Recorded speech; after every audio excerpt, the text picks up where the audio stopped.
you.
Assalamualaikum warahmatullahi wabarakatuh. Shalom, Om Swastiastu, Namo Buddhaya, Salam Kebajikan.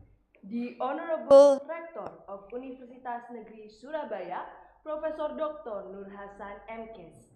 The Honorable Dean Faculty of Social Sciences and Law, Universitas Negeri Surabaya, Dr. Bambang Sigit Widodo, MPD. The Honorable Chairman of the Organizing Committee, Mr. Muhammad Muzakir, PhD. The Honorable Speaker, Mr. Amich Al-Humami, PhD, from Ministry of National Development Planning of Indonesia. Associate Professor Dr. Soni Sulhada from International Islamic University of Malaysia. Dr. Chang Dakwan as a CEO of the Head Foundation, Singapore. And last, Professor Dr. Mine Akihide, PhD from Osaka Kyokyu University, Japan.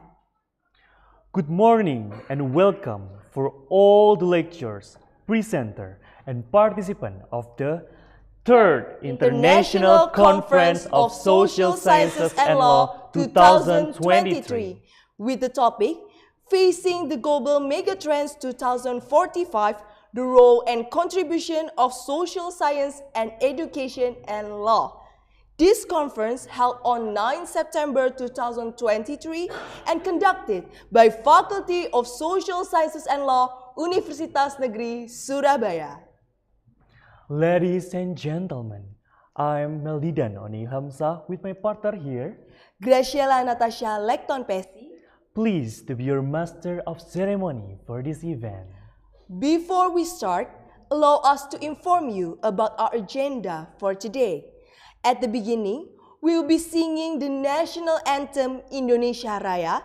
Then, there will be also a welcoming speech for the chairman of organizing committee and vice rector of Universitas Negeri Surabaya, and continue with our plenary session.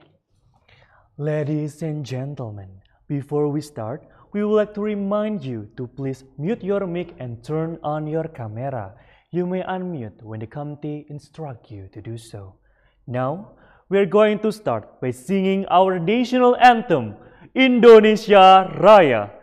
For all the audience in the room are mandatory requested to stand up, and for all the audience joining from home, mandatory requested to sit properly.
Please have a seat.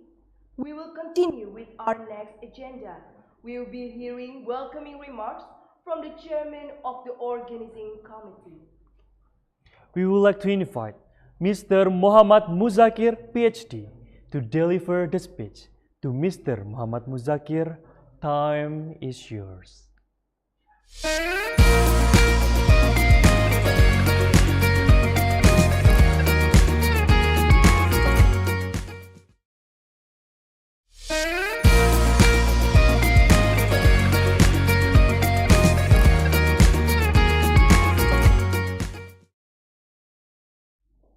Assalamualaikum warahmatullahi wabarakatuh, and very good morning, everyone. The Honorable Vice Rector for Academic Affairs, Universitas Negeri Surabaya, Profesor Dr. Mat Lazim, the Honorable Dean of Faculty of Social Science and Law, Universitas Negeri Surabaya, Dr. Bambang Sigit Widodo, the distinguished speakers of the third International Conference of Social and Law 2023, the dear participant and all committee of the third International Conference of Social Science and Law 2023.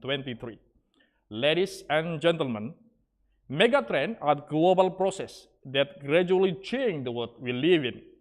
They affect all levels of society and influence political, economic decision-making, as well as the life of every single of us. Identifying megatrend help everyone, including the academician or organization, identify potential threat and opportunity. It can then take action to prepare for the potential threat for global, world, regional, national, and local level. Based on the literature review, the most cited global megatrends have been identified. They are a key word: digitalization or technological disruption, climate change, resource scarcity, population growth or demographic shift, population aging, urbanization growth that imply fragmenting the world, and social instability. Ladies and gentlemen, the implications of these forces are broad and varied, and they will present us with both tremendous opportunities, as well as opportunities to seize, as well as extremely dangerous risks to mitigate. In response to this issue, the third International Conference on Social Science and Law 2023 raised the theme, facing the global megatrend 2045, the role and contribution of social science, education, and law. For this purpose, we invite four distinguished speakers for different institutions. The first, Dr. Chang Dawan is the Chief of Executive Officer at the head of Foundation. Actually, he is the expert in higher education, and he will deliver the speech on how higher education respond to the megatrends, global megatrends issues. And second, Dr. Ami Al-Humami is the Deputy for Human Development, Society, Culture from Minister of National Development Planning. He is also anthropologist, a prolific writer. And the third is Associate Professor Soni Suhuda from International Islamic University.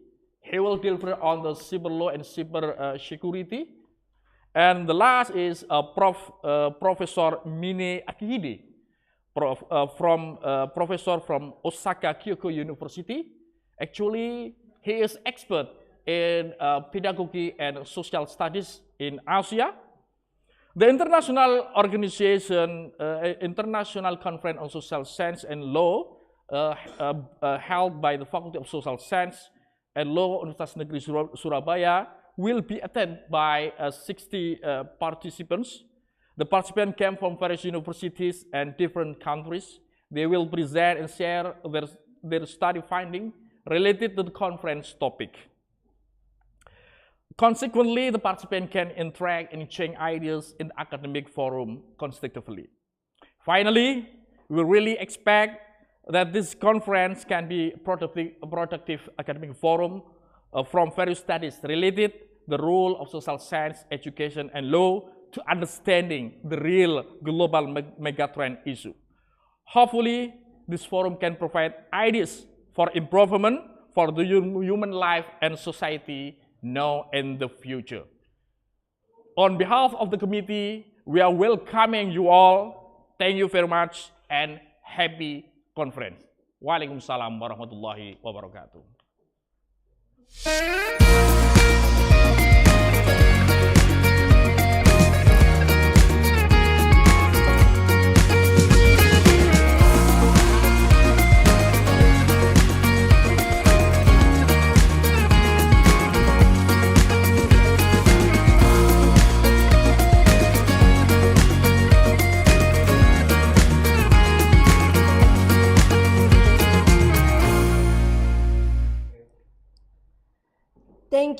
Mr. Muhammad Mozakir, PhD, for the speech. Next, we would like to invite First Vice Rector of Education, Student, and Alumni Affairs of Universitas Negeri Surabaya, Profesor Dr. Madlazim, MSI.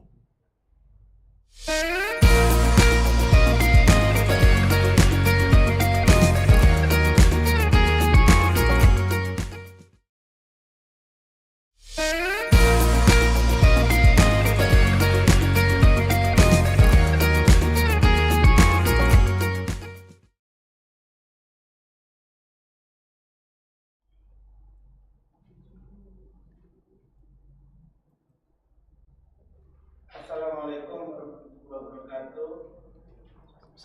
Good morning, ladies and gentlemen.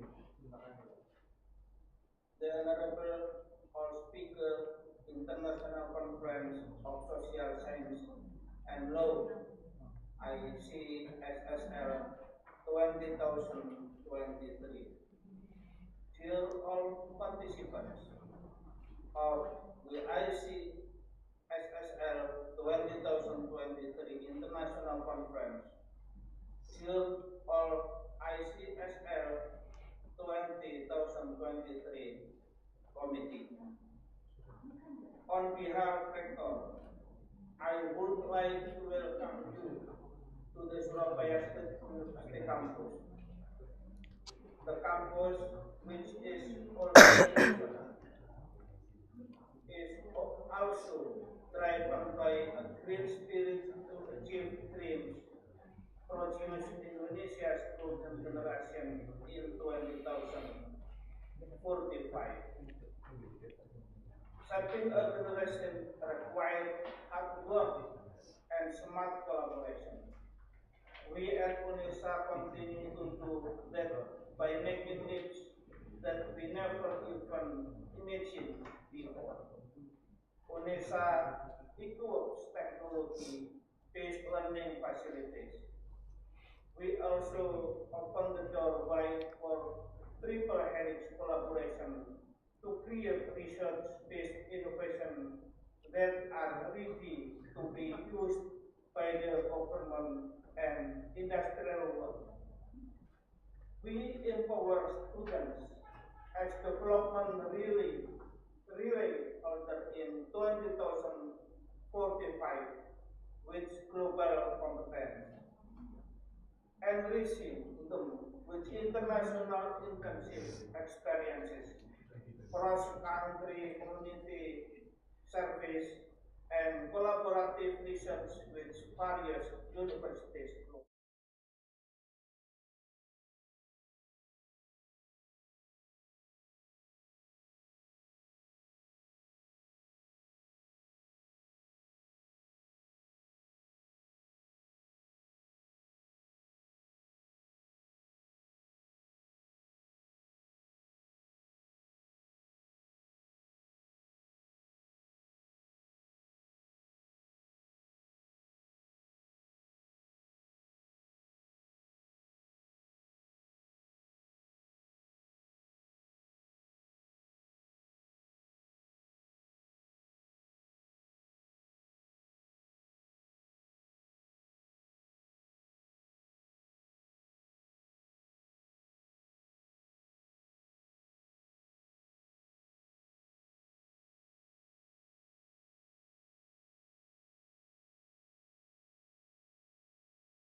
Thank you to Professor Dr. Matlazim MSI for the opening remarks. Ladies and gentlemen, in a moment, we are going to continue to the plenary session. This plenary session will be held in 2 sessions and led by our moderators. The first session moderator is Mrs. Jauhar Wahyuni M. Ikom. Mrs. Jauhar Wahyuni M. Ikom was graduated from Universitas Brawijaya on her master degree in 2020. She is currently lecturing in Communication Major, Faculty of Social Sciences and Law, Universitas Negeri Surabaya. For Mrs. Jauhar Wahyuni, time is yours.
Thank you, Ibu moderator. Can you all see the screen, my shared screen?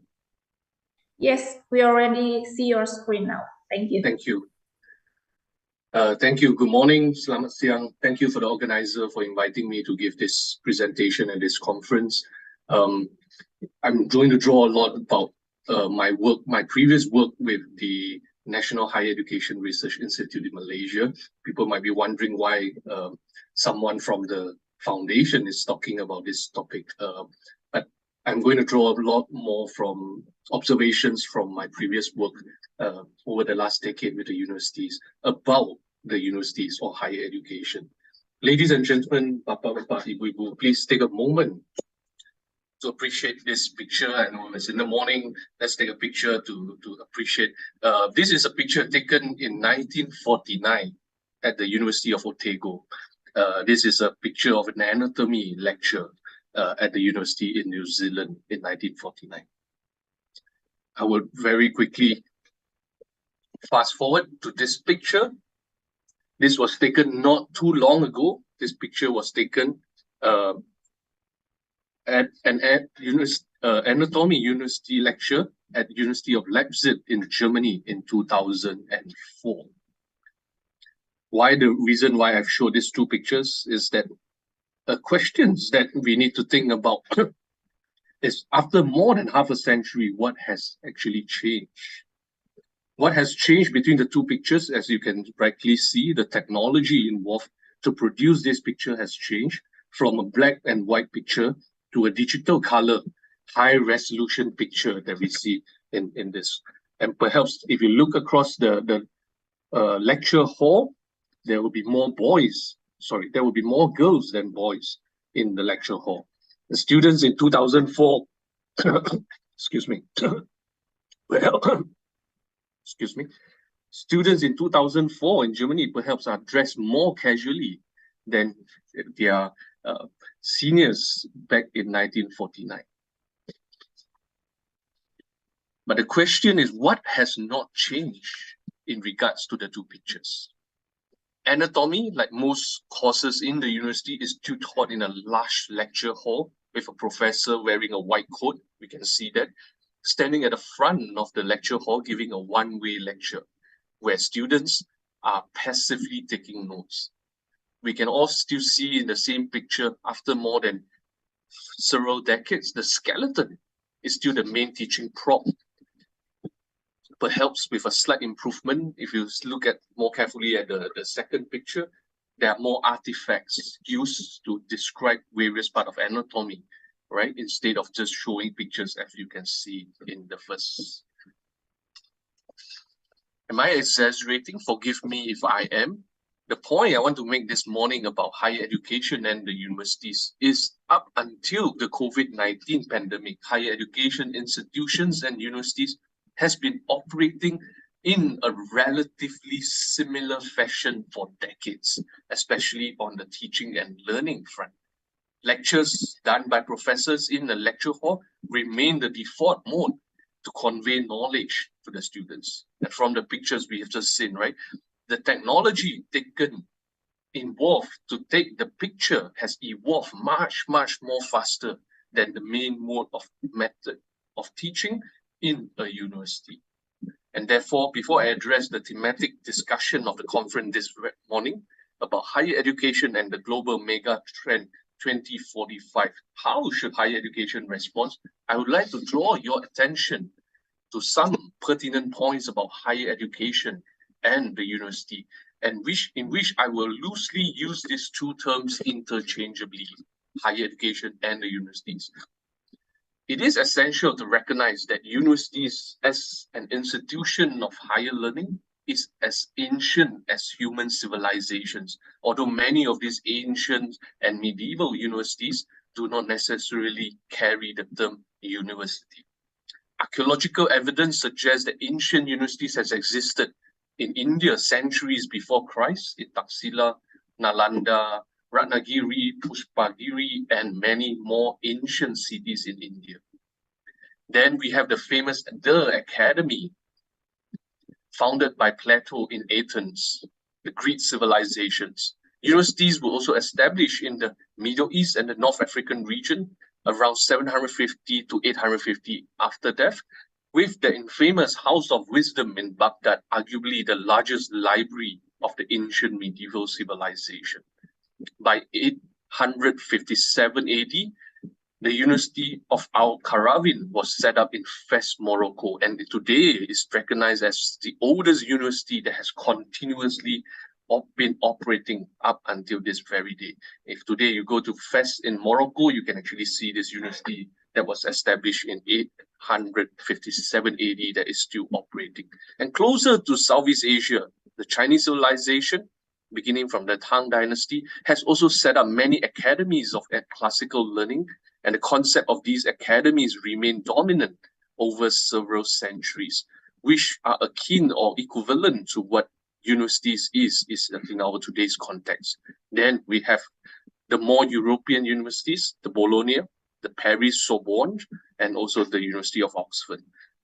Relating to my earlier point that teaching and learning in universities or in higher education institution has not changed in recent decades. Yet despite that, it is important to recognize that the university has been an essential part of human civilization.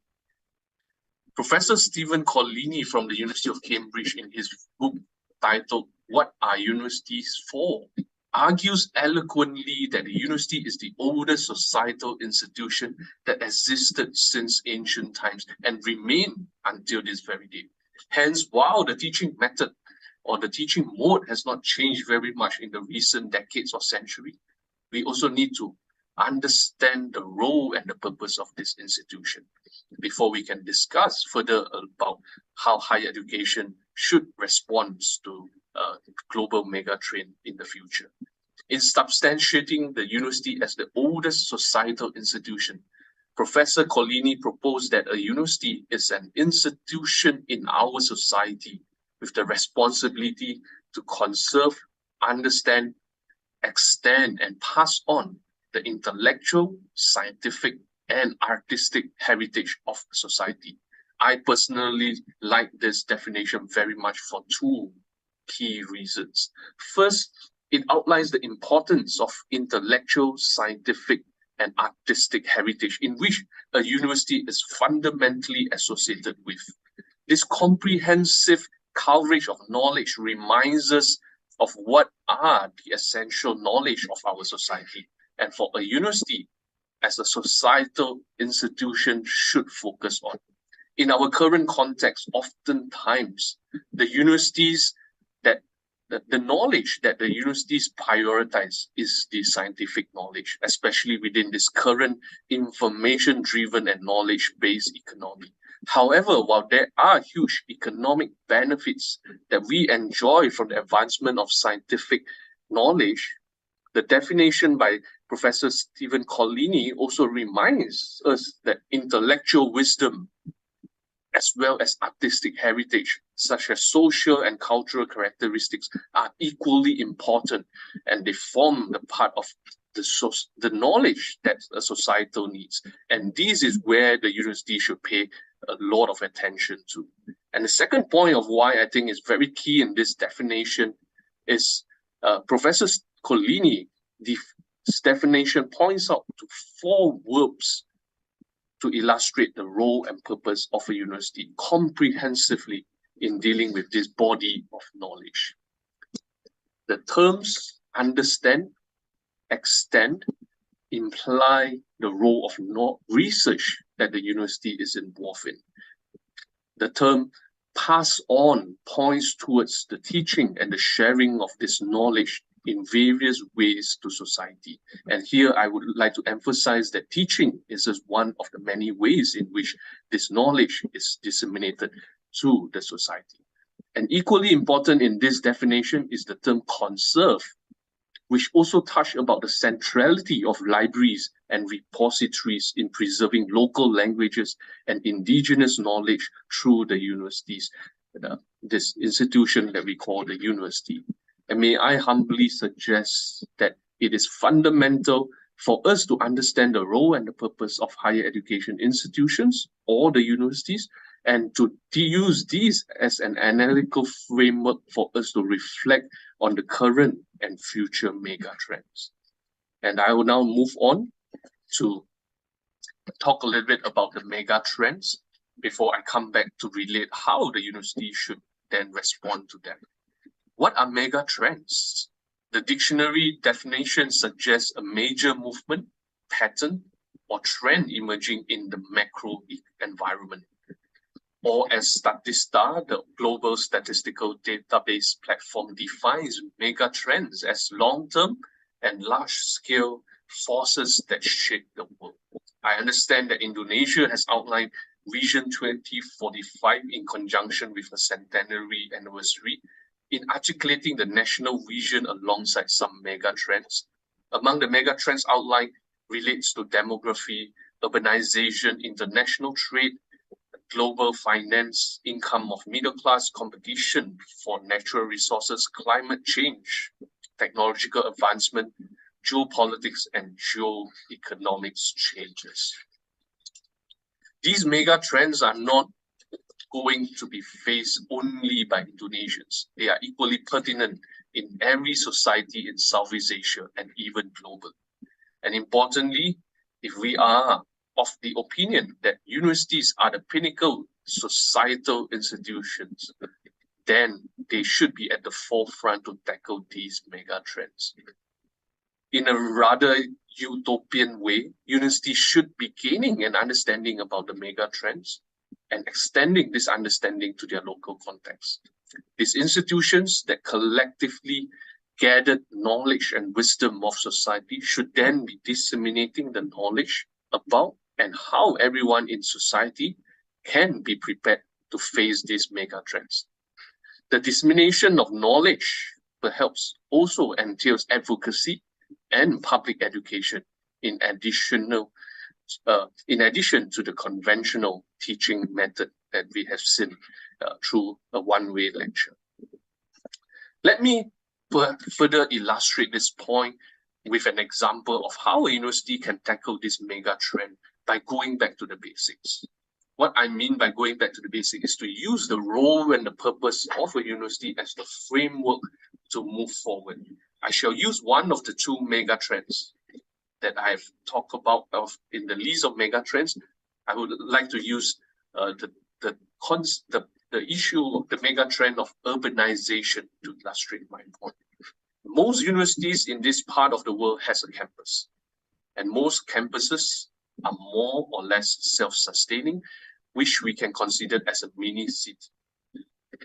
In both of the universities that I have studied and worked in Malaysia have beautiful campuses. However, there are two major issues that relates to urbanization on both campuses. First, when the campus was first built many decades ago, the default mode of transportation within the campus was usually vehicle number 11, or what we used to call jalan kaki, the 2 feet that you used to walk around the campus, and bicycles and motorcycles were the more luxury options, and only a selected few students or staff who have a car in those days. This was going back about 50 to 60 years ago. Yet after almost 4 decades of producing our own cars, cars in Malaysia, cars has become so much more affordable and deemed to be a safer mode of transportation. And hence the majority of students and almost every staff in the university today have a car. Hence the campus that was once a serene and peaceful kampong-like environment has become a mini city with an urban problem. Parking is a real nightmare because of space constraint. If you ever visited any of the Malaysian university campuses, you will know how serious this problem of parking is. Although the university authorities has introduced various rules and policies to address the parking problem, the problem has persisted. Over the years, we have seen rules such as not allowing students to drive into the campus, but yet the problem still remains. Where can the student leave their cars outside the campus? It's going to create a whole lot of problems out there. Or only allowed staff to park their cars in convenient spots around the lecture halls and office buildings, and then to issue summons for students who are caught parking in the restricted spots. These are some of the issues that has been taken. Yet, apart from addressing the problem through rules and regulation, isn't this a fantastic opportunity for students and staff to put their heads together and use the knowledge that they collectively have to address this problem? For instance, can this urban problem of a mini city campus be turned into a multidisciplinary research project for staff to work on that collectively bring together expertise across town planning, public policy, development, economics, and even engineering or sociology? And why not turn this problem into a problem-solving competition for all students to share their ideas on solving these problems? As a reward for the best idea, give students recognition that, but by importantly also giving them seed money to try out the ideas proposed. Isn't this a perfect learning opportunity for students and staff to understand parking problems in this mini city called the university campus, and then to extend their knowledge, what they have found and learned about this parking problem within the campus as an incubation to trial their innovative ideas in the city? This urban problem has plagued the university campus for more than 2 decades. If the experts in place were to, if the experts in this place is where the future town planners, engineers, architects, and policymakers are educated and trained, cannot even solve a problem in their own backyard, what hope do we have for them to go and solve the bigger and more challenging urban problems in mega cities and in the metropolitans of the future? This is one of the 2 urbanization problems that can be easily observed in most university campuses. There is also another urban problem in the campus. Let me extend besides parking. Interestingly, both universities that I was attached to as a student as well as a faculty member have a man-made lake. It could be a generational thing going back about 50, 60 years ago, where the universities in Malaysia inherited this idea that from the British, that the university campus ought to have a lake. Many of you, if you have a chance to go to any of the British universities, you see that usually there is a lake and students will have picnic by the lake with swans and ducks or go rowing in the lake. It's very typical of a British university, especially in the summer.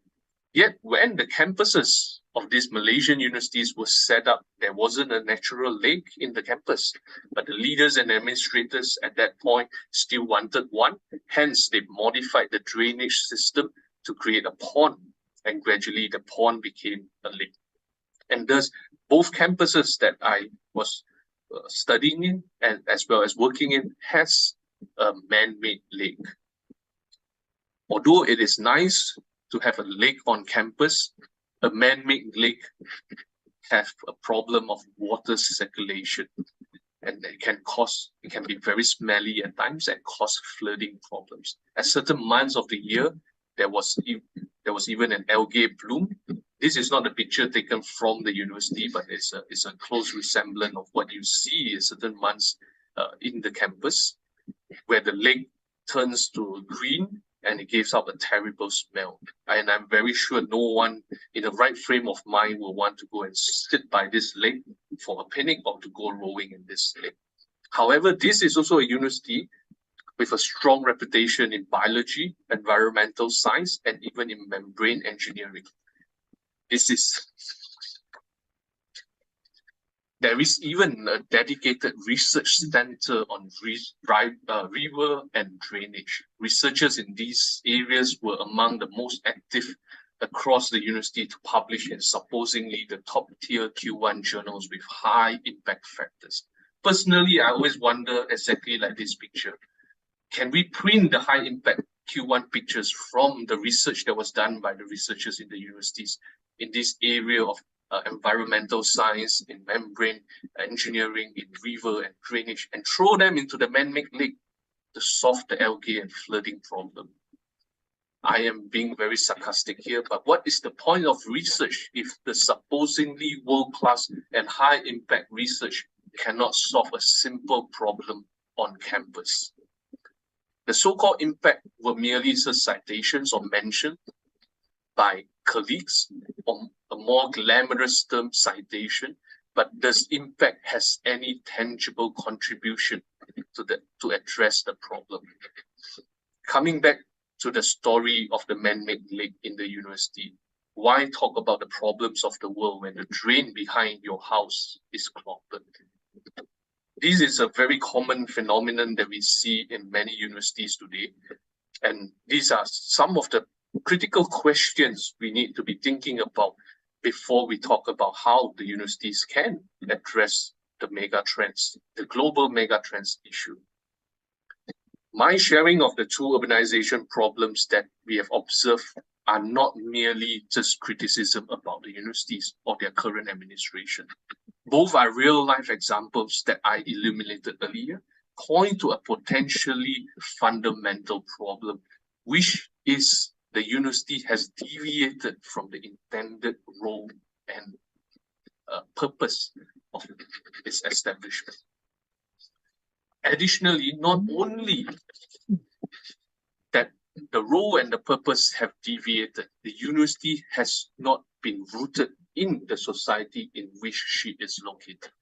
In the recent 2 decades, there has been a troubling phenomenon where centuries-old institutions called the university begin to uproot itself from society and sign itself on for a global competition of prestige, which we all are so very familiar with today, called the university rankings. Universities tries to be world-class, tries to be world best, but we forgot that we are in the role and the purpose of the university is to be rooted in the society. Hence, the universities has responded in 2 different ways. The first action point that the university needs to think is to go back to its basics, to understand its role and purpose in terms of why research is to be conducted, how and why teaching needs to be done, and what kind of service the university should give to its community and society. And the second very fundamental point of action for the university is that the purpose, the role and the function of this institution must be grounded and rooted in the society in which she is established. As the proverb goes, charity begins at home. If you cannot begin by inculcating and producing knowledge that is relevant to the society in which the university is located, then it may have been pointless. These 2 action points therefore require universities to continuously and critically reflect on what she is doing. What kind of research is the university conducting, and for what purpose is this research? Is the research benefiting humankind and society, or these research are merely for institutional prestige or individuals' accolades? Is the universities educating our students and equipping our students with the right capabilities and capacities, or the university is merely just certifying them for a job that might be obsolete by the time they complete the course, or just to give them a piece of paper to show that they have completed 4 years with the universities, to prepare them for a job that may have not be there in 3 or 4 years' time. And I wish to end by using the analogy of the university as a tree. The grounding and rooting is paramount for a university, just like a tree, where with a well-rooted tree, it can withstand strong winds and thunderstorm and is capable to grow and to bear fruits and give us a nice shade. Also, we need to plant the right tree according to the soil and climate of our society in order for the tree to be fruitful and strong. As I have elucidated earlier, the concept of university predated the European and Western institutions. In fact, it is more Asian than any other culture. And most importantly, a university is not a Western institution that we always like to think about, or many of the Western scholars is arguing, but a university is essentially one that is rooted in our local society with the role and purpose to conserve, to understand, to extend, and to pass on intellectual wisdom, scientific advancement, and even artistic heritage from one generation to another within our society. Only in a grounded and well-rooted universities that got its basics right can the university then not go from strength to strength to address whatever challenges brought forth to us by all these global mega trends. We need to get ourselves back in order, back to the basics, and with a well-rooted tree, the universities then is now well positioned to then begin to address and to understand what are the global mega trends that we are currently facing and will be facing in the future. And with that, I will end this first. Thank you very much.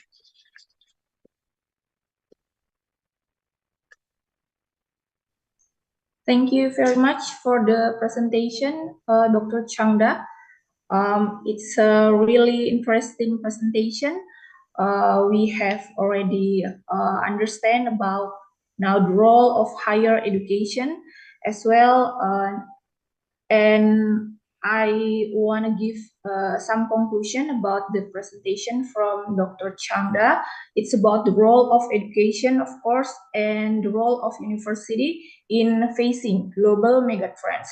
That is one of the most important thing that we all the university should think about is about infrastructure and facilities that is related to the parking area and also solving the problem of parking like in the real world problem competition in 2040, and also university which has a lake, especially like UNESA or State University of Surabaya, who also have a beautiful lake on the center. So it is like a typical university, and it is also useful for environment research. So in conclusion, everyone, that university should be back to the role proposed on grounded and well-rooted in society, and also saving heritage in developing the knowledge and also science from generation to generation. Thank you so much again for Dr. Changda for your presentation. It's very fruitful, and now we get a valuable insights also from your presentation. Maybe now, for now, you can wait for a moment, because we're going to move to another speakers on this plenary session 1. I would like to welcome Mr. Amit Al-Humami, PhD. Hello, Mr. Amit. You already joined with us today. Yes, very good morning. Thank you, Mr. Amit. Thank you for your time and your kindness for waiting the session. Now, before we start hearing your presentation, let me introduce some brief biography of you. So the audience, Dr. Amit Al-Humami, or Amit Al-Humami, PhD, is a Deputy for Human Development, Society and Culture Ministry of National Development Planning, or Bappenas, Indonesia. Amit Al-Humami is a prolific writer. His article discussing educational, social, cultural, and religious issues who have been published in various well-known newspapers and magazines, such as Kompas, Republika, Media Indonesia, Tempo, and other scientific journals, including Paradoks-Paradoks Reformasi, Lompatan Kuantum Politik Indonesia, Demokrasi Berbasis Agama versus Demokrasi Sekuler, PKS dan Political Brand, and Jokowi's Civics, Politics, and Anthropological Account. All right, Mr. Amit, it is now your time to present your material, and for the audience, let's prepare some questions for the first speakers who has been already finished, because we are going to get into the session of question and answer by the end of the session. Okay, Mr. Amik, you may deliver your presentation around 40 minutes. Please, the time and the screen is yours. Yes, thank you very much, Ms. Jauhar Wahyuni. I'm very much delighted to be part of this very important conference organized by UNISA, the third ICSL conference virtually. And I'm also very pleased to be part of this discussion, inviting a number of outstanding speakers, and greeting from Jakarta for Professor Changda. Nice to meet you here, although through Zoom platform.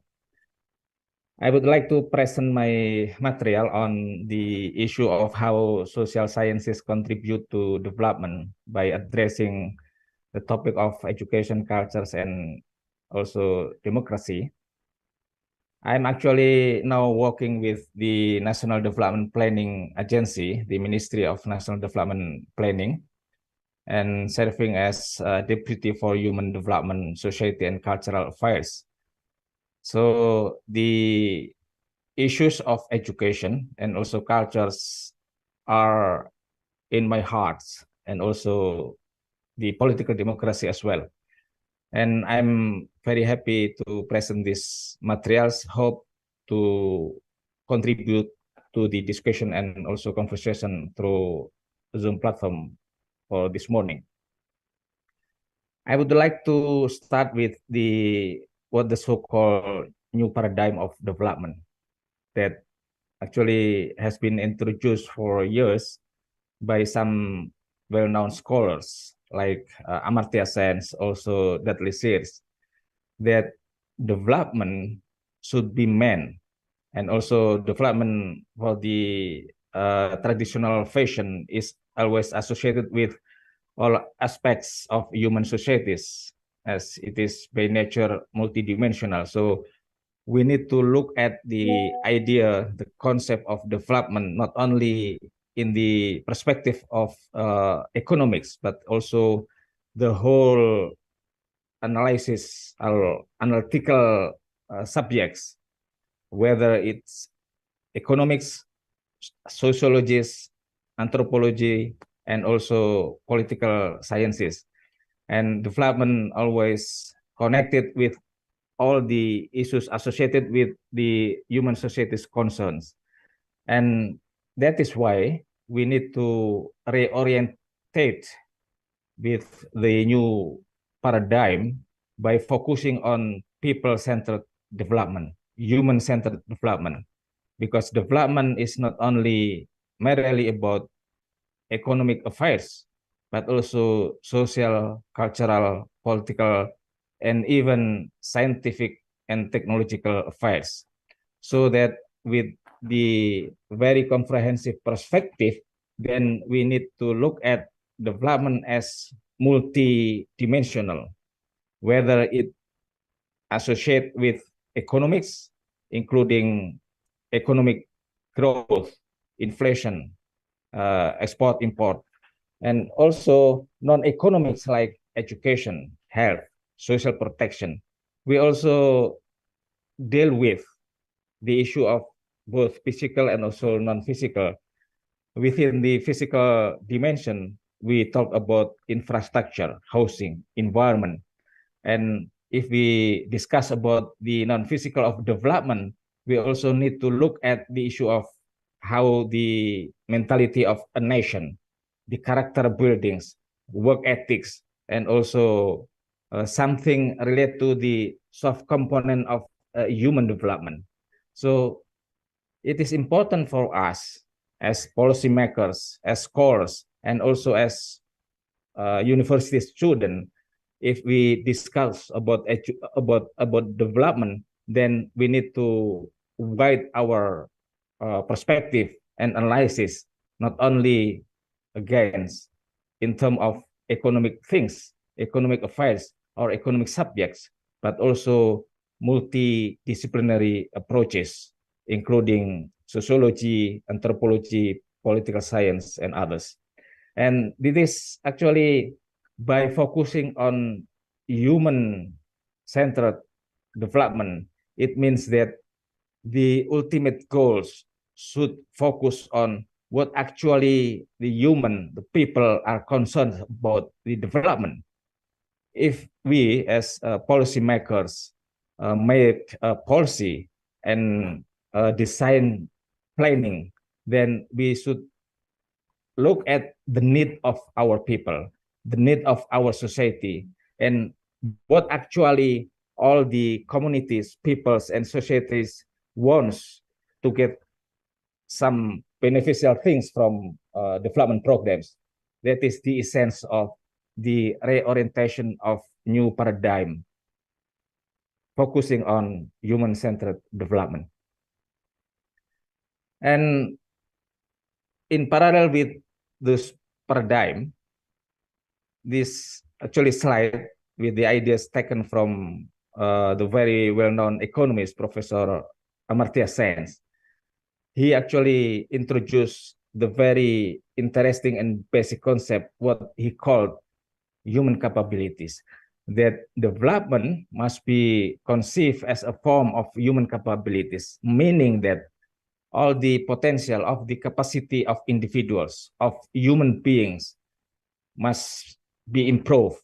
And all the people and all the community members, all society members must be involved in the process of policy making, in the process of planning design. And that is why the basic meaning of putting people first, putting human being first. It means that if we talk about human-centered development, then we should understand human as individual, human as person, human being, humankind, and also human capital. But on the other hand, we also should put and should position human as both subjects and also as actor of development. And given this kind of ideas, then we need also move to the way we should provide opportunity for people, for society, for community to participate in the process of development, starting from the planning and then move to the policy making processes, and then how development program should be implemented and how people take part in the process of implementing all the development programs and activities. And this is the way we should understand the concept of human capabilities introduced by Amartya Sen. And it is also a kind of checks and balances between the policymaker, the government as policymakers, and the society members as those who benefit from development program. As people participate in the policy making process, then it means that these people have the ideas, they can articulate their aspiration for the process in the development planning and also policy making. And how we actually relate the three things, education, cultures, and development, as the very old fashion of development meaning. It is meant actually merely or usually development is often perceived solely in terms of economic development, in terms of economic growth, as shown in some key indicators like economic growth, inflation, how to reduce poverty, and also unemployment rates. And this is the very old-fashioned of development meaning. So if we move from the old-fashioned to the new paradigm of development, then we should integrate between human being as a main or a central actors of development, then how we should equip people, how we should equip human being with, let's say, education and improve their health status. And this is actually the way we should understand that education plays a significant role in promoting the quality of human life, creating responsible citizen, and also realizing dignified society and nation. Actually, if we look at the philosophical context, education is the very basic instrument to create good citizen, which leads to the very good society, contributing to the civilized nation. That is why education is closely connected to cultures. And through development, then we as a government can create policy, can make policy, how people can get access to education. And through education, then they contribute to the development, to the idea of creating cultures. We understand that there is no modern nation state without a qualification or good qualification or high level of education for their people. That is why it is important for any country, for any nation, should provide very basic services, including education for their people, then they can contribute to the creation of civilization, creation of culture, and the social progress of a nation, of a people. It depends on how people, whether they have a good education, whether they are maybe in good health status, and then all the potential or the capacity flourish and go very well.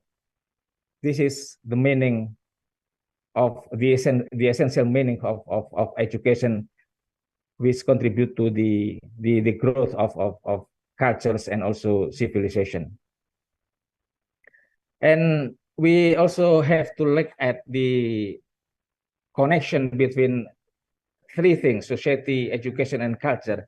If we actually discuss education, we understand that indeed education plays significant roles in promoting and preserving cultures, as through education, people within society produce and create cultures and always involved in the cultural reproduction beyond time, beyond age.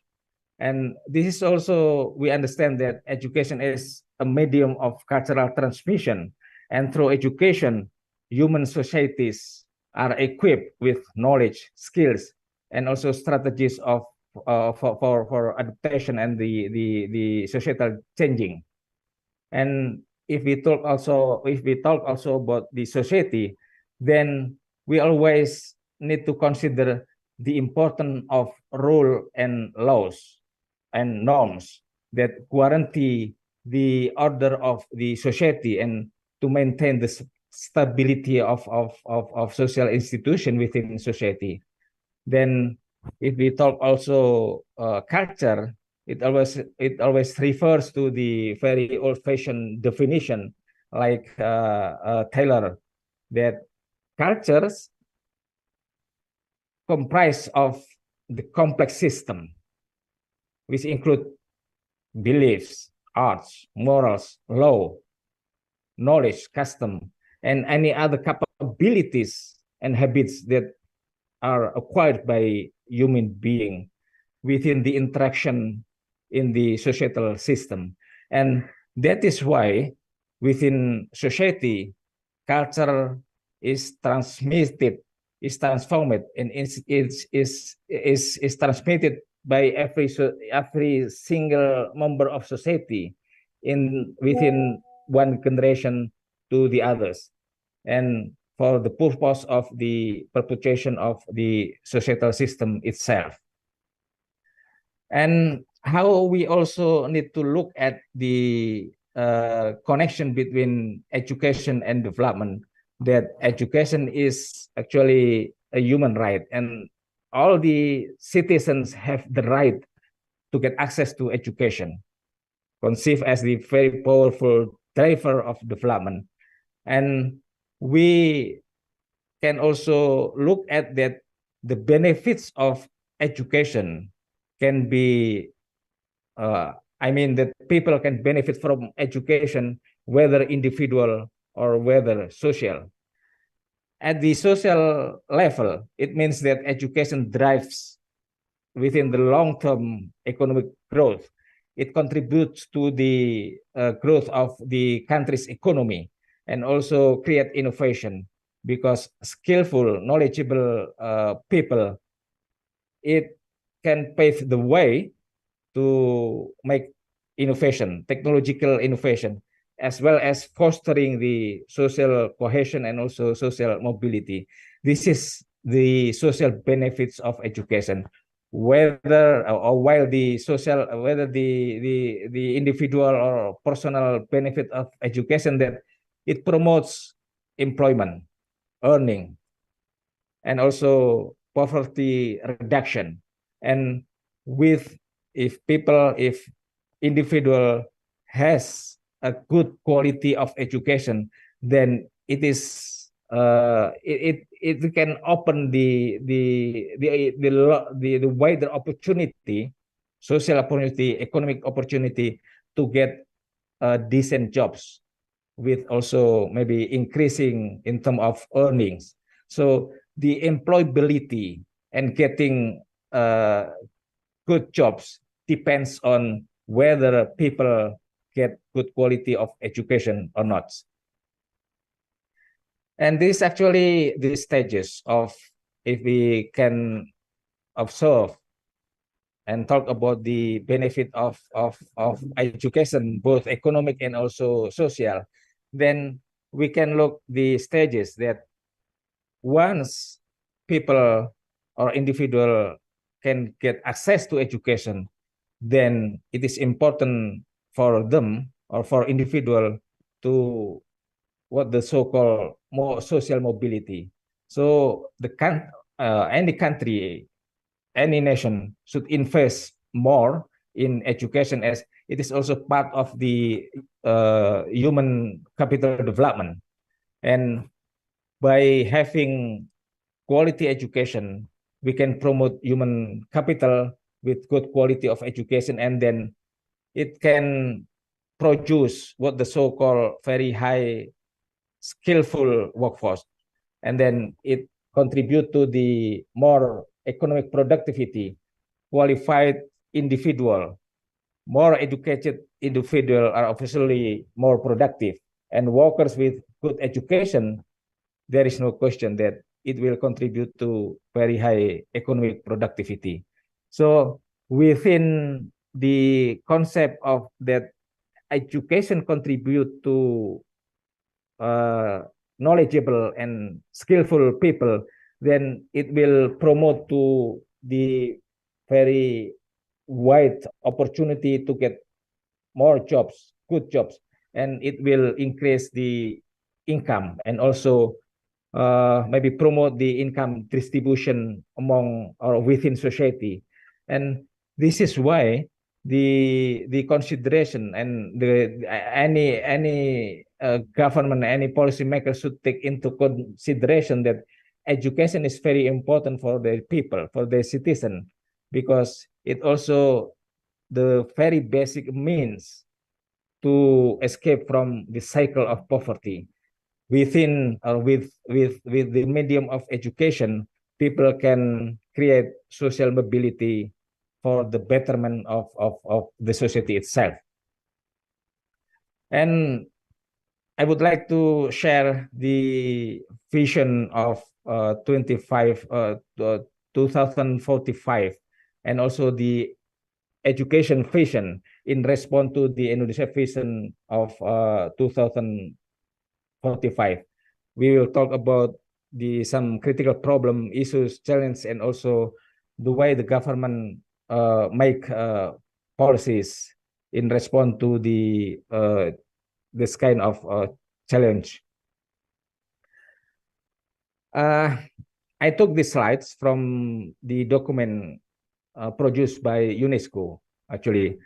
And UNESCO actually very, the prestigious international global agencies, and they just publish in the 2021 a document addressing the issue of education and how the global community should respond to the very interesting topic on education.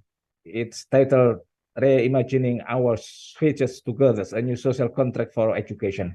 So in parallel with the idea I presented in the last slides, in the previous slides, then it closely connected to the document provided by UNESCO, that education can be perceived in terms of social contract, meaning that government as policymaker should have a contract within society as the beneficiaries of public services.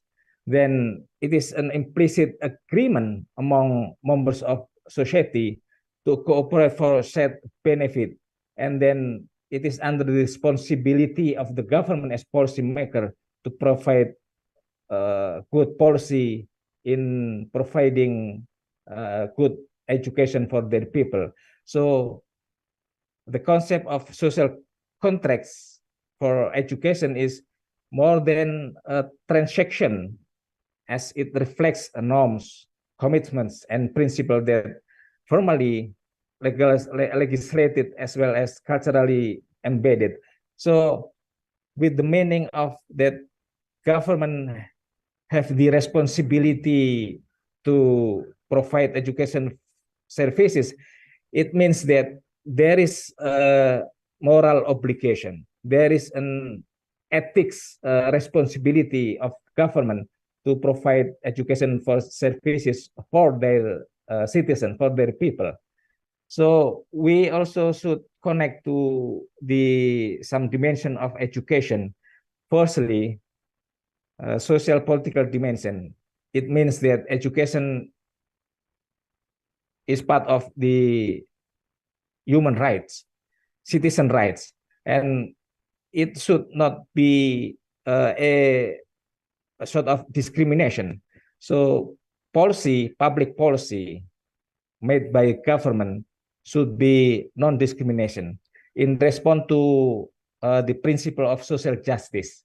And when I talk about there is an ethical obligation, ethical principle in terms of the policy making processes, it means that the government should also follow the very basic principle of public morality. It means that within the responsibility of the government when they provide education service, that it means that it responds to the need of their people. It responds to the need of their citizen, as education conceived to be sort of a common good. And we will talk this in detail later on. We already talked about the connection between education, social, and cultural. And it means that there is, through the education, we can create people who can respect for human values for their life, and also acknowledge cultural diversity, differences, and how to live in what the so-called coexistence life within different social cultural backgrounds. And education cannot be carried out unless we also establish the very good institution. Then public agencies, public institution should be responsible for delivering education program, for taking part in the implementation of education activities from the policy level to the implementation in the fields, in schools, in all the education institution, from the early childhood education, primary education, up to the university and tertiary education. This is actually the very fundamental tenets of what the so-called that education should be meant as part of a new social contract under the very inspiring perspective offered by UNESCO. And this is what we offer, Education Vision of 2045, that our imagination, Indonesian imagination, what we look forward beyond years to the 2045, that we need to have a very, if we believe that education will create good citizen, good society, and contribute to the civilized nation, then we should improve the quality, the high level of education of our people, of our citizen. And this is the very top priority, that improving quality and also high level of education attainment of Indonesian people is a must. And the government has already introduced the 2012 universal education, compulsory education. So every single citizen, Indonesian citizen under the age of 7 up to 18 years old, they should enroll in the school system. They should have access to education at least until the upper secondary education. It is important for the nation to form what is called formation of the critical mass, and it is also part of an effort, significant effort, to produce smart, creative, innovative, and independent citizens, with equipping them with education, and then through education, then they will have high level of literacy skills, good literacy skills, and also they have the opportunity, the acquisition of science and technology, and all these things will contribute to the high productivity and competitiveness of the nation. And on the left part, the red colors, we actually categorize this as a soft elements of education vision of the 2045. Education can promote and strengthen the political democracy. Actually, we have been experiencing and implementing modern democracy since the change of the new order to the reformasi order. Then it is important that if we can maintain the modern democratic system, if we have, or if we can meet the very basic requirement that we need people with good education. Educated people will contribute to the strengthening the establishment of modern democracy. And it is also important for us that education can create good and strong character and personality, as well as strengthening the social cohesion, and how they, with good education, then they can live and respect for cultural diversity, cultural differences. On top of that, we also need to take into consideration the importance of good morality in the religious terms, akhlak mulia, good morality, dignity, and also integrity. And we also need to strengthen through education, can create national identity, strengthen national identity along with the nation's character. And as part of our as part of the globalization trends, then we cannot avoid the influence of global community. Then we should also prepare our citizen with the so-called global citizenship, meaning that we need to prepare for the possibility of interactive or social relation in the global context, as borderless nationality is part of the global trends in our day types now. And we also, based on our vision, then we also need to look at our education system and how we should reform, how we should adjust with new direction for change in response to the global trend, as I mentioned earlier. We have Indonesia vision of 2045. It indicates with or indicated by high economy, income, and how we try to escape from what the so-called middle income trap, as we have been in the position for decades, actually more than 3 decades. And the very basic requirement are that we should provide high level of education of Indonesian people with good health and nutrition, along with the acquisition of science and technology. This is the very broad vision of 2045. And then we need to look at how the change, the alteration of structural of the structure of the economy. It has been actually greatly transformed that we live, we have left the agricultural fields as a sort of our economic growth, moving to the industrialization, economic creative, and also digital economy, or also economic digital industry, and also digital economy.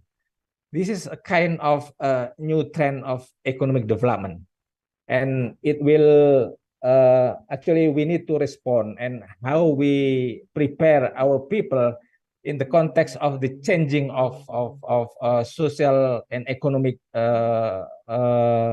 new social economic development. And we also need to look at the change of manpower workforce landscape in the context of our domestic needs. Actually, the landscape of Indonesia's workforce has greatly changed with a lot of diversification. And what actually the skills are needed, and we can use the two very significant terms, that all graduate of all the level of education from secondary upper secondary education level to this university level, those graduates should be equipped with what the so-called transferable skills and also transformative competencies. And actually, this is what we conceptualize in regards to, or with reference to, the UNESCO concept, that if we mean that education is public goods, that it is mandatory for the state, for the government, that they are obliged to provide education service for all the citizens. And this is actually the framework of that education is meant to be public goods, then every single citizen should be not left behind in regard to accessing education service. And then under the responsibility of the government, that is why I call public obligation. This is under the as education is part of public sectors, public services, and then state agencies have the moral and ethic responsibility to make a good policy in response to the need of the citizen in regard to have the good quality of education. Then the very basic rights as education is the very basic rights, it means that education is non-privilege. There is no norms that education is or education belongs to merely for middle class groups or those with the material wealth. As education is for Mr. all. Amit, you have 5 more minutes for your presentation. Okay, I will finish maybe 2 slides more or less. Then it is important for us to differentiate between education as public good. It is meant that it is rightly it is the right of the people. Then we also need to look distinctively that education should not be a part of commercialization, a part of commodification, because it will lead to what the critic always calls the commercialization of education, the industry, the education as an industry, education is part of business. So it should be like that. As education is public good, then it should be the right of the people. I just give you some achievement so far, that as investment or public investment has been given or focus on the development sectors, that actually there is a good achievement in terms of participation. We know that during or in the actually for the about 2 decades, there is an actually a significant increase in terms of education participation belongs to all the Indonesian people across the ages, from the basic or primary level to the tertiary level. But we still have the problem of discrepancy of education participation across the country, especially maybe among district within a province. As we can look at the graph or figures here, it indicates that although the education attainment at the age of 16 to 18 years old, as of 2022, it about 45.40%, that those who are at the age of 16 and 18, it already reached 45%. Then if you look at the participation across provinces, then there are some discrepancies. Look at the West Java province. If we look at the level of province of West Java, then actually it already reached about to 78%. But if we look at some specific district like Ciamis here, it has already reached so high at more than, I think, 115%. But if you look at Sumedang district, it just only 52%. This is a kind of regional gaps in terms of education participation. We also can look at the differences of education attainment with the social economic status or families. Those with coming from the very rich family, they already reach about 96%. It far or much higher compared to those with coming from the poor family. It's just about 74.93%. This is actually the very critical issues of our development so far, and we I just want to summarize actually what kind of policy intervention that should be done by the government. We focus on equitable access to education by accelerating 13 years compulsory education, meaning that 1 year preschool and 12 years primary and secondary education. We also need to improve the quality of teaching and learning. We have to improve the quality and distribution of teachers and lecturers across the country. We need to enhance the use of technology, as technology is very important in support of learning processes. Using the digital platform will help students learn better. We also need to strengthen, as we Indonesia have two kind or platform of education system administered by the Ministry of Religious Affairs. We have religious education or religious base, we call madrasah, and also pesantren, and other boarding schools, theological schools, seminaries, and pasraman, and other form of religious schools. We also, in the context of higher education, we need to strengthen the role of higher education in for social mobility, increasing productivity, competitiveness, and work ability. And it depends on whether we are good in giving opportunity for our people to get access to higher education.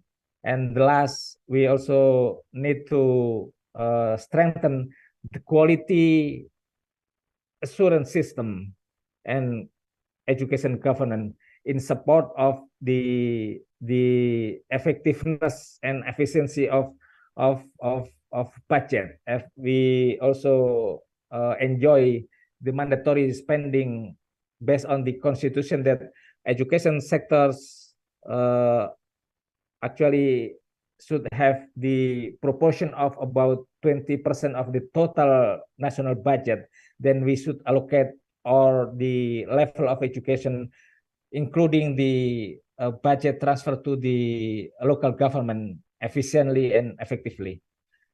By this slide, then I end my presentation. Back to moderator, Ms. Jawari. Thank you very much. Thank you very much for Mr. Amit Al-Humami, PhD, for your valuable presentation, of course, and for the full information and also insights that we just got today. The title is about contribution of social science to development, education, culture, and democracy. And let me give you a brief conclusion about what the speaker just give presentation on the second session. Today, it's about the new paradigm of development, which is associated with all aspects that is should be focusing on human and society centered. Because development or national development should be related and focusing as human-centered, and it's all about the new paradigm in development. The essence of the national development also enhance the quality of life and also human dignity. And the last one, relationship between education, culture, and development. Education and culture is the driving force and socio-cultural capital for the national development. And last but not least, education also plays a significant role in promoting and preserving cultures, a catalyst for economic growth and also poverty alleviation. And also Mr. Amit has explained about the 12th education vision of 2045, which also related so much in our them today. It's about facing global megatrends in 2045. Okay, all right, the audience, now we are going to move to the session of question and answer. First of all, we give chance to our first speaker, presenter, Dr. Changda. I see some of the question here on the chat box.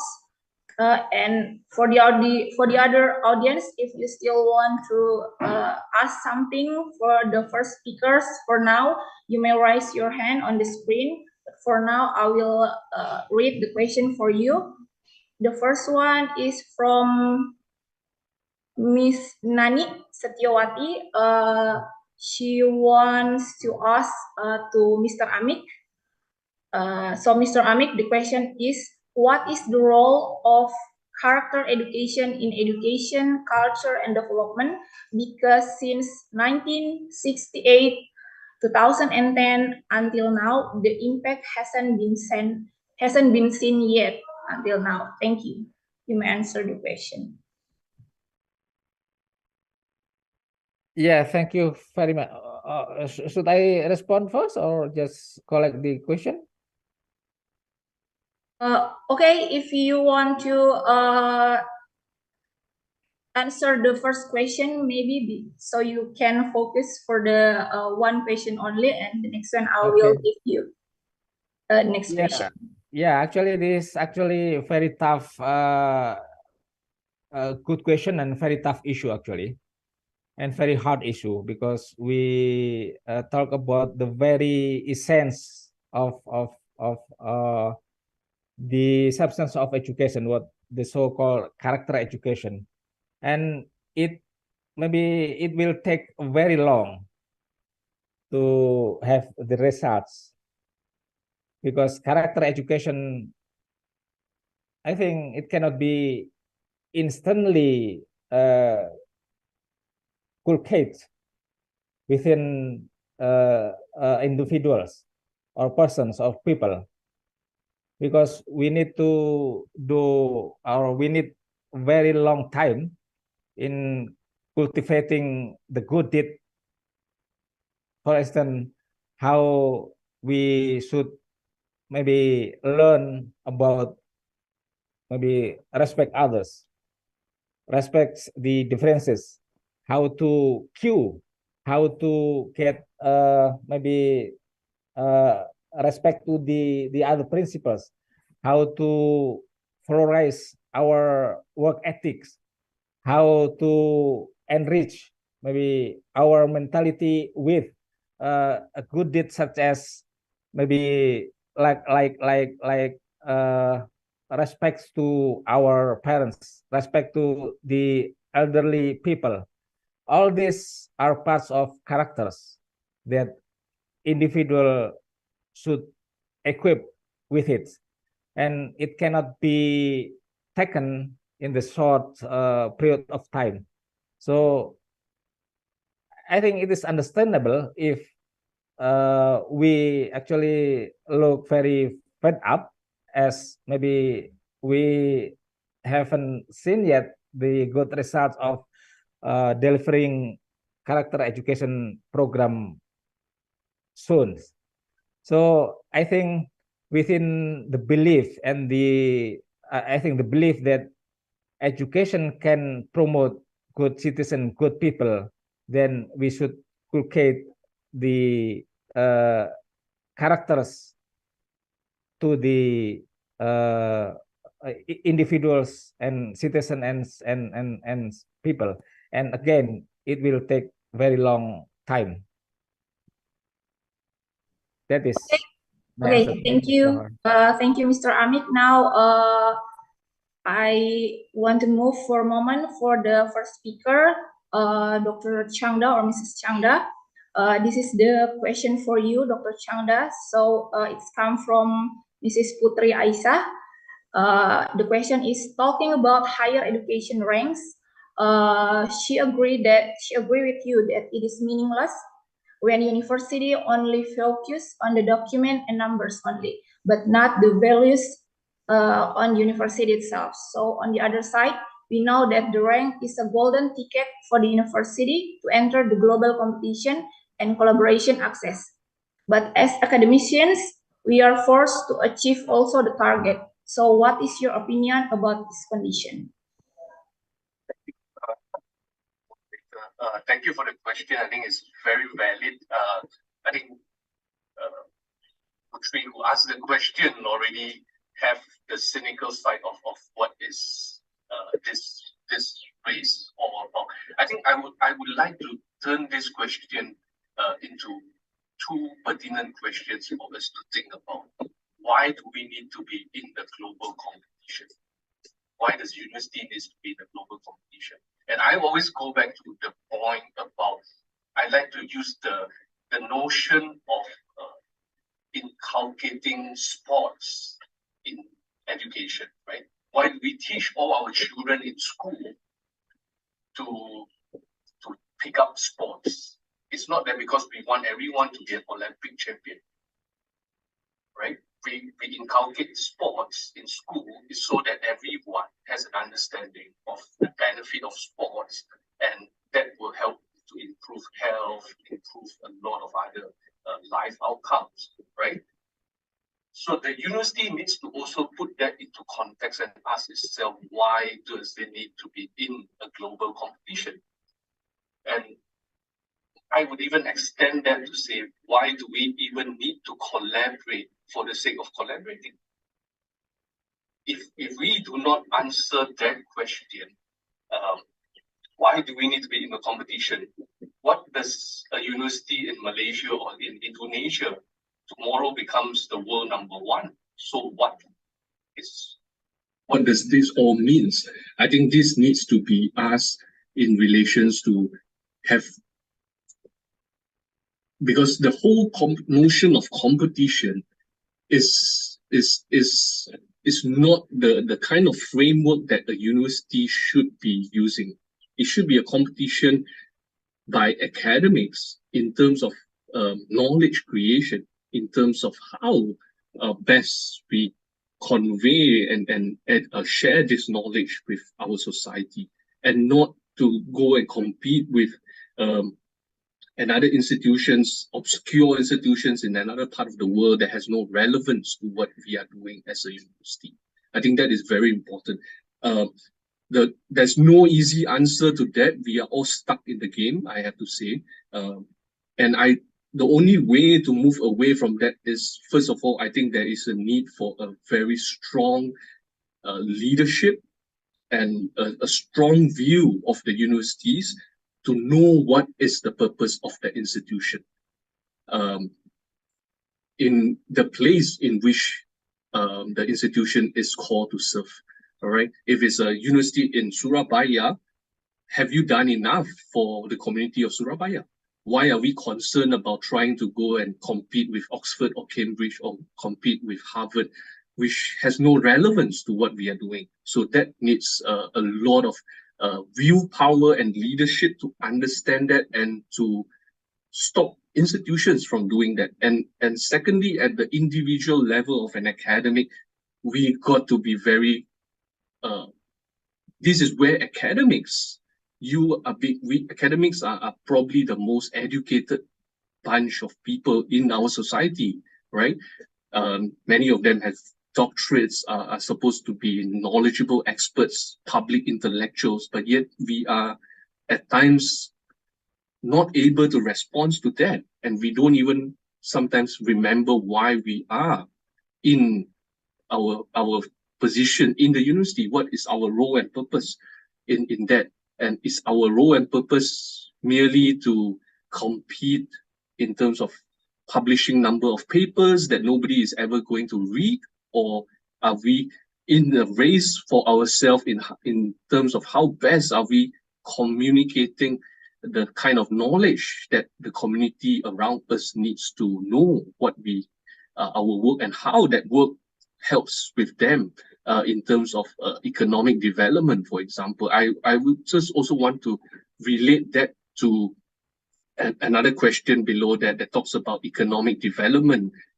In the case of Indonesia, as is also the case of many other parts of the developing world, right? Universities are sometimes caught in the middle of society, not thinking about the society. They are more concerned in trying to outdo Oxford and Cambridge, but they forget that the community around them needs their help, and they are actually called to play a role. And my bigger question is to the academics, right? How can we use our knowledge to improve the community around us? How can we use our knowledge to improve the livelihood, the economic development, and to even educate our the people around us? And I would even extend, and going back to the second speaker's point about education, culture and society, I think it's very pertinent that the university needs to also respond beyond just training of undergraduates or graduates.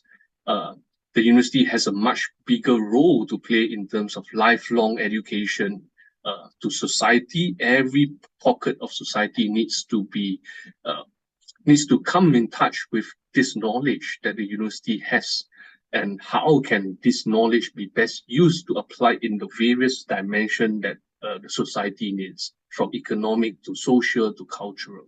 And I think that is the whole holistic development is where university needs to come back and rethink again, not to go into competition with trying to beat Oxford and Cambridge, which is never going to happen. Let's put it this. Okay, thank you for the answers, Dr. Changda. Hopefully it is answered already the question related to the university rank.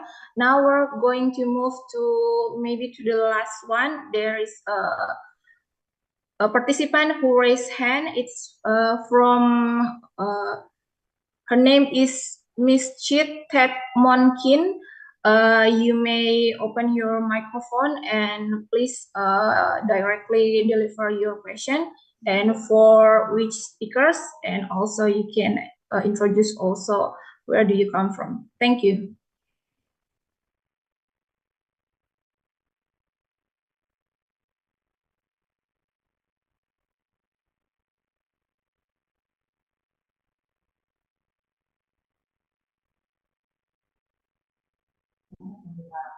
Hello, Miss Chit.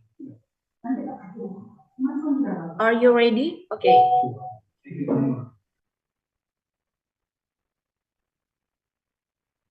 Hello.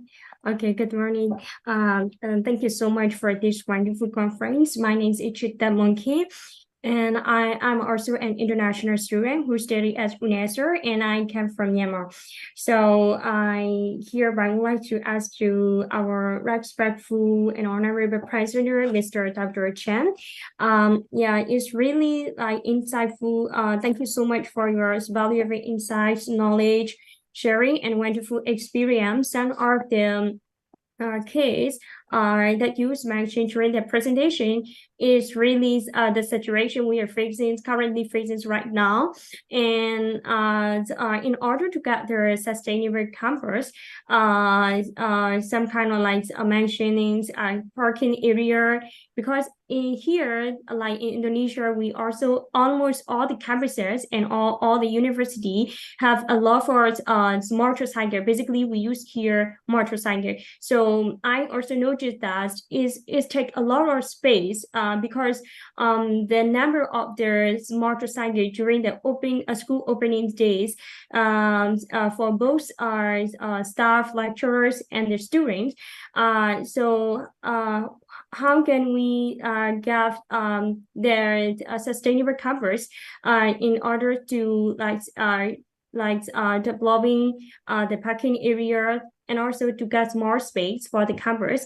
And the second is about the lakes, because when I go to some kind of the university in Indonesia, I also found the lakes inside the campus, and then some prestigious university have really big lakes inside the campus, but also the case mentioned by the Dr. Chen is the same as the lakes is got the smell and also changing into the color, and so I think that it's maybe the water sanitization's problem. So for this case, how can we manage and get the sustainable campus under the provisions by the policymaker?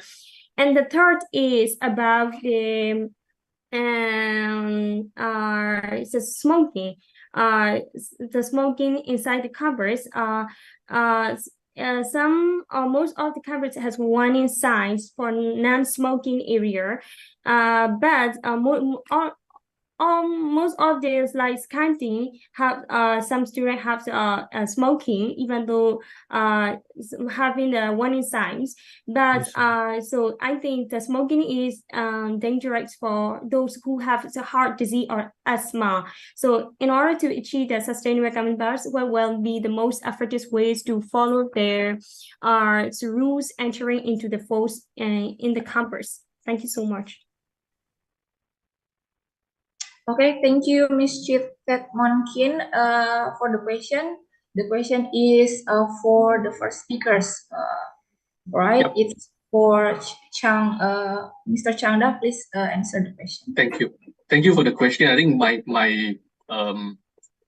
the gist of the question is not that the lake or the parking is a problem. I think the gist of that question is we ought to think of the campus as the incubator for us if we are trying to change society. If we cannot address the problems within the campus with all the intellectual knowledge that we have to handle the campus, what are we as a university to go and make those changes in society? I think that is the point where I'm coming from. And then we often the time the universities do not see this as a rightful incubation of how knowledge can be applied even within the campus itself. For example, sustainable development. If sustainable development principles cannot be incorporated in the campus, then how are we going to incorporate those in society? For example, the issue of parking, the issue of smoking is equally pertinent. I think public health experts, if you cannot address those problems within the campus, how are we going to change society in terms of issue about smoking and all this? And I always think the campus is a reflection of a mini society in which we are located of. And that is probably one of the most powerful and most useful incubation or experimental platform for the universities to, especially when it comes to issues of development, issues of policies, issues of applying all the knowledge the university has in trying to solve problems. And this is definitely going back to the earlier question, right? If the university is obsessed with global competition, all this is meaningless, because solving a smoking problem in, let's say, in Surabaya, or solving a lake problem in Malaysia is not going to get the attention of any of the so-called highly ranked universities in the world, right? So that comes back to that question of the university as a community needs to know why it is doing something and how that knowledge that is developed from that can be applied to society. I don't have a direct answer on how to address smoking, neither do I have an answer on how to address parking or lake problem. I'm not a biology expert, but my point is the experts in the university needs to come together and to talk about those problems before we go into the society and the community to make our impact, the real impact, not the academic number pseudo impact, but the real impact on how we change and lead society towards development, and also to address those issue of mega trends. And I think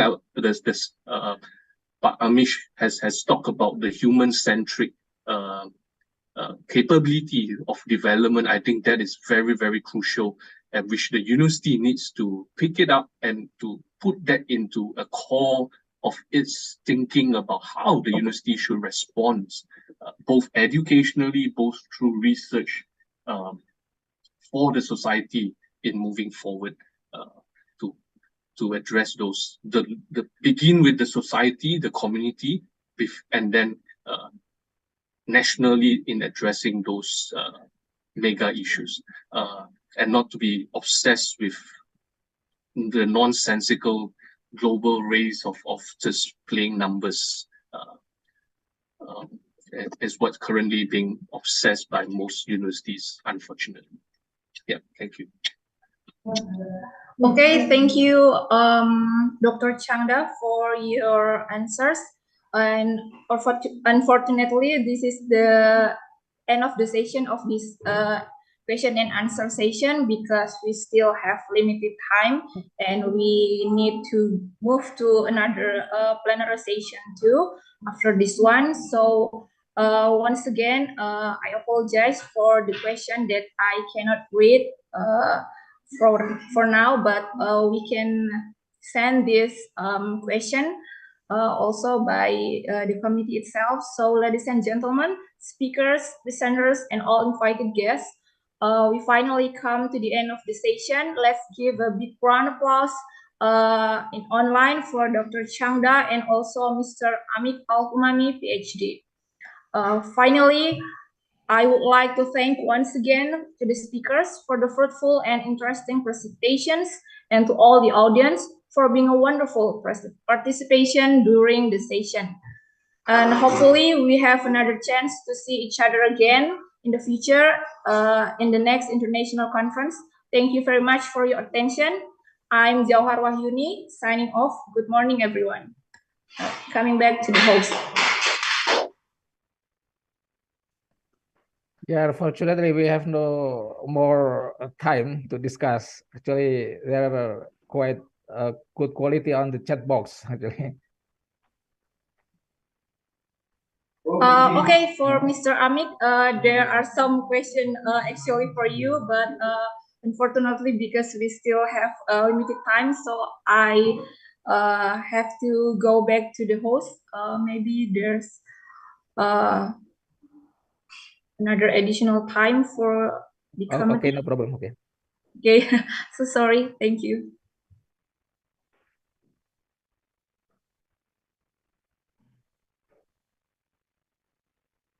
Thank you.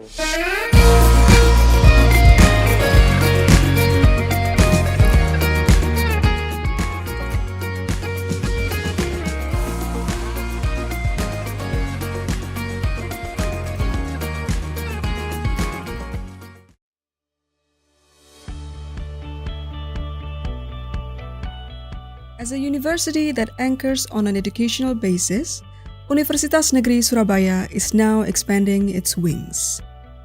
UNESA is committed to continue moving one step ahead in order to prepare children of the nation to be resistant in facing the challenges of the future while answering global demands. With 3 campuses in East Java that are integrated with each other, UNESA is ready to extend to various public, enabling them to pursue higher education. The main campus is located in Lidah Wetan, Surabaya, with 7 main buildings. They are the Rectorate Building, the Institute of Education and Professional Certification Building, as well as 3 faculty buildings which include Faculty of Education, Faculty of Languages and Arts, Faculty of Sports Sciences, as well as a postgraduate school. Ketintang campus, which is the oldest campus, has 5 faculty buildings including Faculty of Mathematics and Natural Sciences, Faculty of Engineering, Faculty of Economics and Business, Faculty of Social Sciences and Law,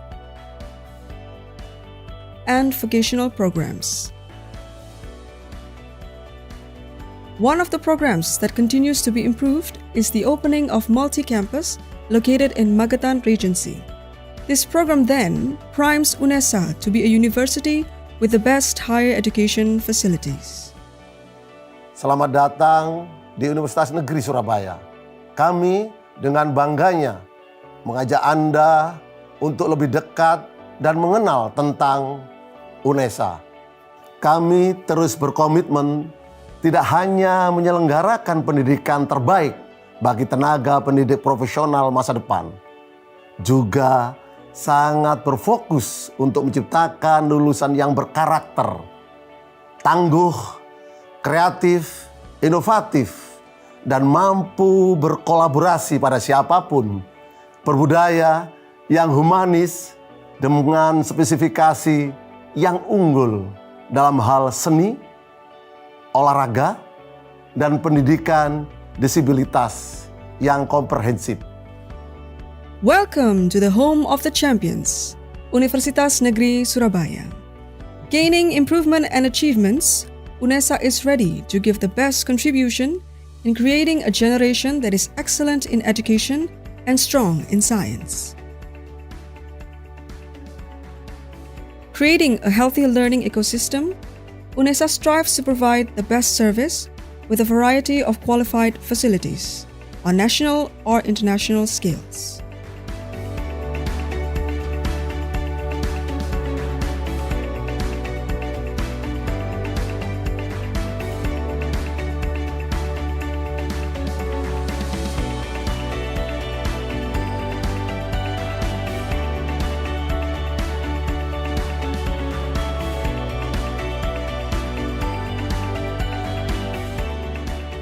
UNESA remains committed to providing excellent and friendly service for persons with disabilities, supported with adequate facilities and infrastructure, a competitive environment, and continues moving to realize a conservation and environmentally friendly campus. Realizing higher education autonomy that is independent, UNESA has become a state university as legal entity in accordance with the government regulation of the Republic of Indonesia, number 37 of 2022.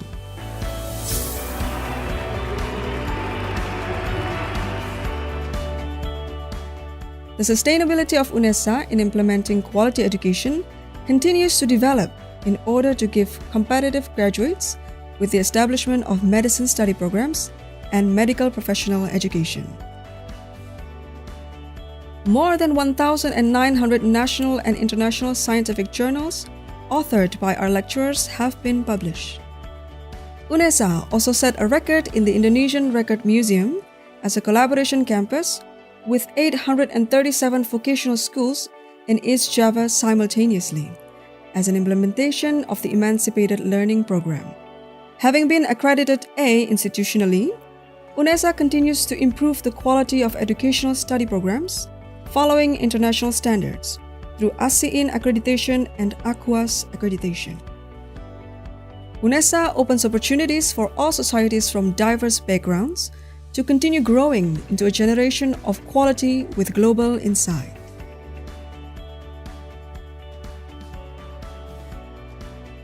UNESA menyiapkan layanan akademik dan non-akademik.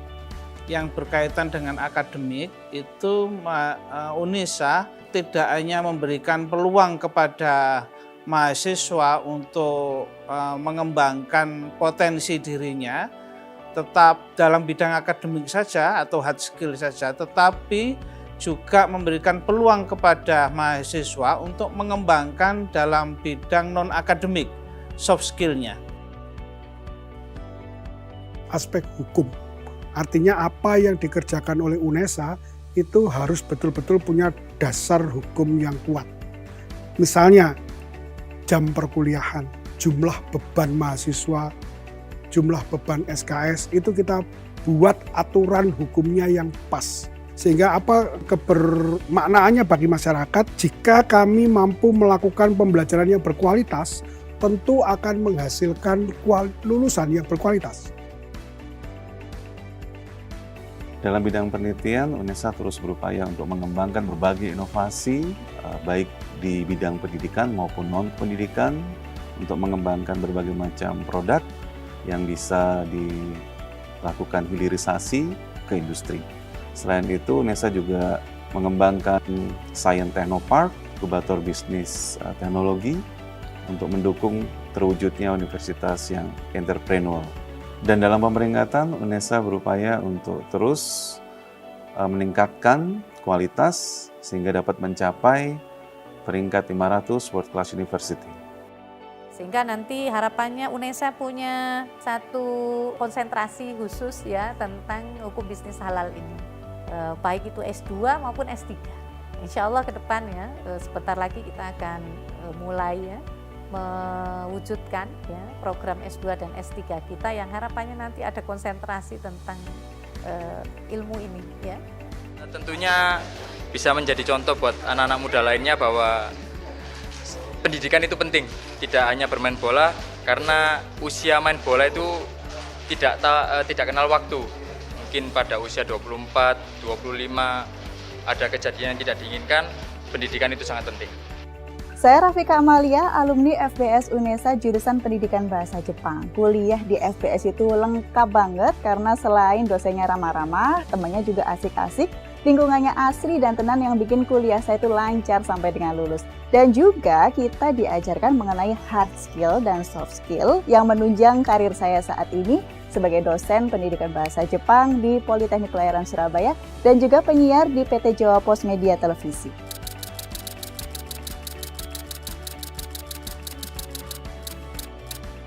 UNESA, satu langkah di depan.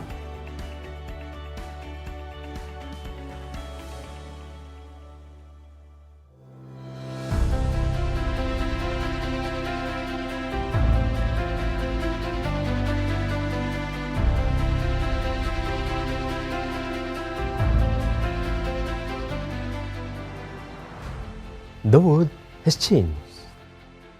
The technology of information and communication going through spurring disruption in all fields, creating new order.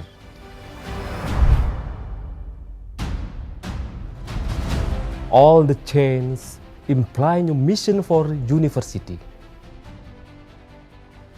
The scientists must read and mapping new system for human activity to deliver new pictures and guidelines through facing new era. We are doing it here in Faculty of Social Sciences and Law, Universitas Negeri Surabaya.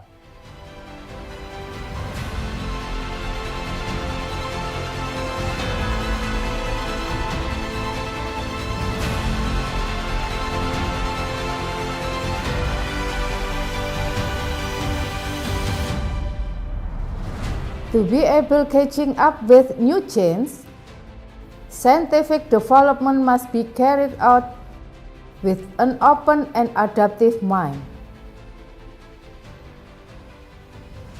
In the Faculty of Social Sciences and Law, the academic activities running dynamically. We continue to develop teaching method, especially utilizing technology. Research culture and community service continue to be encouraged to provide solutions to various social and legal problems in society. Students are not just objects, but subjects, who are the center of learning.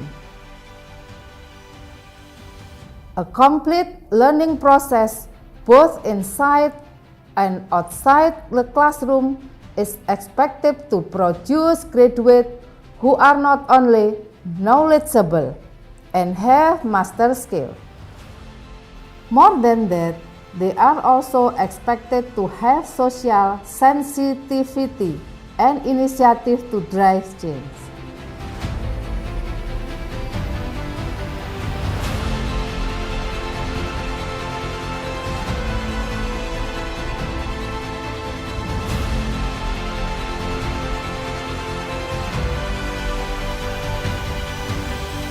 This big dream must be supported by the readiness of an established support system. The pillars must be prepared in superiority of human resources, facilities, and service system. The Faculty of Social Sciences and Law is overseen by professional, experienced, and certified human resources educators and academic staff.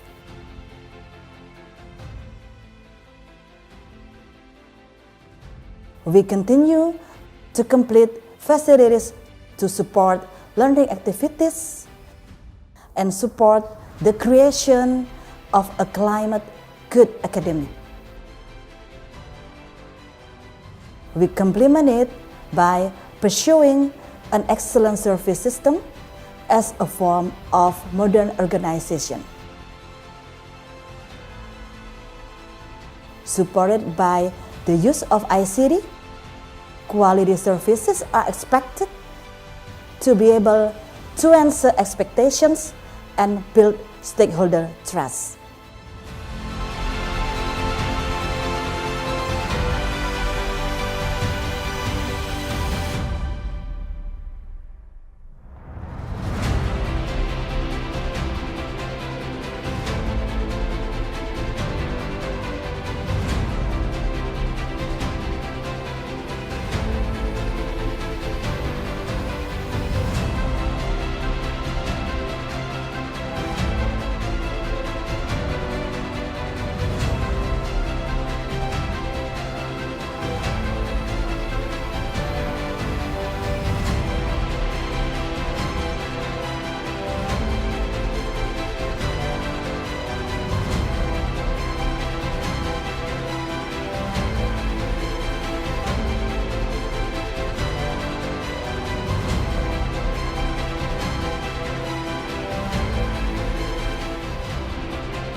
We believe that a big dream must be started by small steps. We hope that from these small steps, the Faculty of Social Sciences and Law can contribute to the bigger achievement of larger goals. Become a support for the hopes of Universitas Negeri Surabaya. Contribute ideas for Indonesia to participate in scientific and humanitarian development.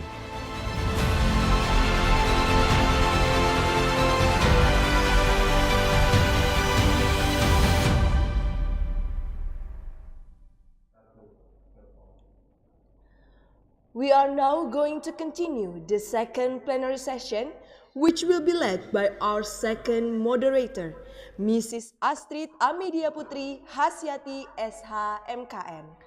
Mrs. Astrid Amedia Putri Hasyati SH MKN was graduated from Universitas Erlangga on her bachelor degree in 2018 and master degree in 2020.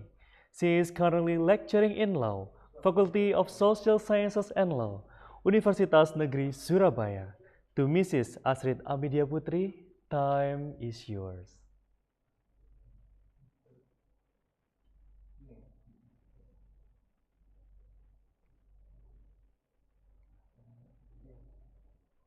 Thank you, Professor. Assalamualaikum warahmatullahi wabarakatuh.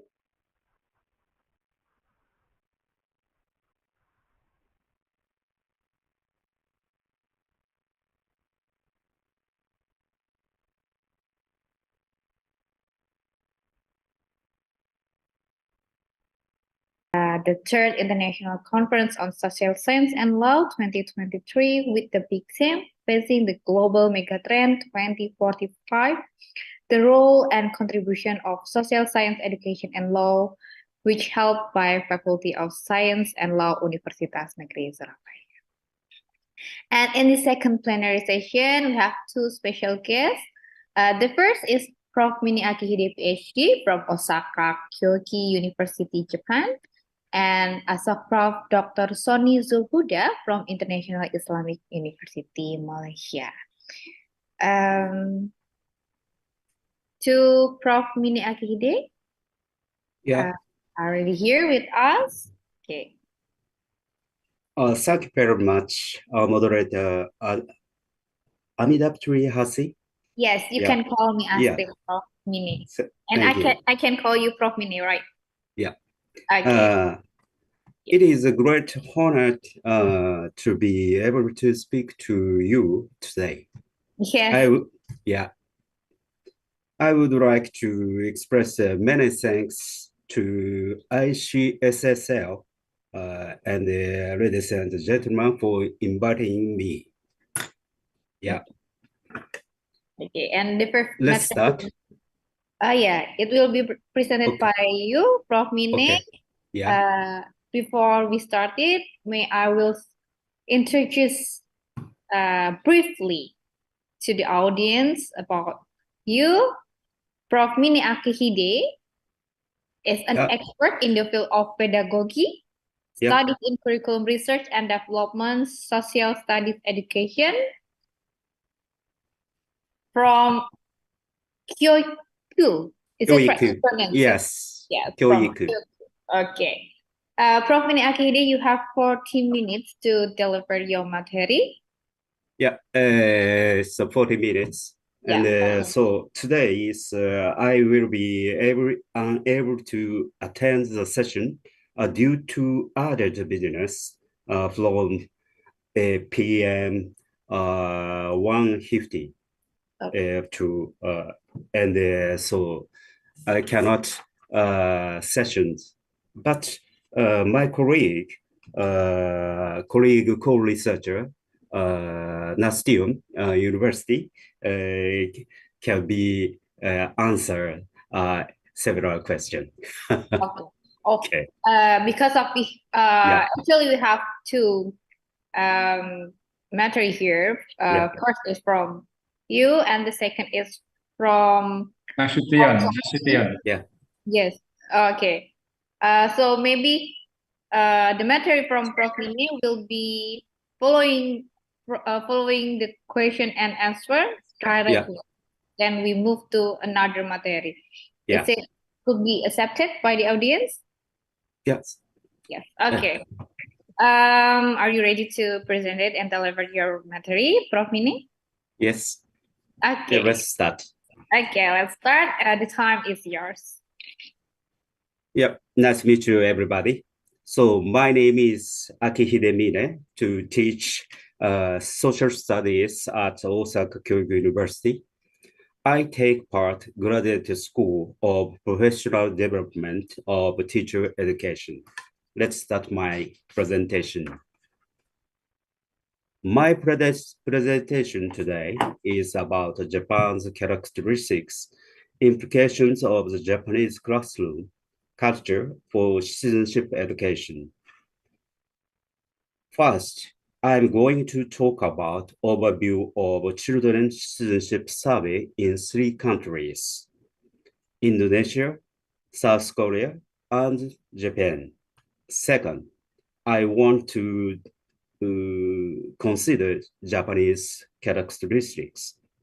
After that, I'm going to describe importance of democracy in the classroom and in the school.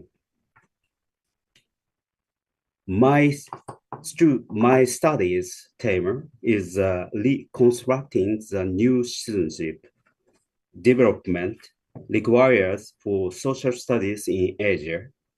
Today's presentation reports a fact-finding survey on civic knowledge, attitude, and actions of children in Indonesia, South Korea, and Japan, and clarify the characteristics of each country.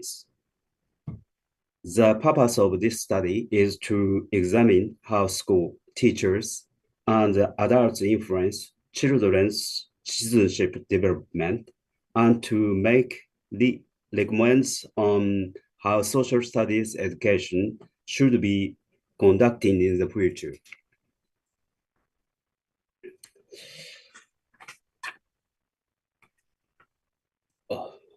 Sorry.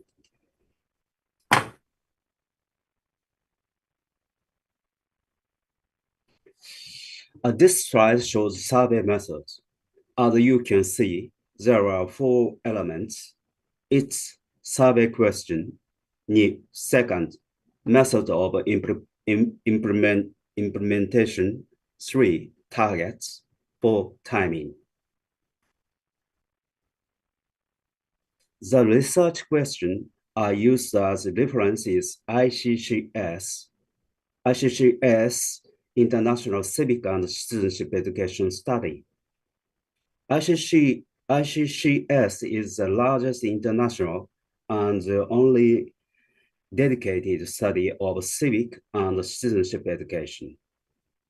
This is a survey by the IEA, International Association for the Evaluation of Educational Achievement. Here, you can see the overall diagram. I will explain each relationship from question item 1 and 2. Question item 1 corresponds to the open classroom climate discussed in the ICC surveys. In political socialization research, an open classroom climate has been conceptualized as a situation where the culture in the classroom influences political efficiency, political participation, and a sense of civic duty. Question item 2 refers to the school culture because it has a considerable amount in the common with the item of teachers' democratic ethos. Specifically, this item gives a clear picture of the perceived relationships between teachers and students, and in addition to this, it extends the scope to the perceived relationship between the children themselves. Therefore, it can be viewed as an important factor that influences the formation of children's citizenships. In elementary school, it is the homeroom teacher who has the most contact with students on the daily basis. Even though the question item refers to most of the teachers at school, children perceptions are strongly influenced by their homeroom teacher, and a considerable portion of the school culture is also considered to overlap with the classroom culture. Yuichi Furuta states that an important aspect of this question item 1 is that it includes not only the teacher's teaching strategy and students' involvement in dealing with political and social issues, but also students' perceptions of the expression of opinions in the classroom. This item may be perceived as a question on the important factors that substantially influence the formation of children's citizenship at the everyday classroom culture. I will first analyze the characteristics of democracy in Japanese classrooms and schools through comparison with survey research in South Korea and Indonesia. Next, based on a comparison of survey results from the 3 Japanese elementary schools that cooperate in the citizenship survey, we will analyze and discuss the result, focusing on the concept of respect, fairness, and tolerance in the teacher's democratic ethos. Here is question item 1.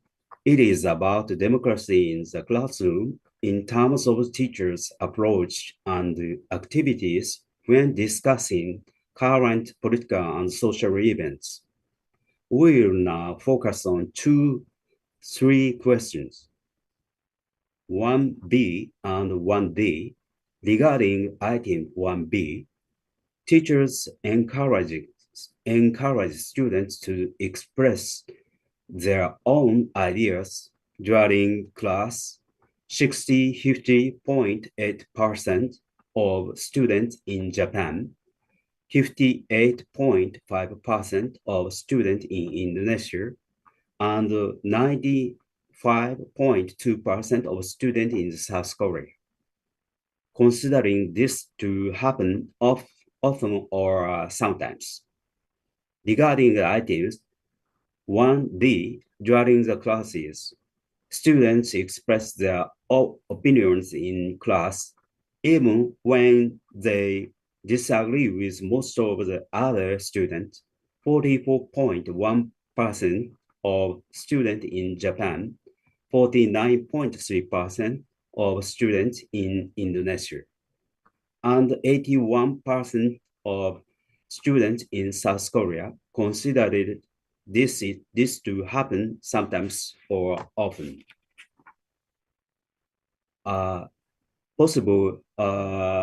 Possible characteristic of Japan is that although teachers encourage students to express their own ideas in class, the classroom is not considered a place where students can easily express their own ideas.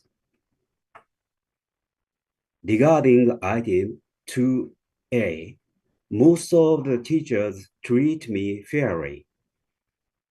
90.3% of students in Japan, 84% of students in Indonesia, and 97.8% of students in South Korea responds in the affirmatives, in indicating that fewer students perceive that they are treated fairly by their teachers in Japan compared to the other countries.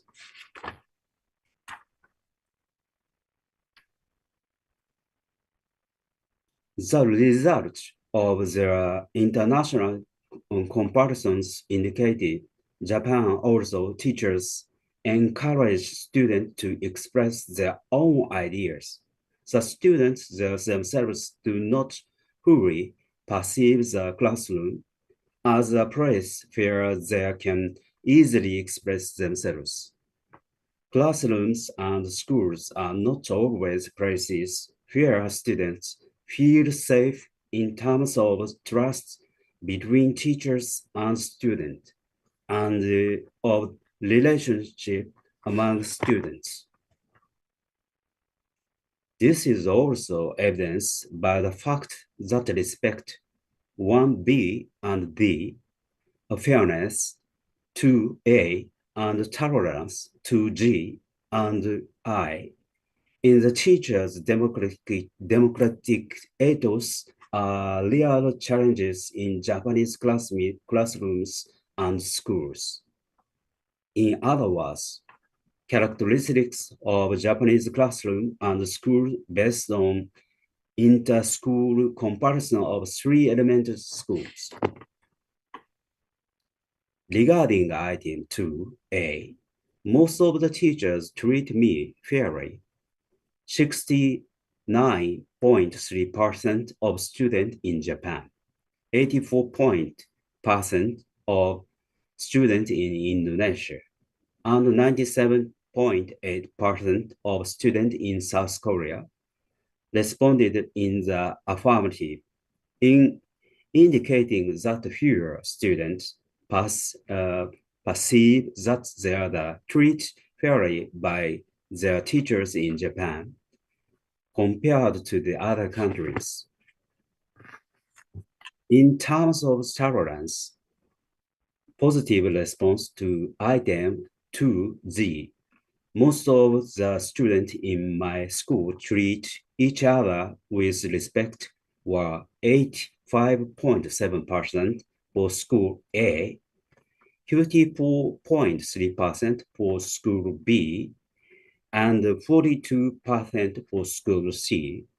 School A had the highest percentage of students who felt that they treated each other with respect, followed by School B and School C, respectively.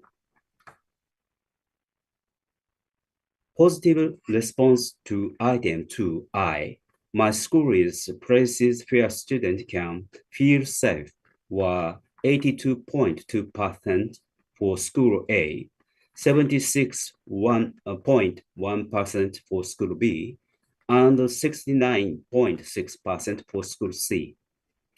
As in item 2G, School A had the highest percentage of students who felt safe at school, followed by School B and School C. Respectively, the above results also show that the School A had higher percentage of positive response in terms of fairness and tolerance, and that the percentage of positive response varies from school to school. Therefore, another characteristic is the students' perceptions of beginning in the safe place varieties depending on the school and the classroom. As an overall trend of the three questions items, positive response were highest in School A, following by School B and School C in that order. That is because the three questions are not independent of each other, but rather are closely related to each other. This may be due to the power relationship that are formed between teachers and students and between the students themselves. In general, the stronger the power relationship, the easier it is to defer to others without daring to speak freely. The looser the power relationship, the easier it is to speak freely and openly. In the types of relationship that are built among the students, which may influence the degree to which a democratic culture is formed in the classroom and school. School A has classes where every student can easily express the opinion and the most open discussion possible. The premise for that is interpersonal relationships that enable free speech and being built, and democratic culture has been formed. Two major findings have emerged from our examination of the result of this study. One is that democracy is classroom and school is heavily influenced by the barriers of respect, fairness, and tolerance discussed in the teacher's democratic ethos, although it may also be influenced by the social and cultural background of Japanese society.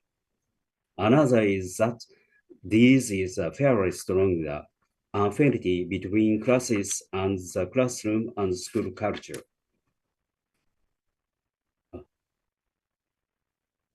Finally, in response to these issues, two major points may provide insight for reconstructing a new citizenship education.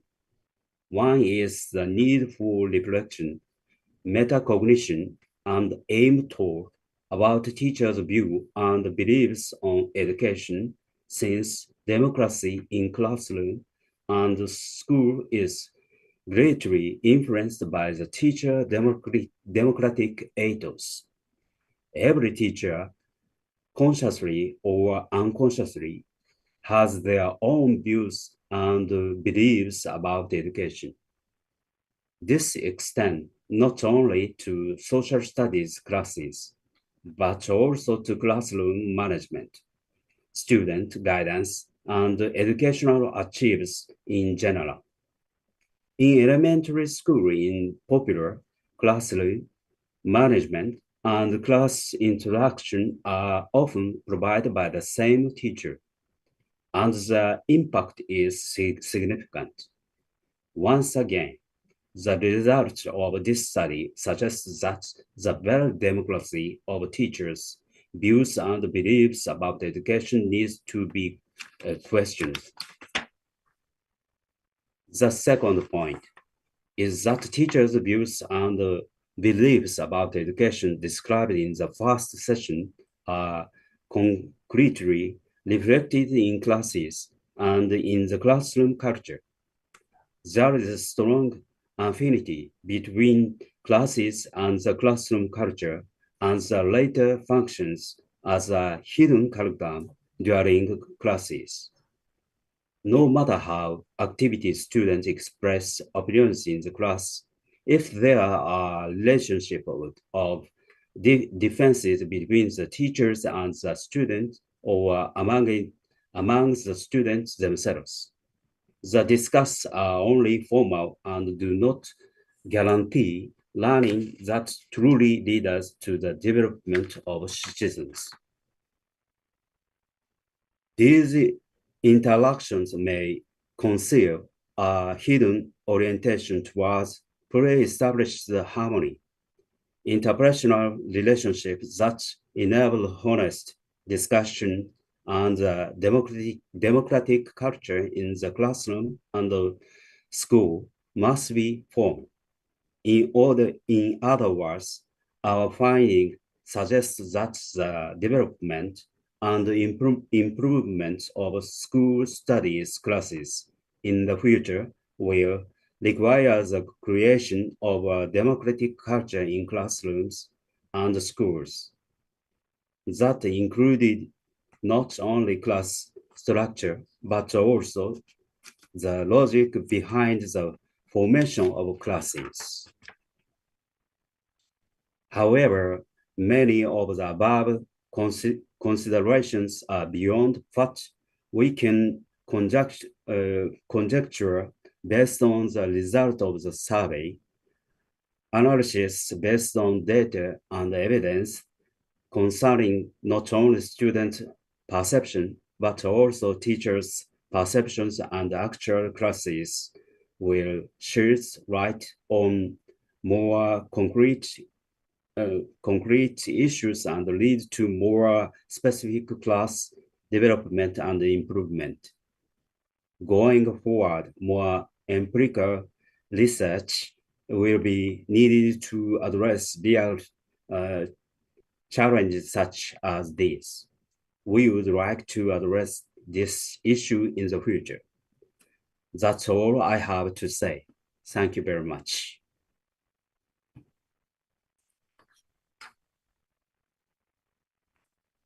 Okay, thank you, Prof. Mine Akihide, about your material with title Survey Research on New Citizenship Development Required for Social Studies Education in Asia, Japan's characteristic with 3 countries, which is Japan, Indonesia, and South Korea. So, because of Prof. Mine have another occasion after this, maybe we will open the question and answer about the material to the audience. You have 10 minutes to ask Prof. Mine Akihide or Prof. Nasution will help to answer the question. Nasution, please. Okay. 10 minutes for Ms. Mine Akihide Sensei. Please. So,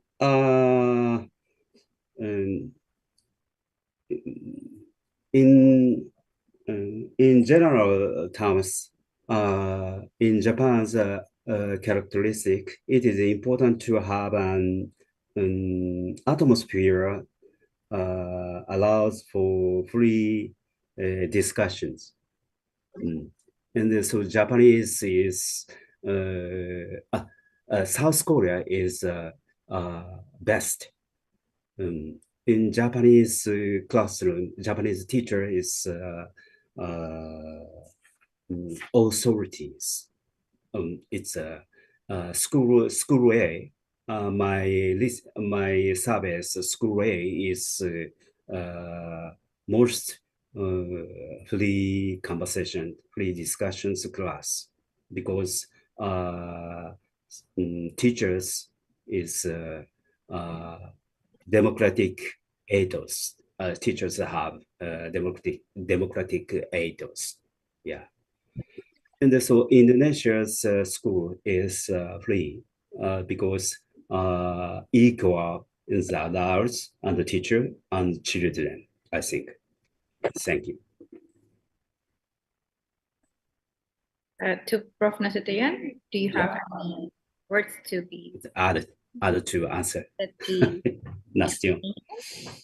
Maybe any question for Mr. Minakite for 10 minutes before he left in this seminar conference? Please, for the audience. Okay, if there is no question, maybe may I ask Prof. Mini or Prof. Nasution about the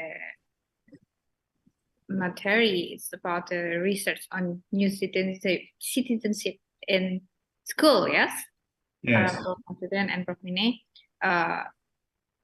is it related that the knowledge to the children and the democratic in the class, how they active and react to their teacher, to how they are raising as a child by their parents and by their neighborhood.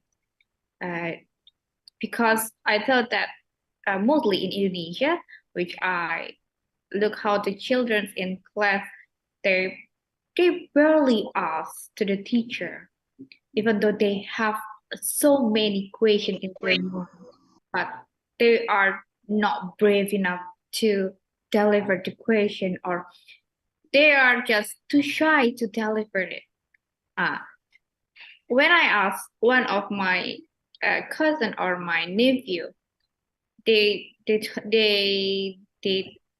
think that ask a question, they are afraid their friends will bully them. I thought that it is related about how the children's democratic in class and how they are raising as a child. Maybe you can explain or answer my question, Prof. Mini or Prof. Nasution. 先生、ちょっと説明したんですが、インドネシアの学生ではなかなか質問が多いんですが、だけれどもなかなかなんか話すのがなんか恥ずかしいとか怖いとかそういうことなんですが、でどのようにして子どもの意見をできるように、はい。I think it's shared slide. It's a democratic ethos, respect, fairness, and the tolerance. It's a classroom. So students' opinion. It's so discussed in the classroom atmosphere. It's important. ナスヨンさん、あれですかね。どうですかね、日本と比較して自由に言う雰囲気は、僕はインドネシアのがあると思いますけど。はい。Maybe Professor Minakite has said that this is very important about the role of the teacher, and the social environment. That's why in Japan too, that the children also not very freely to speak with the teacher because the climate of the class, climate of the society that teacher is very strong, like this. That's why the democratic climate it's also a problem both in Indonesia. If in Indonesia, a student afraid to express their opinion. Also, this also happen in Japan, but in Indonesia, this is the lowest, 37%, and in Japan, 47.6%. The best is in Korea, 75.3%. This is the data about the research about democratic class in the third countries in Asia. Okay, thank you. Okay, thank you, Prof. Nasution and Prof. Mine for the answer. I will be open the Q&A to the audience. Is there any more questions from the audience?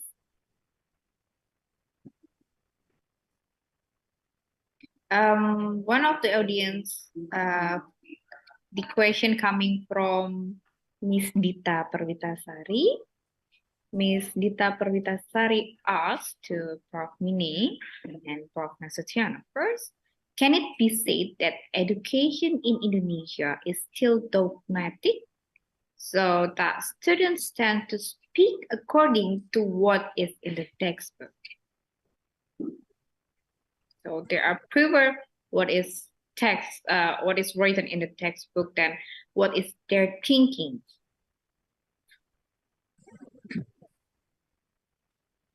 You may answer the question, Prof. Mine or Prof.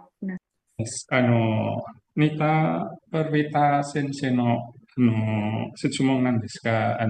Toyu imi de wa Indonesia de wa kono sensei ga kyokaso no moto ni ninshiku shiyou to yuriu ka toyu sensei no ushiekata deshou ka?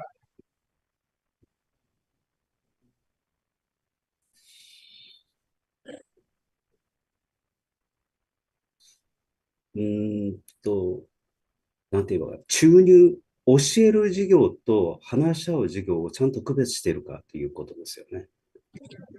Jadi there is the differences between the teaching methods and also how to make the climate that the student can discuss to other students.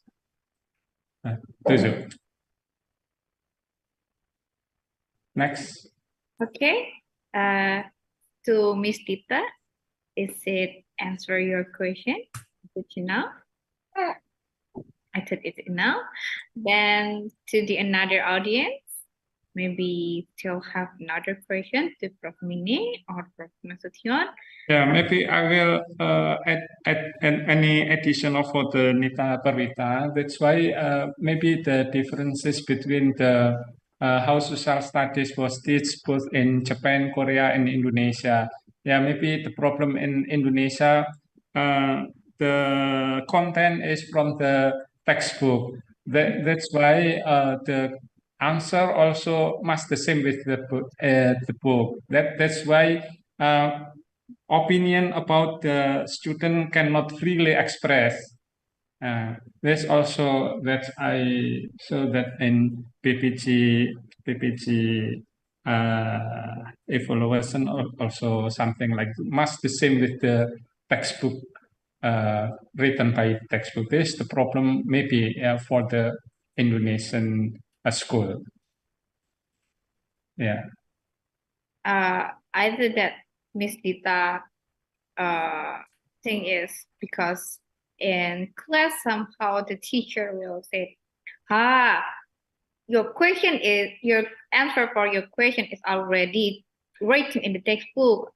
You are not reading the textbook, right?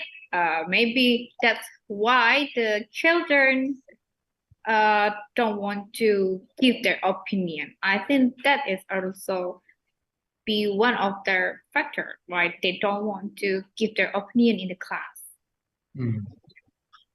Yes, I think it's the same. Yes, the same opinion with mine. That the answer of the teacher uh, has been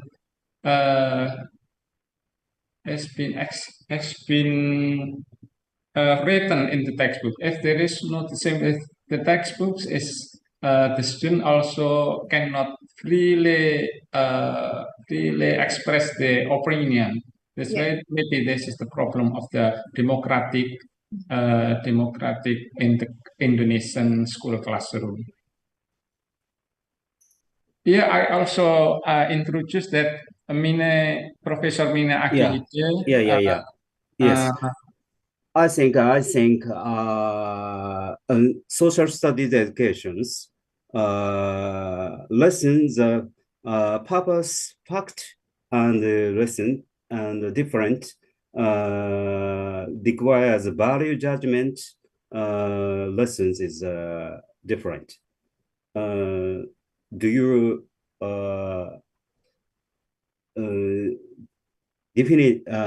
differentiate between teaching lesson and discussion lessons? So, and so former questions, my answers. One, relationships between children are important. Between children are important relationship. Here there were mutual acceptance.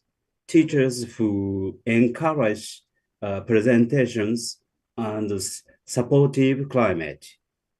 So this survey is just begun.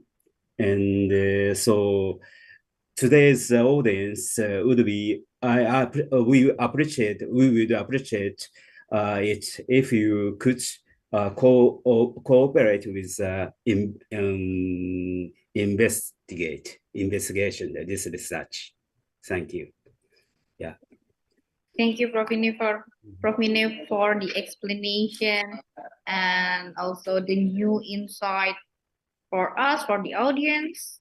But I'm sorry because the time is already TikTok.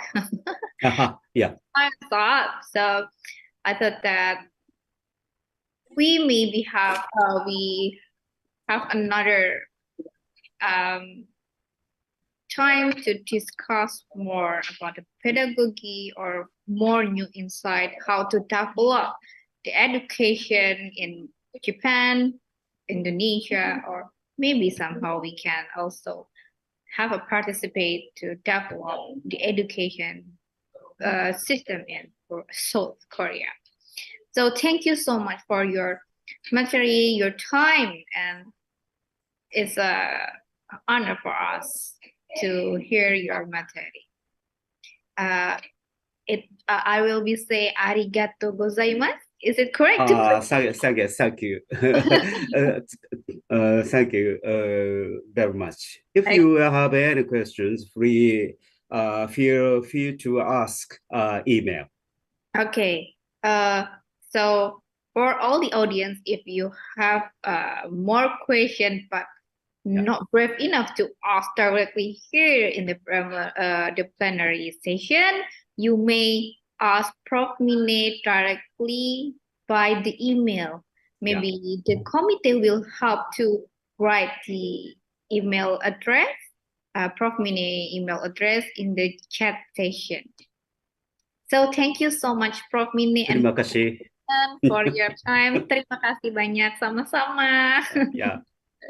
So we will be see you next time. See you. I will be end this session. Wassalamualaikum warahmatullahi wabarakatuh, and I will be moved to another guest. Thank you. Thank you. Thank you very much, Nastio. See you.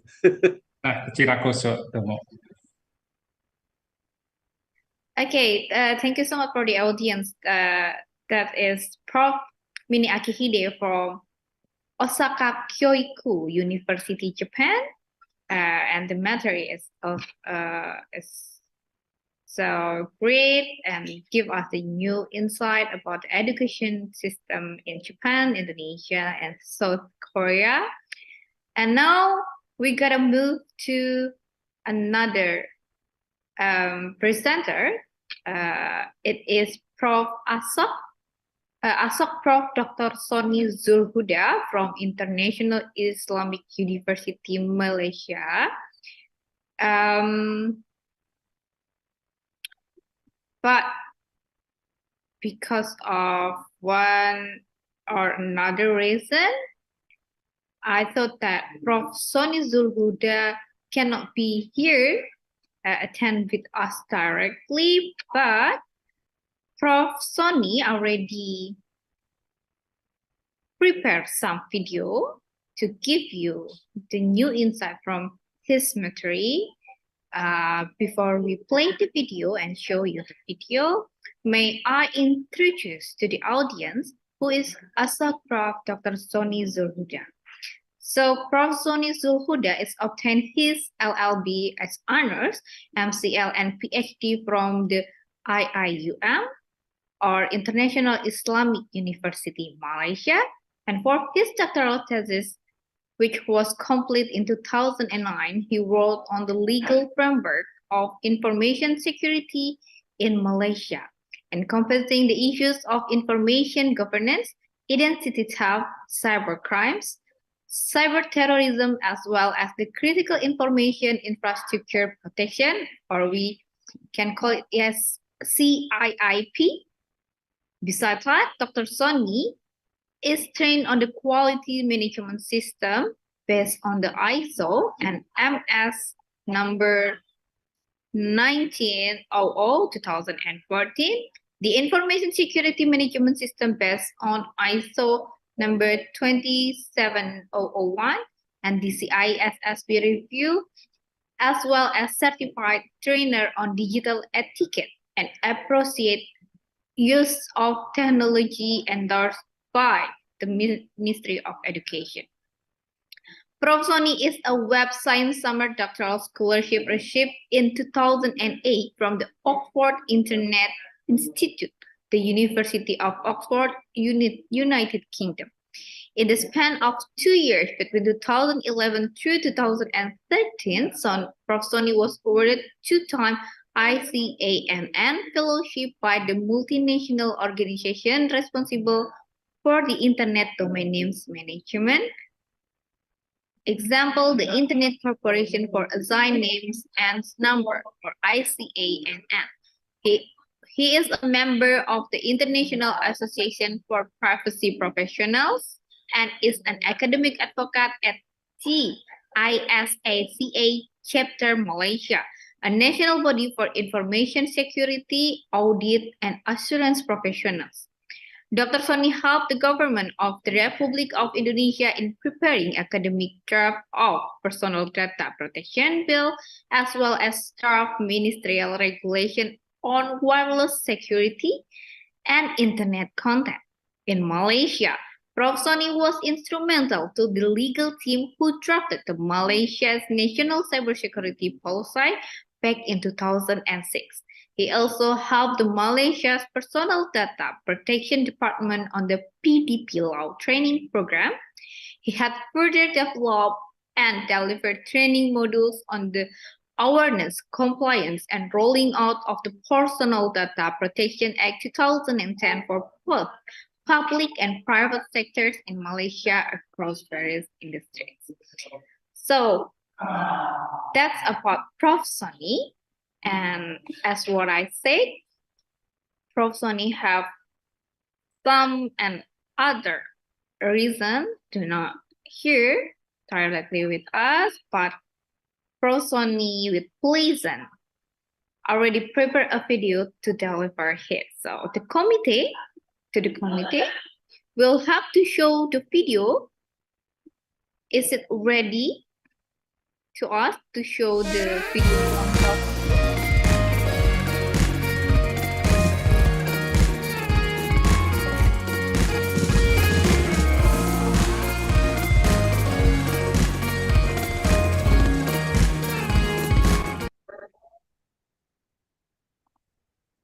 Okay. Assalamualaikum warahmatullahi wabarakatuh. The topic of our presentation today is the megatrends, cybersecurity, and the direction for legal policy.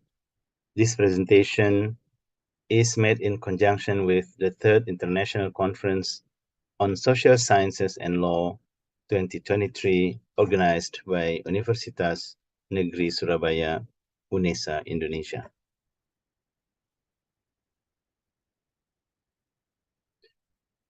Before we start with our presentation, it is very important to understand the key term. And the key term in this presentation and in this conference is megatrends. What is megatrend? From the work done in 1982 by John Naisbitt, he explains that megatrends are large transformative processes with global reach, broad scope, and a fundamental and dramatic impact. So megatrends are exponential waves that will fundamentally reshift the competitive landscape in the future.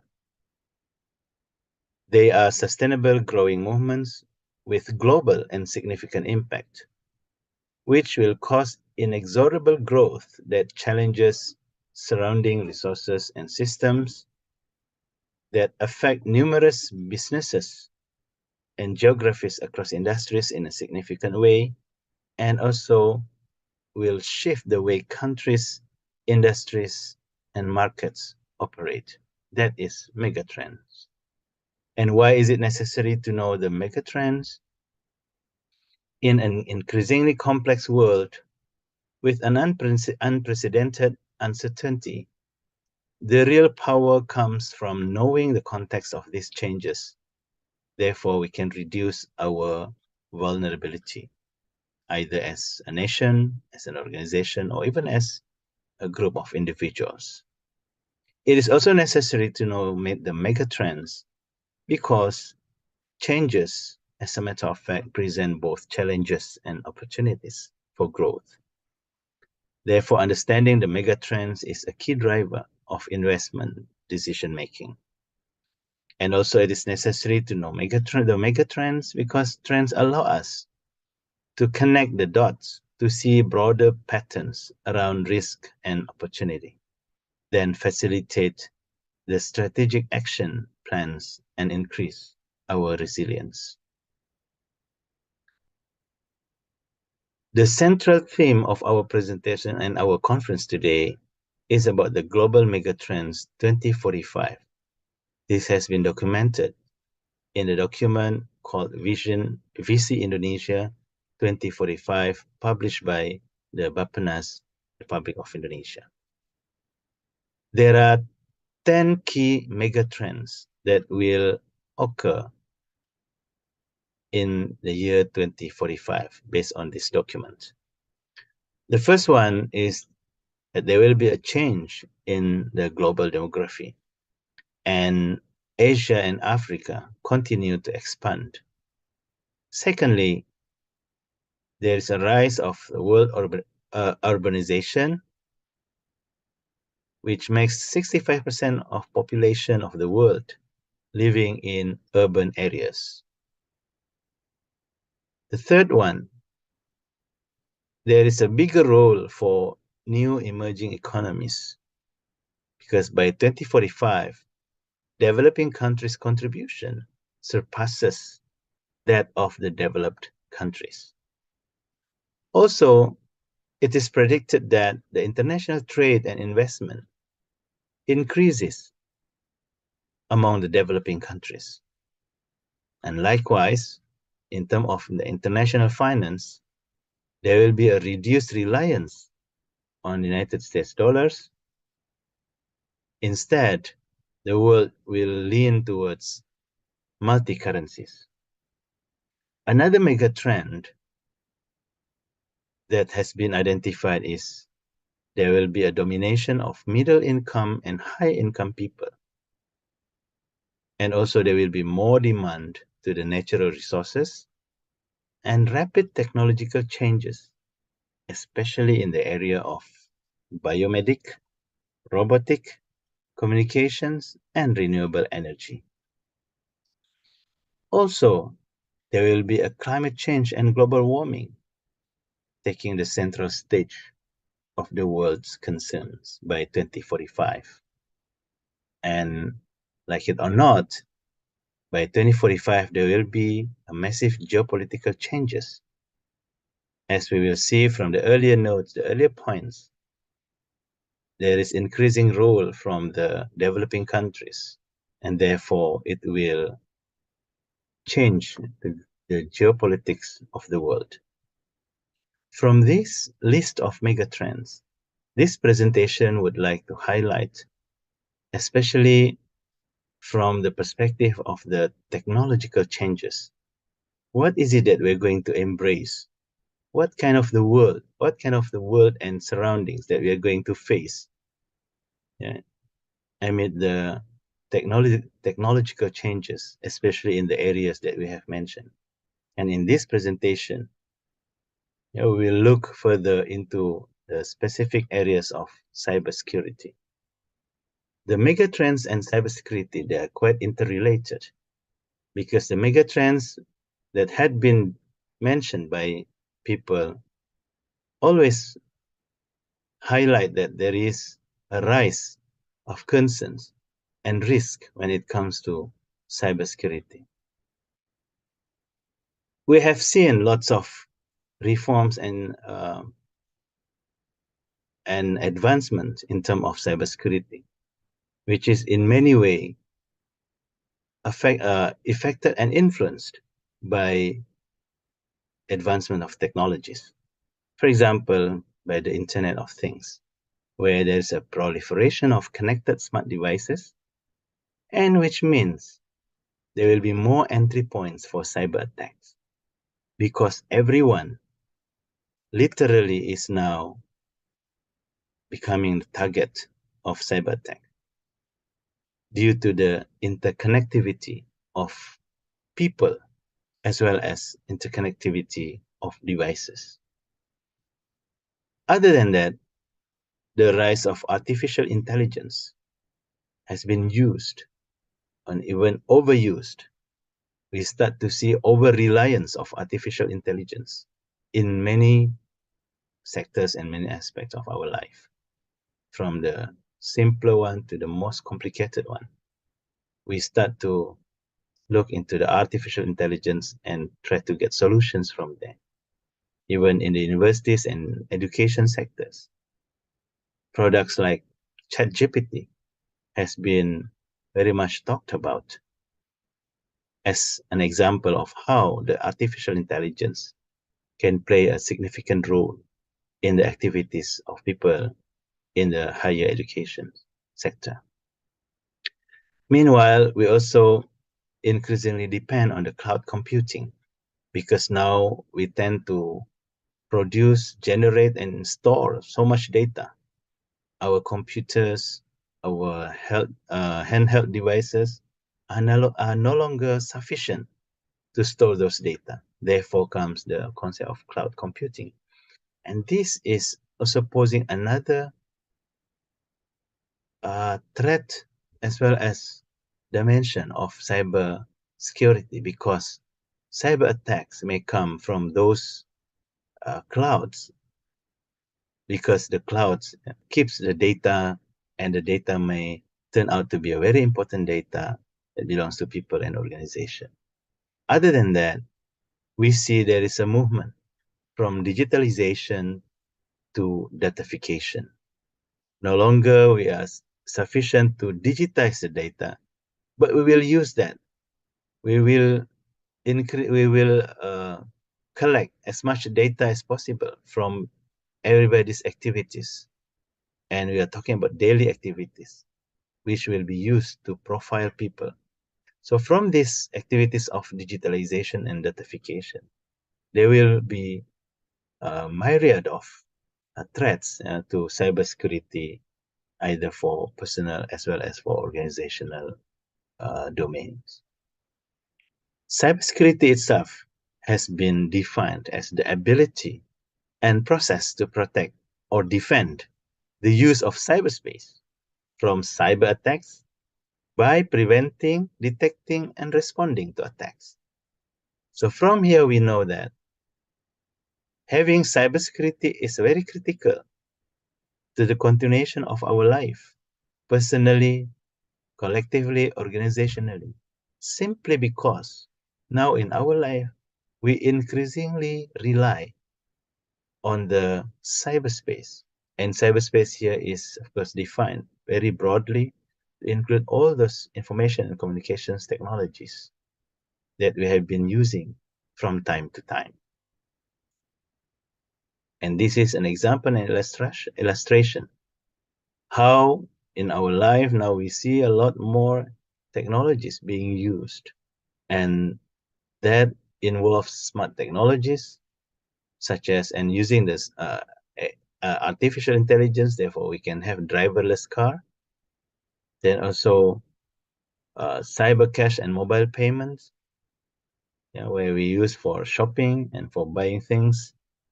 And we have mentioned the rest of this, such as cloud computing, the Internet of Things, as well as free electric power. This is what people had been mentioning back in 2020 or even before that. So now we want to see a very worrying analysis and findings made by the World Economic Forum when there's a report of global risk report. And this report actually highlights that there are prominent risks that we are going to face in the next 10 years, 20 years, and even 30 years. And in this presentation, I'd like to highlight the technology risk that we're going to face in the near future. The first one is the widespread of cybercrime and cyber insecurity. And we have seen day in, day out, how people have misused the digital technology in order to get illegal gains, either from the use of the social media or by the direct marketings in order to steal data and so on and so forth. Other than that, there is another risk that comes from the use of technology that we shall consider embracing it and facing it, which is the breakdown of critical information infrastructure. And this is a very serious threat because our life now is depending on this critical information infrastructure. And this critical information infrastructure includes those information infrastructure that is being used at the large scale, at the public bodies, public establishments, such as, for example, mass transportation or electricity or hospital and health services. So all these public services, they are now depending on this information infrastructure. So we can imagine if there's an attack into this information infrastructure, it may cause a very devastating damage, not only to the organization or to the host of that system, but potentially to public at large. Other than the breakdown of critical information infrastructure, we also have this risk of digital inequality because not everyone has the same access to the technology or has the same access to the information, which is another risk that we have to face. Other than that is the digital power concentration, where some people in our society enjoy much bigger power when it comes to digital assets. For example, between consumers and businesses, the businesses hold so much data of the consumers, and they are always able to make use or to overuse or even to misuse the data of consumers. Meanwhile, the consumers, whether they are conscious or not conscious, they keep on sharing, they keep on disclosing their own data at the public space. So that will create even bigger gap between the digital power of businesses and consumers. This is considered as another risk. And the last but not least of the risk is the adverse outcome of frontier technology. This is referring to the use of the digital technology in the military services and military sectors. However, this report is also showing that from that technology risk, there is an interconnection with other risks which are less technological. For example, due to the lack of control of the use of technology, then people start to abuse the cyberspace and start to spread fake news. And the receiving hands, and we are the rest of the people who receive this fake news, do not even bother to do some clarifications. Therefore, all this situation create what we call as the misinformed society, because there are so many misinformation and disinformation spread and also circulating due to the overuse of the social media, for example, which then create another problem. And another problem that may also happen is the erosion of social cohesion. This may happen if people keep keep using the technology and cyberspace without understanding and without keeping the common values that we are supposed to uphold all the time. Due to some differences, people start to attack one another, defame one another, slander one another. This all will create erosion of social cohesion. And this, though it is not a technological issue, but it is made easy, made possible by the technology. Then also some problem with when cybersecurity of commercial infrastructure is being attacked, it may amount to a collapse of a systematically important supply chain. This is also possible if the information infrastructure is being attacked and the security is being neglected. Interstate conflict may happen, and hopefully this is not happening in Indonesia, though the potential is always there between people. There's always reason for us to differ and to have differing views, differing statements, even differing in differing languages. But this is really a testing time for us as a society, whether we are easily prone and easily collapsing because of the this misuse of the technologies.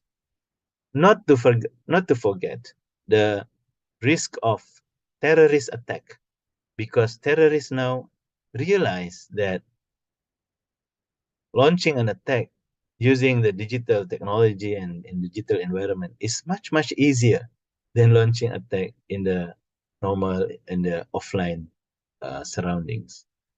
Then other than that, we have chronic health conditions which may happen if, for example, the critical infrastructure of the health services are being disrupted by a cyber attack. So all this we can see that there are interconnections of the risk between technology risk and non-technology risk.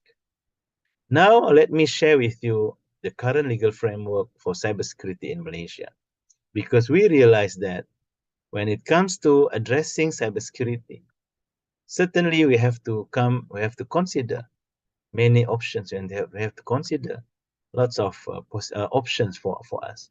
We may want to approach it from technological solutions, but at the same time, we must make sure that these technologies are not being used in a legal vacuum. Therefore, legal framework is very important, because the law is always there in order to shape, the attitude of people, in order to shape the expectations of people whenever we interact between one and another.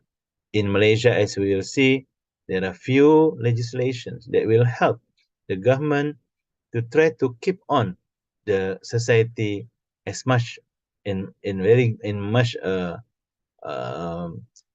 control as possible when it comes to the use of cyberspace and digital technology. So, for example, we have Computer Crimes Act, which penalizes unauthorized access to computers, unauthorized modification to computers, as well as wrongful communications of passwords and means of access. Then we have Communications and Multimedia Act 1998, which prohibits the misuse of internet for offensive content. And then we also have Personal Data Protection Act 2010, which regulates the processing of personal data in commercial transactions, therefore to strengthen the data privacy of individuals in Malaysia. So we believe different countries and each country will have their own legal framework to share with, to enable us to anticipate the cyber security attack as well as cyber risk. Nevertheless, with the increasing change and advancement of technologies, therefore comes the bigger threat. In other words, the cyber criminals, they are not staying still. They keep on learning. They keep on learning on how to make a better crime. Therefore, it is only natural that the legal framework will have to evolve as well. We need to update our legal framework because there are at least few concerns due to the changing of technology. We used to consider only the spread of virus through the sending of email, but now computer viruses can be circulated only by sending some text messages or even by sending some short post or short messages. Therefore, things change, the modus of operandi change, the technology changes. Sometimes the law will have to be ready also to be updated. Then also, as we said earlier, people are getting more increasingly dependent on the digital environment. And we are the society post-COVID-19 is a society where we already consider a new norm, where a lot more digital solutions will be used in our life. And not to forget that there is a cross-border nature of cyber attacks, where one cyber attack in Malaysia, for example, may originate from another country, or maybe from countries away from Malaysia itself. Therefore, this is always another situation that we have to consider when talking about legal framework to be able to anticipate and to address these challenges. And as we see that there are also challenges in creating an effective cybersecurity law. For everyone's information, Malaysia is now currently in the midst of process of legislating a cybersecurity law. The government is still engaging everyone to see what is the best to be legislated when it comes to cybersecurity and to protect the national critical information infrastructure. But yes, the law is not very easy to prepare, especially when it comes to the technology, which changes very rapidly. And also it requires cost, and also it involves complexity.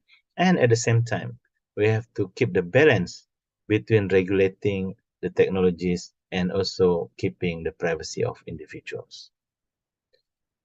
But there is always a hope for a better legal framework and legal directive in future in order to anticipate and address the challenges of threat to cybersecurity. We at least can put something of minimum security standard. The law can agree on something which is minimum for everyone to follow. However, the industries will have some flexibility of freedom to modify such minimum standards. But what is very important, we have to have at least the minimum standards. The law needs to define how the data processing should be done, how the security standards should be done, the retention, as well as the disclosure and data disposal, all will be required to have some minimum standard. Otherwise, if we don't have such standard, people will easily practice what they want, and it will create problem, because as we remember, everything is interconnected. Then the law without penalties is toothless. It's like a toothless tiger. So we need to increase and ensure that there will be penalties for non-compliance, or otherwise people will just ignore. So this is another area that we need to consider. And in fact, we are considering to have a better law for cybersecurity in Malaysia. But not to forget something very important, which is the international cooperation. That's why when it comes to cybersecurity and cybercrime, Malaysia will have to, together with the world, with the communities, the global communities, to see the best way to actually cooperate when it comes to addressing cybersecurity challenges. And for everyone's information, perhaps some people are following that the United Nations now is in the midst of preparing a new convention relating to the misuse of technology.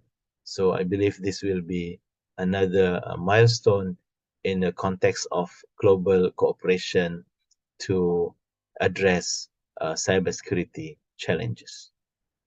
And if we have a good and updated legal framework, rest assured that we all will feel the benefit, not only personally, organizationally, but also as a community and as a nation.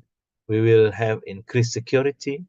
We will be having more and better collaborations. And at the end, ultimately, all this having good and cybersecurity will ensure the trust between all people and will allow investments to come in to the country. So as a conclusion and call to action for everyone and all of us here, we need to do a few things. Number one, we need to stay informed, keep up to date, whether you are on your personal, organizational, or even national levels. We need to stay informed. We need to know what is going on. We need to know what is happening beside us, around us, and therefore we will be able to respond appropriately. That is why understanding the megatrends is one important way to know where we are heading, and what are we going, or where are we supposed to do. Secondly, we must take action and ensure that you are taking adequate measures, as a nation, as a community, and also at organizational levels.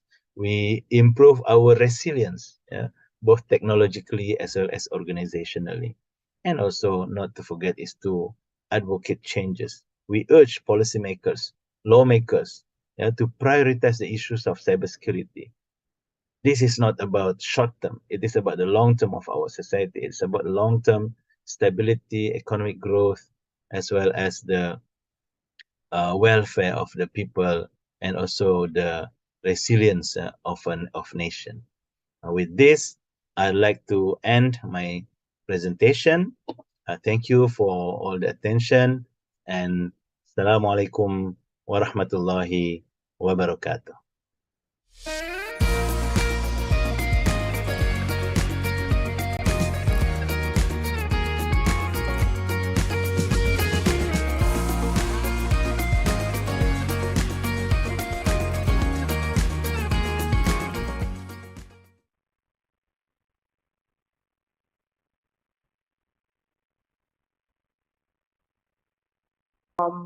Prof. Sony, because of the reason Prof. Sony cannot attend the conference directly, but it is a pleasant for us to hear the material from the video that Prof. Sony already prepared. To the audience who will be asked to the Prof. Sony's material, maybe the committee can help to write the email address or any contact that Prof. Sony maybe already give to us. Then the audience can freely ask to Prof. Sony. To the all audience, that's all from the plenary session 2. Thank you so much for your attention and your time. Then we will be directly to present our material that gonna be presented by all the moderator in each room, and that's I gonna give my session to the host or the master of ceremony, and then the committee will be help all the participants today to enter each room.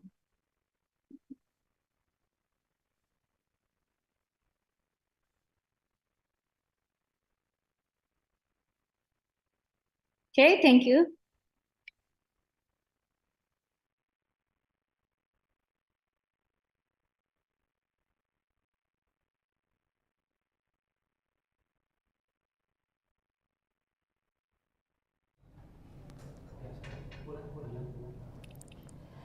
Ladies and gentlemen, the next agenda is a break session. Please, we would like to inform you that our parallel session will start at 1 p.m. Jakarta time. For all presenters, please join the breakout room 5 minutes before the parallel session starts.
meski cinta takkan bisa pergi.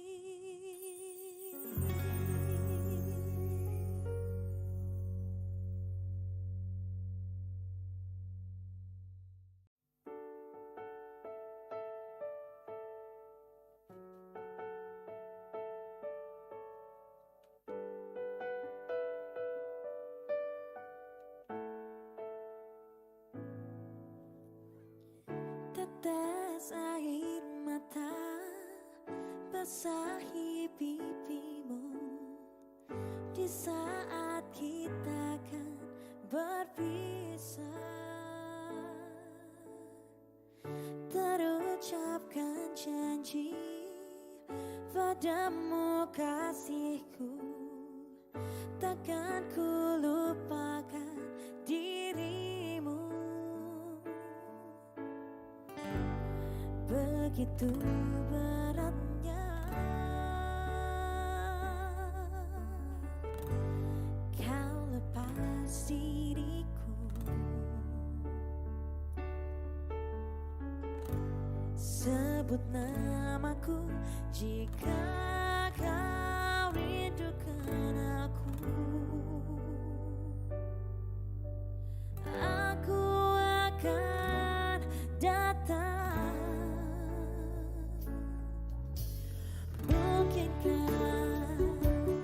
Kita kan selalu bersama, walau terbentang jarak antara kita. Biarkan ku peluk erat bayangmu dan melepaskan semua kerinduanku.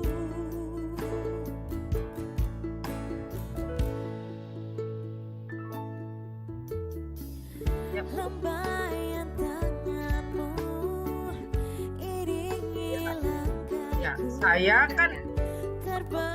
kan ada mute-nya di atas itu kan, Bu. Yap.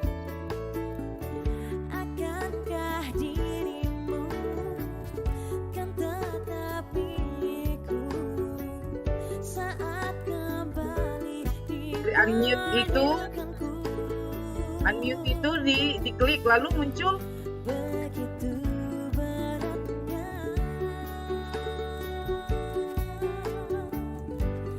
kau lepas diriku. Sebut namaku jika kau rindukan aku.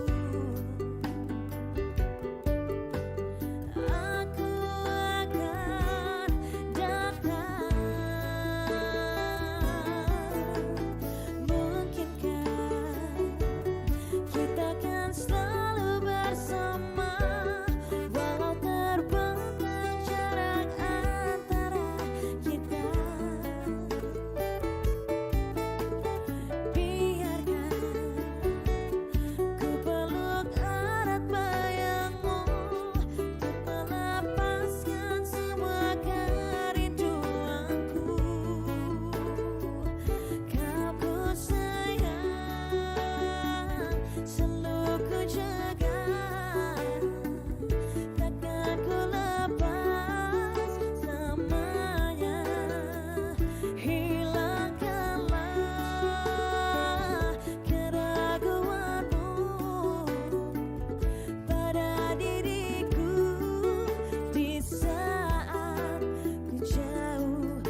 cuma bersila paut di tepi biru keliling, layarnya kertas seberang laut berapi.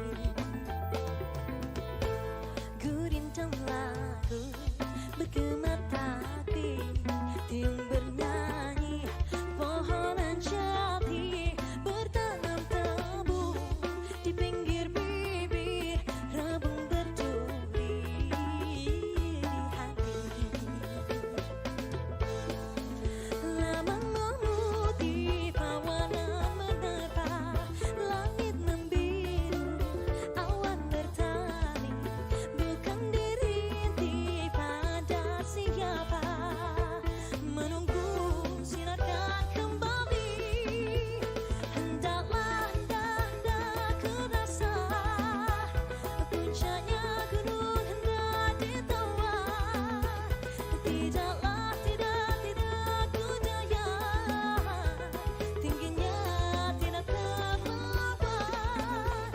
Janganlah jangan ku hibah, derita hati jangan dikena. Bukanlah bukan ku pinta, merajuk bukan berpanjangan.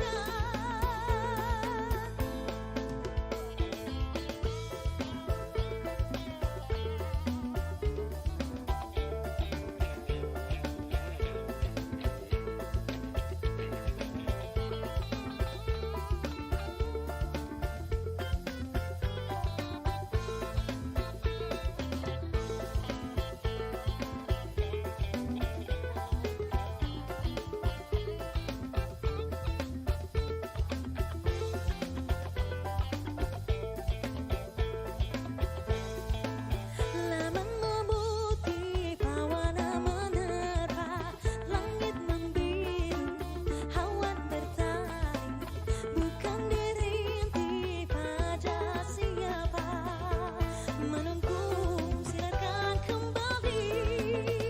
Hendaklah hendak ku rasa, puncaknya gunung hendak ditawar.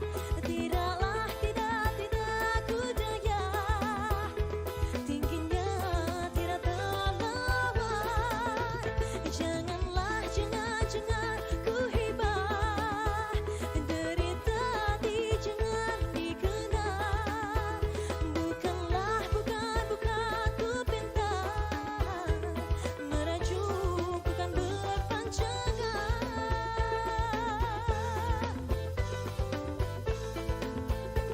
Merajuk bukan berpanjangan.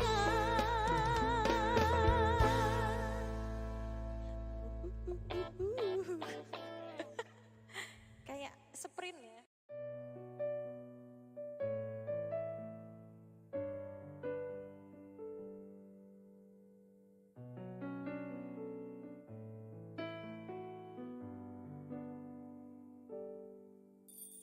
Inikah kisah cinta yang aku sesali? Kini kau tinggalkan diriku. Ku tahu ini semua kesalahanku yang selalu membuatmu terluka. Maafkanlah sayangku, dengarkan janjiku. Selama jantung ini berdetak, ku akan selalu menjagamu hingga akhir waktu. Selama nafas ini berhembus, tak akan ada cinta yang lain hingga tua bersama.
selamanya nafas ini berhembus. Tak akan ada cinta yang lain hingga tua bersama.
Kini aku mengerti semua ini terjadi.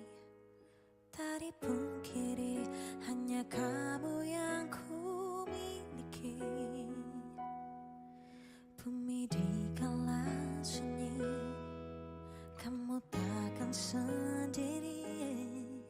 Aku di sini menantimu kembali.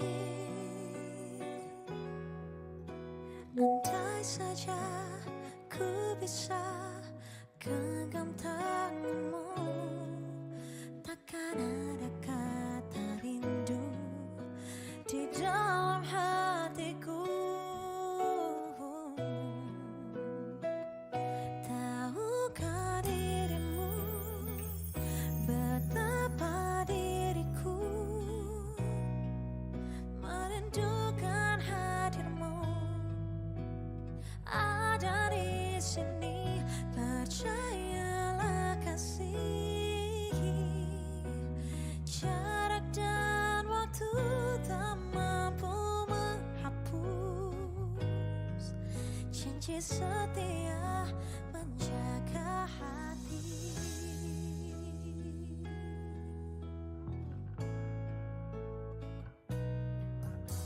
Andai saja ku bisa genggam tanganmu, takkan ada kata rindu di dalam hatiku. Tahukah dirimu betapa diriku merindukan hadirmu. Ada di sini,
menghapus janji setia menjaga hati.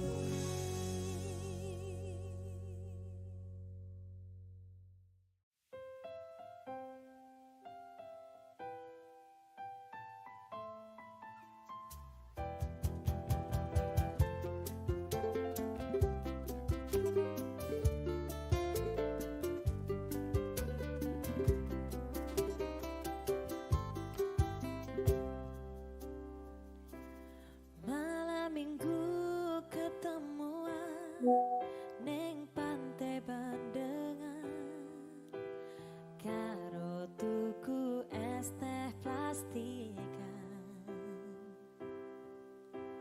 lungguh ceceran, main tiktokan, maklunting ono notif ngundang saya.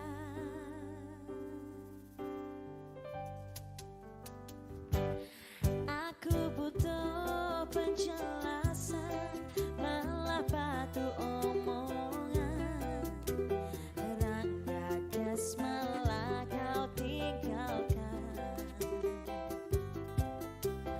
Kok malah hilang, malah cinta. Dalang malah bocah main wayang.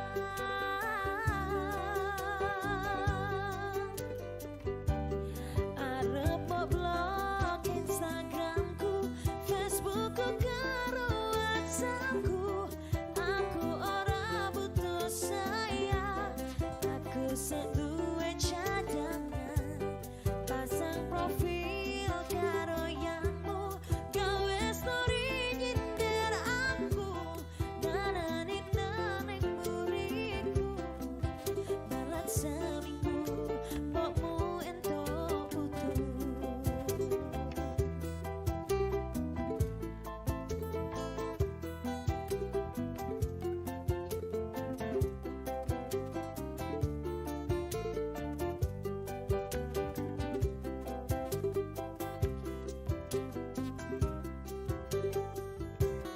Aku butuh penjelasan, malah batu omongan. Ranggagas malah kau tinggalkan. Kok malah ngilang, malah cinta. Dalang malah bocah main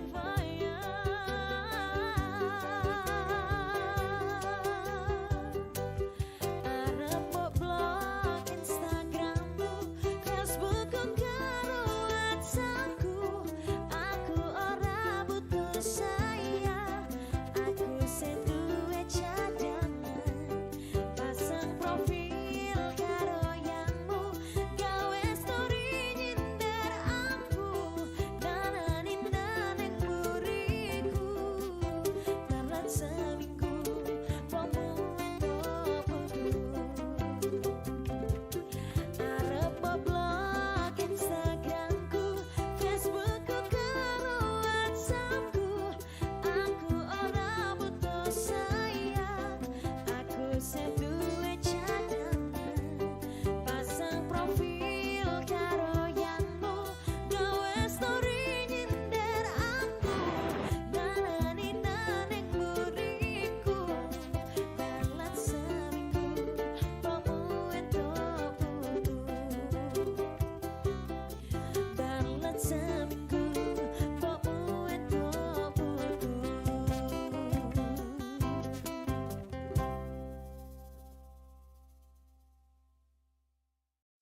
berbicara seperti dulu kalau caci maki saja diri, bila itu bisa membuatmu kembali bersinar dan berpijak seperti dulu kalau lepaskanlah saja diri, bila itu bisa membuatmu kembali bersinar dan berpijak seperti dulu kalau caci maki saja diri, bila itu bisa membuatmu kembali bersinar dan berpijak seperti dulu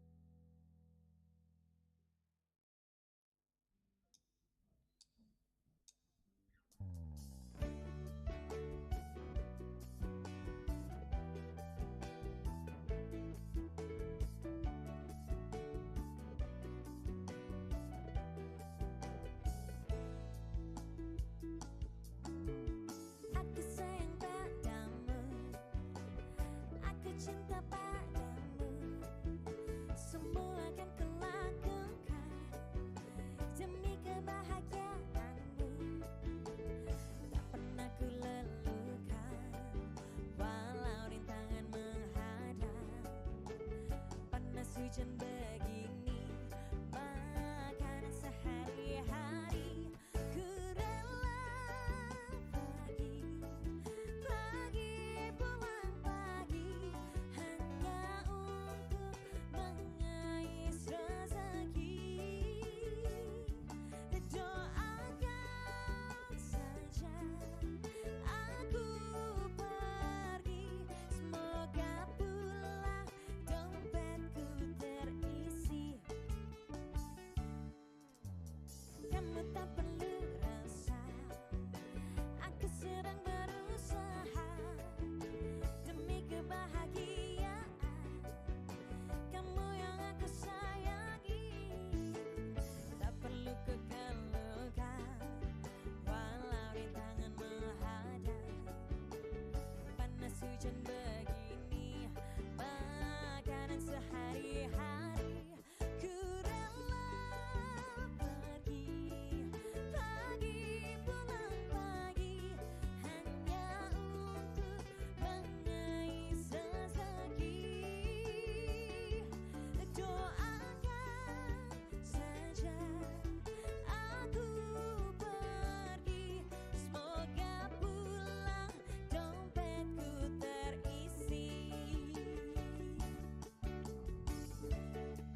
kebangetan sambat belas rawono perhatian. Jelas ku butuh hatimu, ku butuh awakmu. Kok kebangetan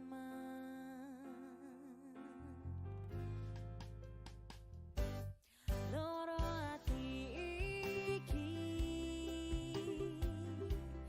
tambarno karo tanggo latihan. Sonde wes oleh gantimu, wes ra kajo aku. Mergo wes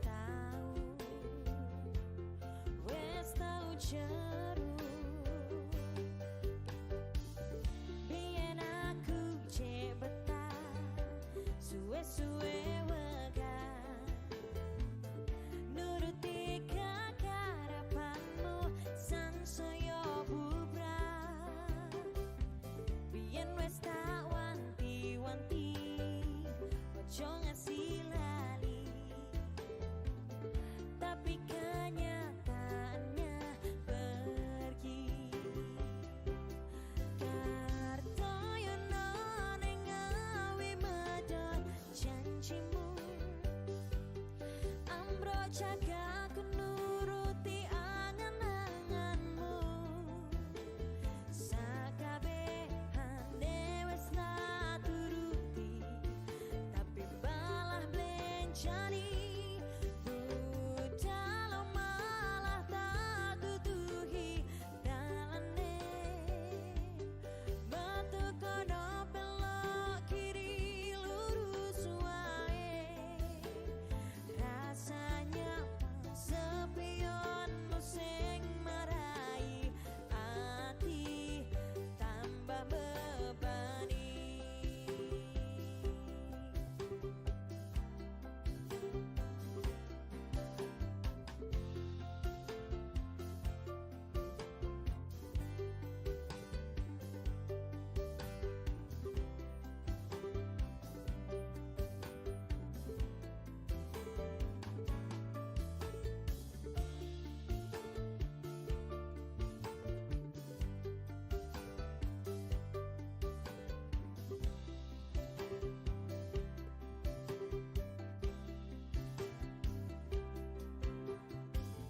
Biyen aku cek betah, suwe-suwe wegah nuruti kekarepanmu samsaya bubrah. Biyen wes tak wanti-wanti ojo sampe lali, tapi kenyataannya pergi.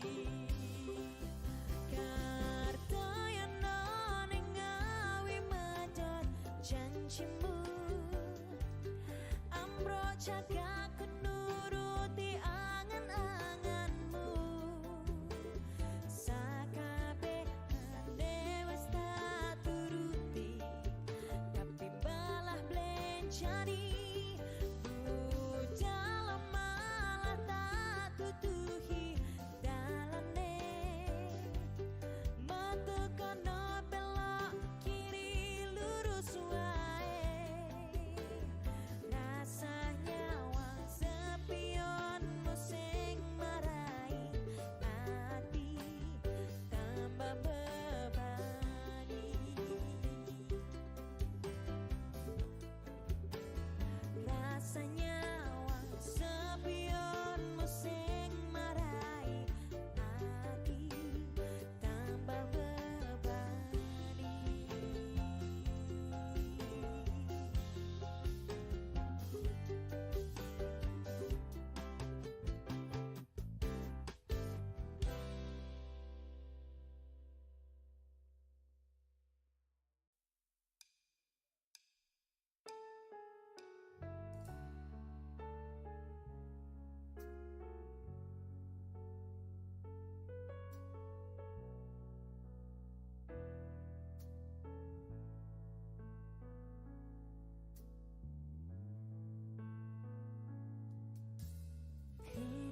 pikirkan sudah melupakan aku. Ternyata hatimu masih membara untukku.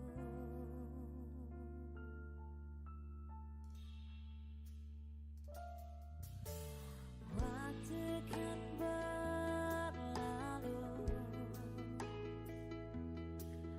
tetapi tidak cintaku. Dia mau menunggu untukmu, untukmu.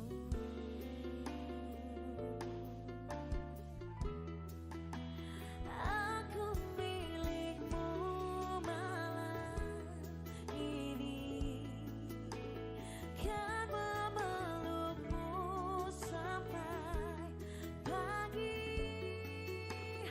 Tapi nanti bila ku pergi, tunggu aku di sini.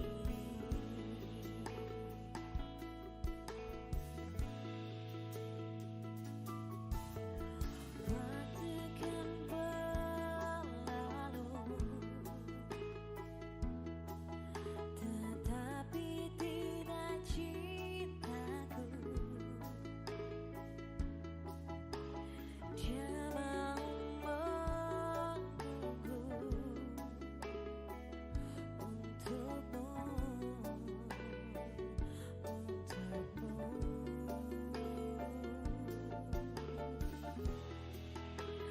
Aku milikmu malam ini,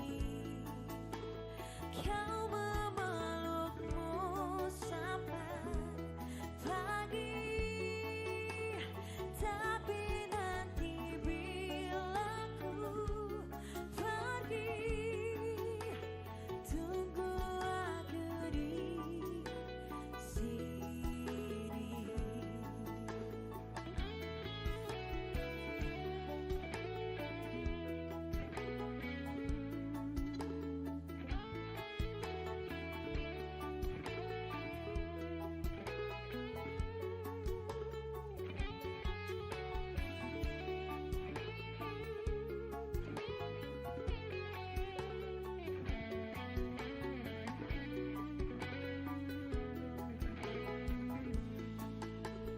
Aku milikmu malam ini, kan memelukmu sampai pagi.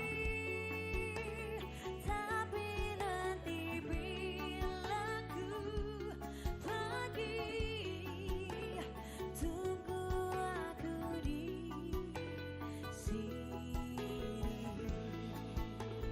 Aku milikmu malam ini, kan memelukmu sampai pagi. Tapi nanti bila ku pergi, tunggu aku di sini. Tunggu aku di sini. Tunggu aku di sini.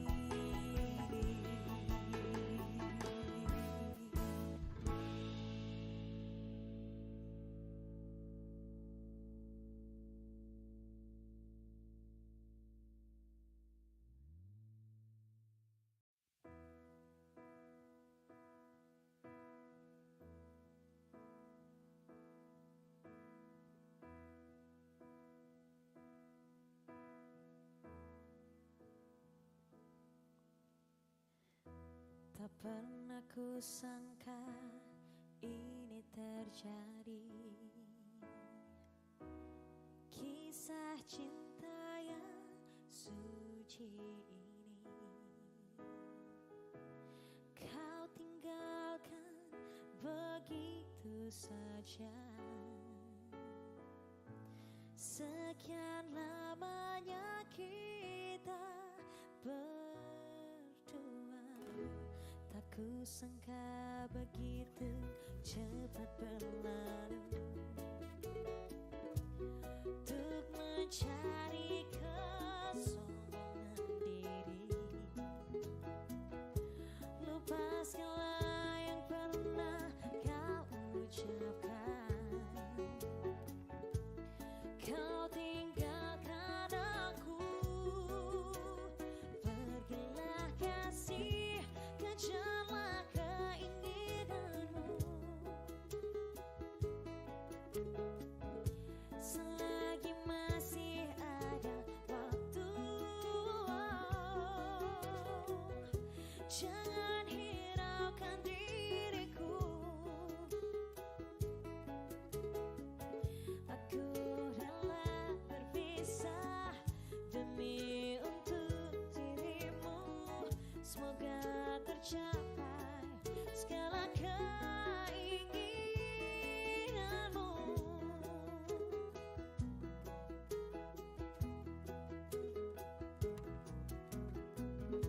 Tak kusangka begitu cepat berlalu. Untuk mencari kesombongan diri, lupa segala yang pernah kau ucapkan. Kau tinggalkan aku, pergilah kasih, kejarlah keinginanmu. Selagi masih ada waktu, jangan hiraukan diriku. Aku rela berpisah demi untuk dirimu. Semoga tercapai segala keinginanmu.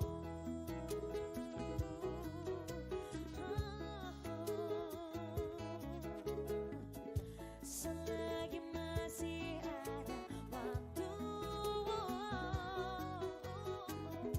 jangan hiraukan diriku.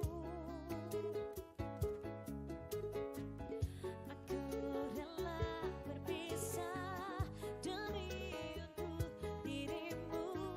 Semoga tercapai segala keinginanmu.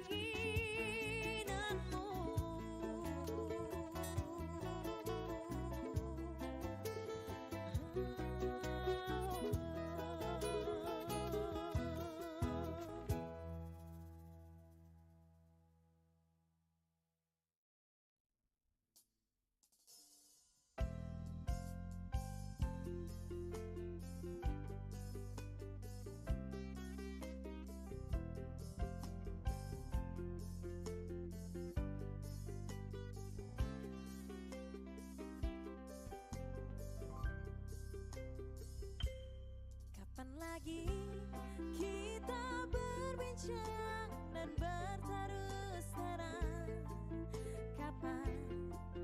Kapankah lagi ku rasakan sunyi mencekam, hati pun tersiksa. Ada rindu untukmu, seputih gaunmu kekasih. Begitu hatiku tak ingin kau jauh darimu. Lembutnya sinar di matamu, sayang. Kau begitu seadanya, namun bergetar sendu hati ini.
semuanya.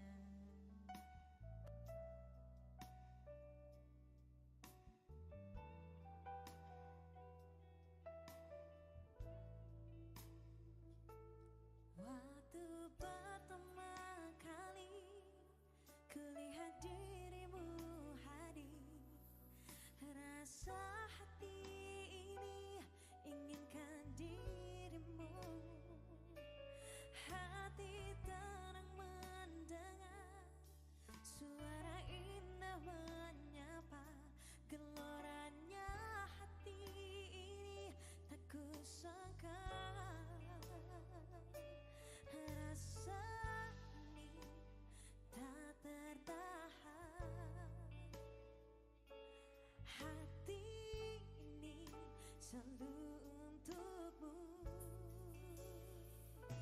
Terimalah lagu ini dari orang biasa, tapi cintaku padamu luar biasa. Aku tak punya bunga, aku tak punya harta, yang ku punya hanyalah hati yang setia, tulus padamu.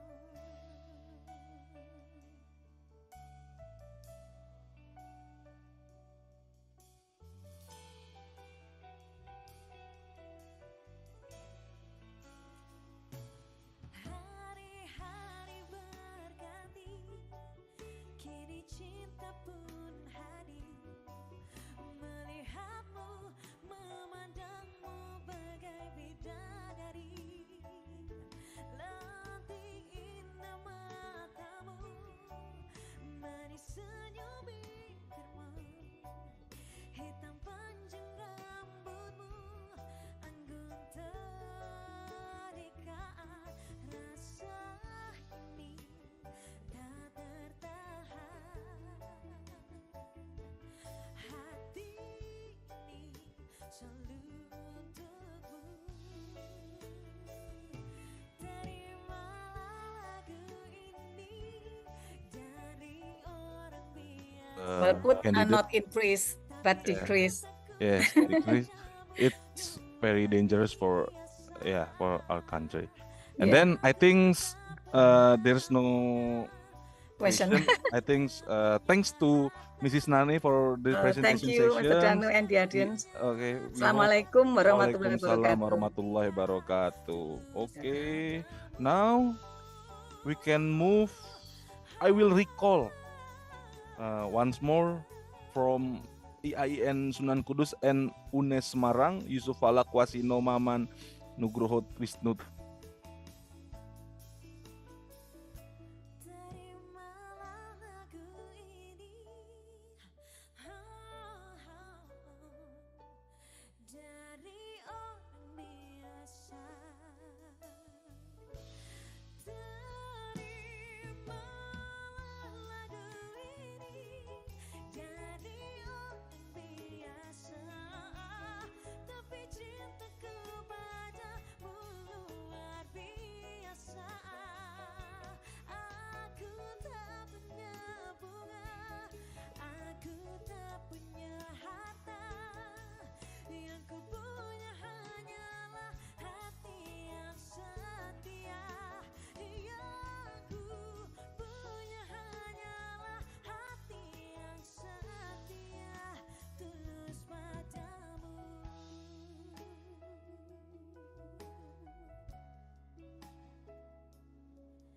Terimalah cintaku yang luar biasa.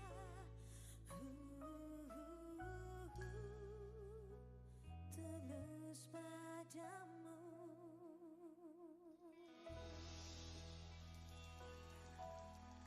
Terima kasih.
seburuk itu. Hey hey hey, mengembangkan senyuman kan membawa keberuntungan. Fortune cookie berbentuk hati, nasib lebih baiklah dari hari ini. Hey hey hey, hey hey hey, janganlah menyerah dalam menjalani hidup. Akan datang keajaiban yang tak terduga. Ku punya firasat untuk bisa saling mencinta denganmu.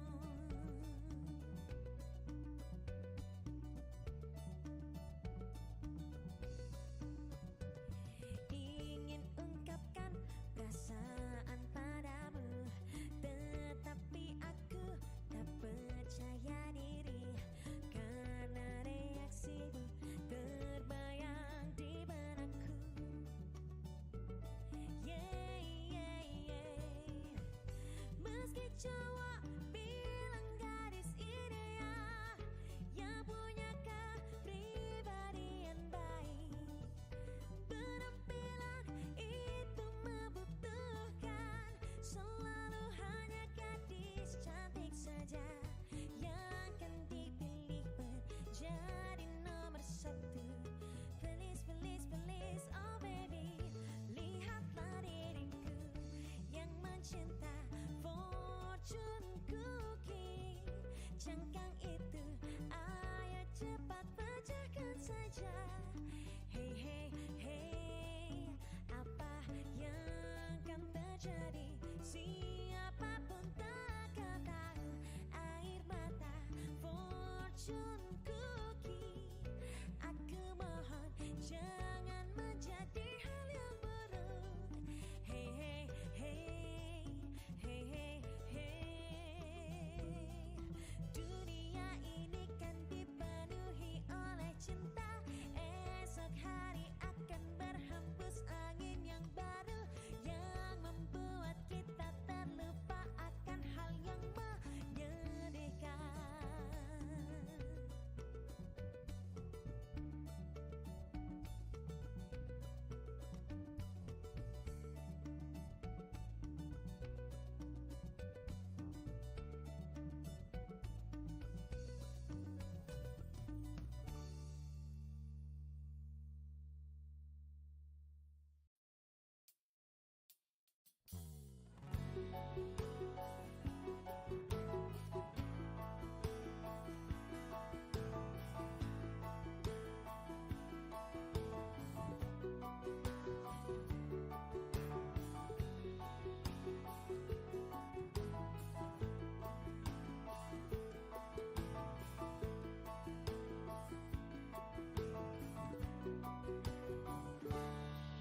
Dan terjadi lagi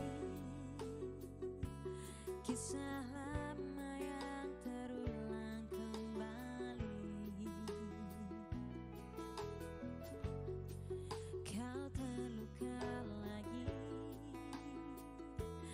dari cinta rumit yang ku jalani.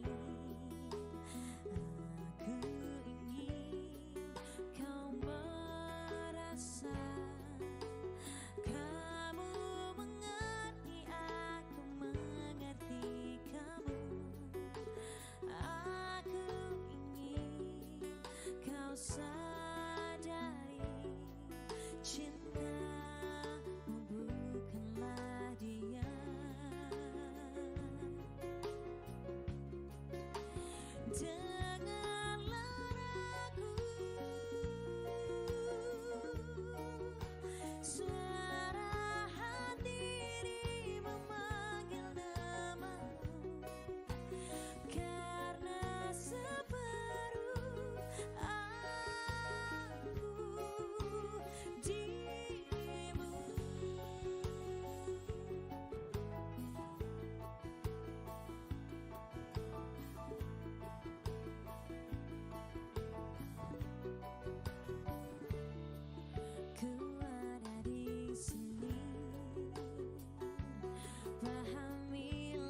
Cintamu bukanlah dia.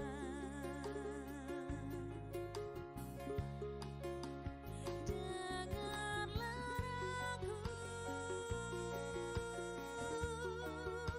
suara hati ini memanggil namamu, karena separuh aku dirimu.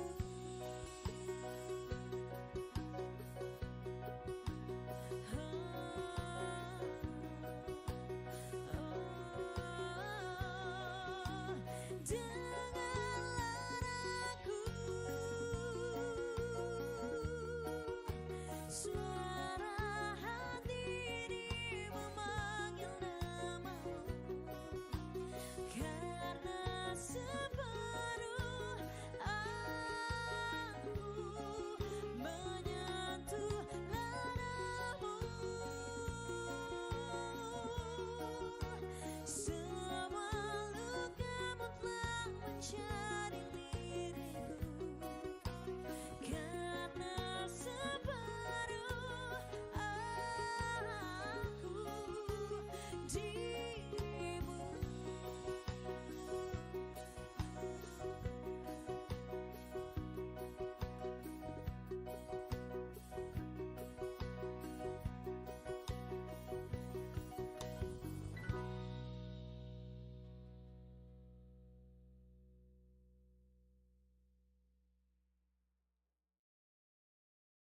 Ribuan hari aku menunggumu, jutaan lagu tercipta untukmu. Apakah kau akan terus begini? Masih adakah celah di hatimu yang masih bisa kutuk singgahi? Cobalah aku kapan engkau mau. Tahukah lagu yang kau suka? Tahukah bintang yang kau sapa? Tahukah rumah yang kau tuju? Itu aku. Tahukah lagu yang kau suka? Tahukah bintang yang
tresno janji ra bakal ngeliyo jare pun mantep atimu bakal ngenteni baliku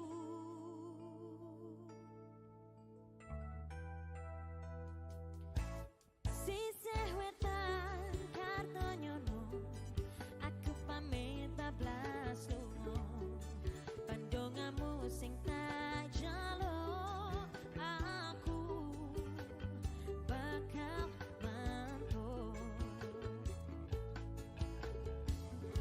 rino wangi aku kelebon impenmu tangi-tangi padoan bayanganmu beng pikir iki bunga hati sing tau duweni bendino tak rasani saiki aku bali ning awi aku tekonake janji kudu iki jenengani sliramu tak anti-anti ning alon-alon ngawi rasa iki isih podo ora ono sing beda madhep manten karo kowe ora kowe ora wae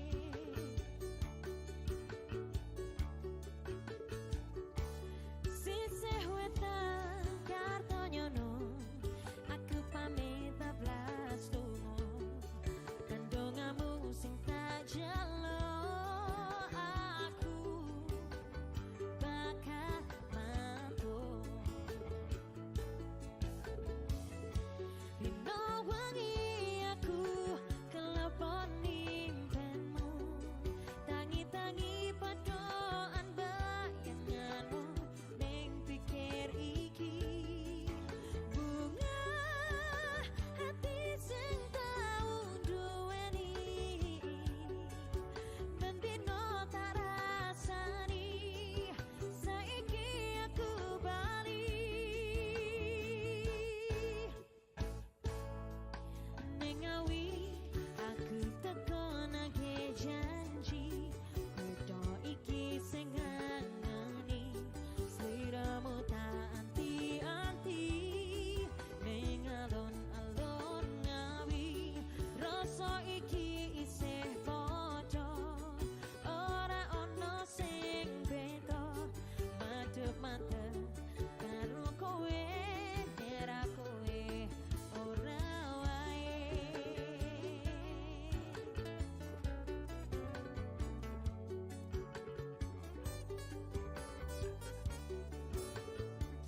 coba hapuskan rasa di mana kau melayang jauh dari jiwaku juga mimpiku. Biarlah hariku dan harimu terbelenggu satu oleh ucapan manismu, dan kau bisikkan kata cinta. Kau telah percikan rasa sayang. Pastikan kita seirama, walau terikat rasa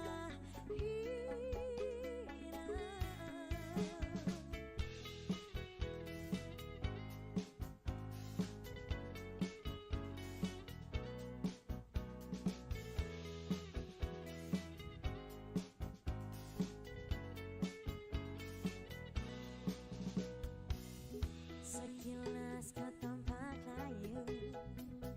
Jika kau rindukan gelap tawa yang warnai lembar jalan kita,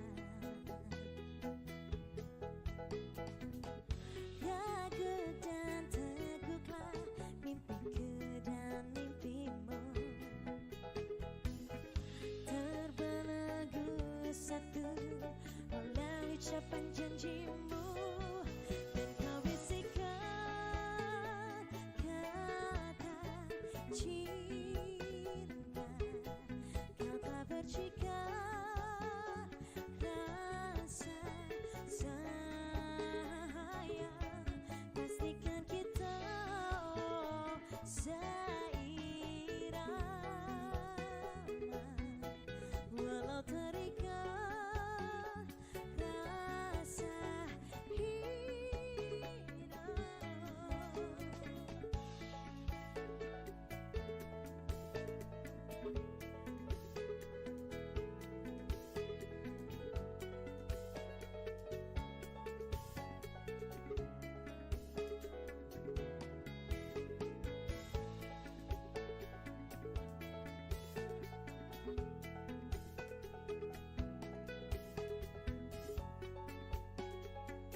Sejak jumpa kita pertama, ku langsung jatuh cinta.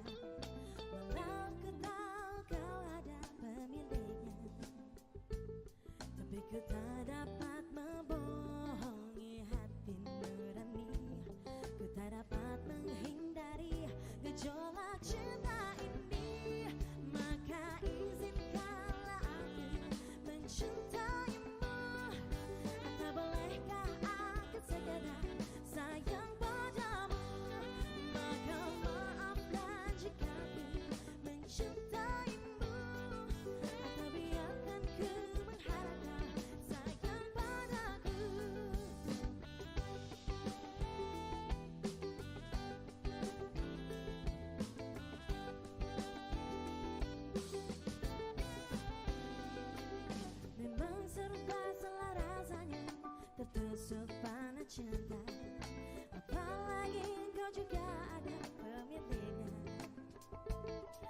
Ku tak mampu membohongi hati nurani, ku tak dapat menghindari gejolak cinta ini. Maka izinkanlah aku mencintaimu, atau bolehkah aku sekadar sayang padamu. Maka maafkan jika aku mencintaimu, tapi akan ku mengharapkan sayang padamu.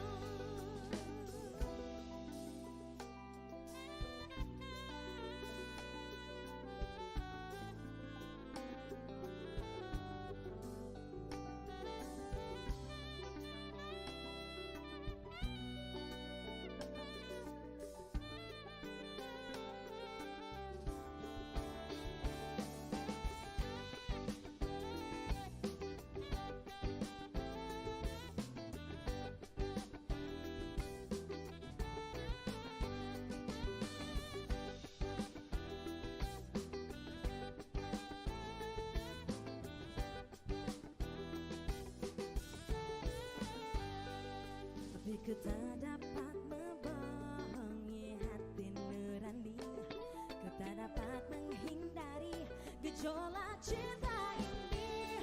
Maka izinkanlah aku mencintaimu, atau bolehkah aku sekadar sayang padamu.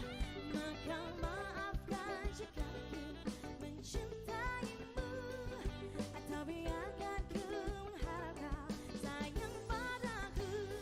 Maka izinkanlah aku mencintaimu, atau bolehkah aku sekadar sayang padamu. Maka maafkan jika aku mencintaimu, atau biarkan ku mengharapkan sayang padamu.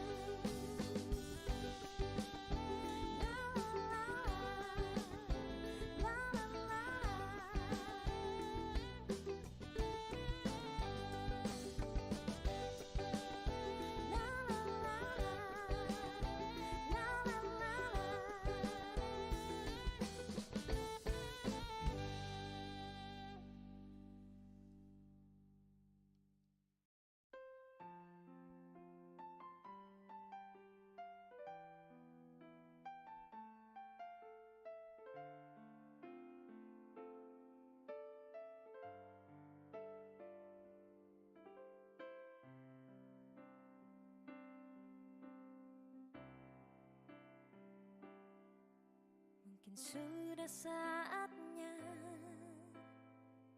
kan ku akhiri masa kesendirian, mempersiapkan hati itu melamarmu. Terimalah diriku,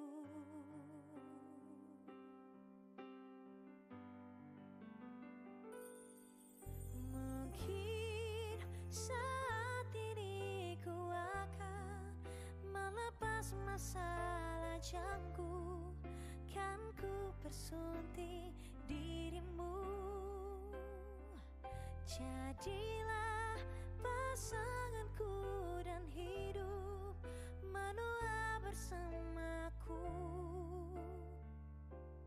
Terimalah diriku.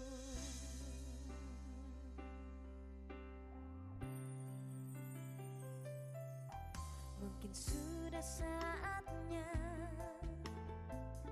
kan ku akhiri masa kesendirian, mempersiapkan hati itu melamarmu.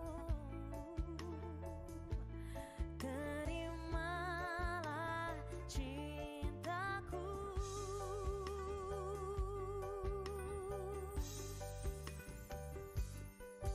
Mungkin saat ini ku akan melepas masalah jangku, kan ku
rasane ati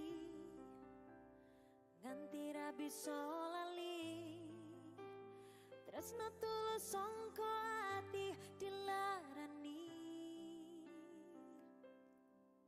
kowe janji tresno tulus sangka ati nyatane kowe gawe loro ati piye kabarmu sayang opo kowe eling aku biyen sing mbok tinggal tanpa mesakne kowe ninggal aku pas sayang-sayange lungamu ninggal tatu ning atiku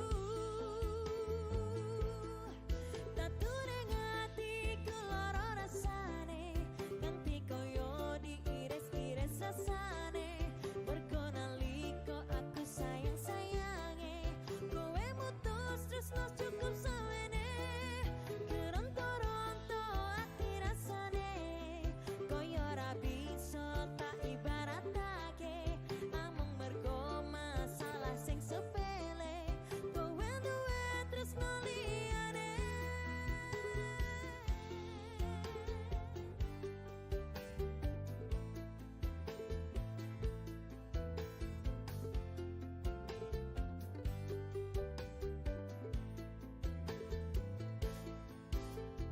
loro rasane ati ganti ra bisa lali tresno tulus sangka ati dilarani kowe janji tresno tulus sangka ati nyatane kowe gawe loro ati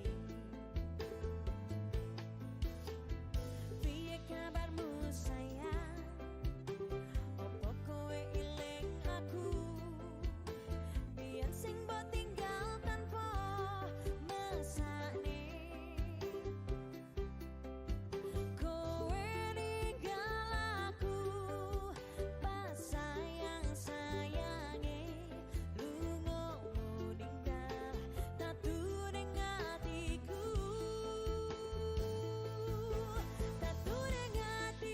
lara rasane nganti koyo diiris-iris rasane mergo nalika aku sayang-sayange kowe mutus tresno cukup samene keronto-ronto ati rasane koyo ra bisa tak ibaratake amung mergo masalah sing sepele kowe duwe tresno liyane tatu ning atiku lara rasane koyo nganti diiris-iris rasane mergo nalika aku sayang-sayange kowe mutus tresno cukup samene keronto-ronto ati rasane koyo ra bisa tak ibaratake amung mergo masalah sing sepele kowe duwe tresno liyane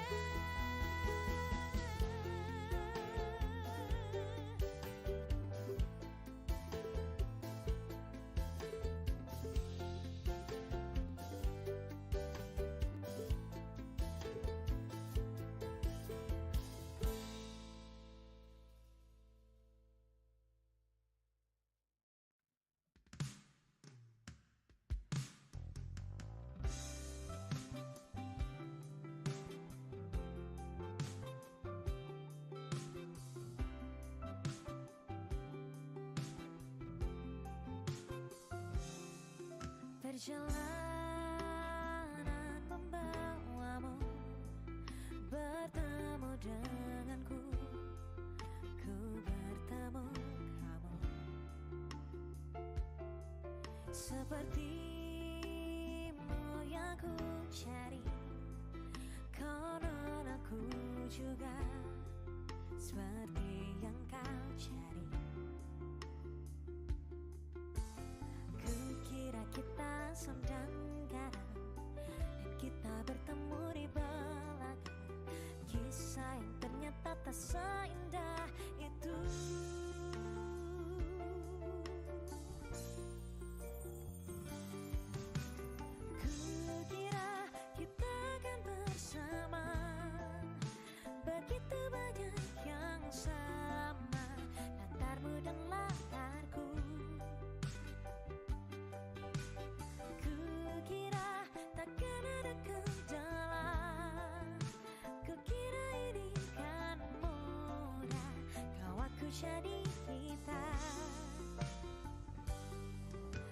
sayangmu membekas, redam kini sudah bicara istimewa.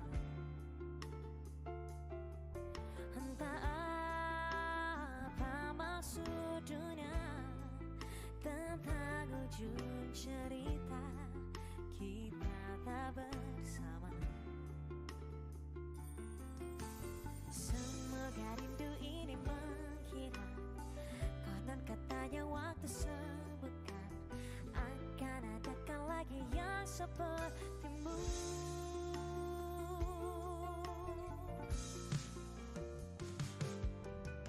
Kukira kita akan bersama, begitu banyak yang sama, latarmu dan latarku.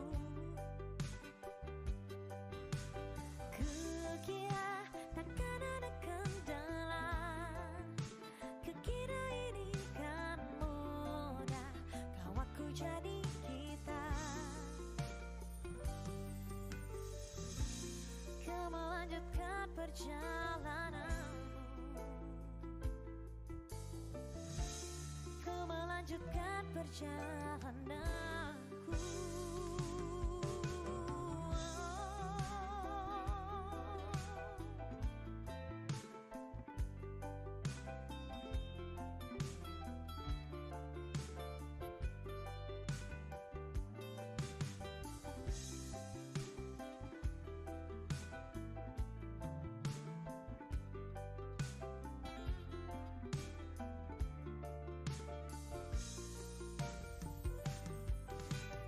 Kukira kita akan bersama, begitu banyak yang sama, latarmu dan latarku. Kukira takkan ada kendala, kukira ini kan mudah, kalau ku jadi kita. Kukira kita akan bersama.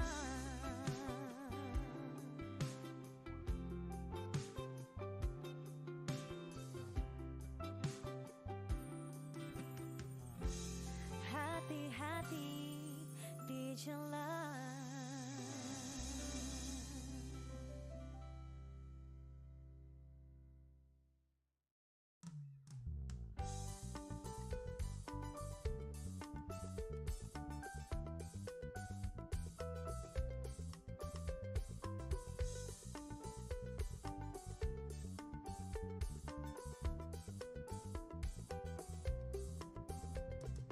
Ku terbiasa tersenyum tenang walau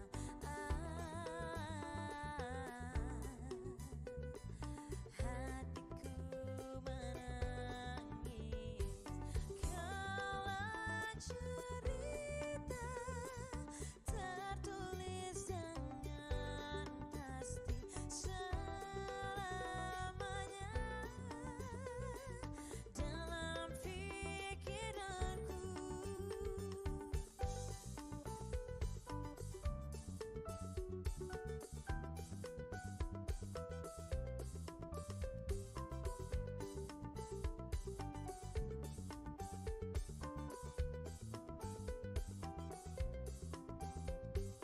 Peluk tubuhku untuk sejenak dan biarkan kita memudar dengan pasti. Biarkan semua seperti seharusnya, takkan pernah menjadi milikku. Lupa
coba untuk terus menjauh. Perlahan hatiku terbelenggu, ku coba untuk lanjutkan itu. Engkau bukanlah segalaku, bukan tempat untuk hentikan langkahku. Usai sudah semua berlalu, biar hujan menghapus jejakmu. Terus melangkah melupakanmu, belah hati perhatikan sikapmu. Jalan pikiranmu buatku ragu, tak mungkin ini tetap bertahan. Perlahan mimpi terasa mengganggu, ku coba untuk terus menjauh. Perlahan hatiku terbelenggu, ku coba untuk lanjutkan itu.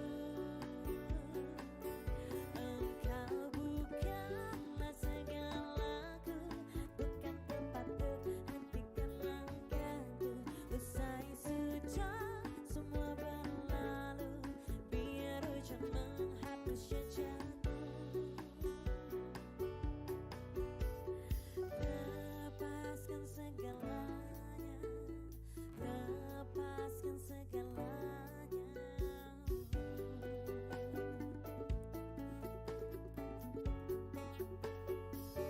Engkau bukanlah segalaku, bukan tempat untuk hentikan langkahku. Usai sudah semua berlalu, biar hujan menghapus jejakmu. Engkau bukanlah segalaku, bukan tempat untuk hentikan langkahku. Usai sudah semua berlalu, biar hujan menghapus jejakmu. Na na na na na, na na na na na, na na na na na, na na na na na, na na na na na, na na na na, biar hujan menghapus jejakmu.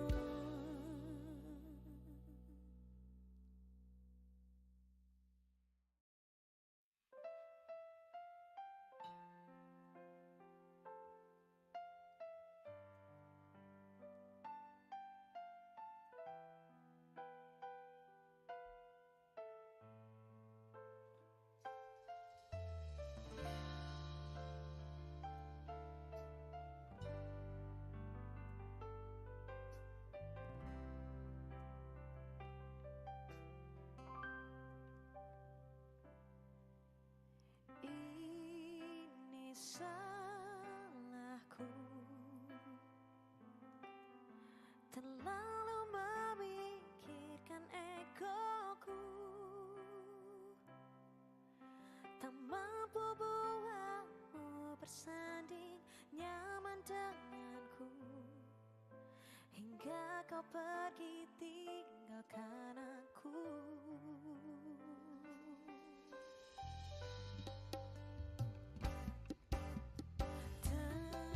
Terlambat sudah, kini kau telah menemukan dia, seseorang yang mampu membuatku bahagia.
lanjutkan perjuanganku untuknya, bahagiakan dia, kau sayangi dia seperti ku menyayanginya. Kan ku ikhlaskan dia, tak pantas ku bersanding dengannya. Kan ku terima dengan lapang dada, aku bukan jodohnya.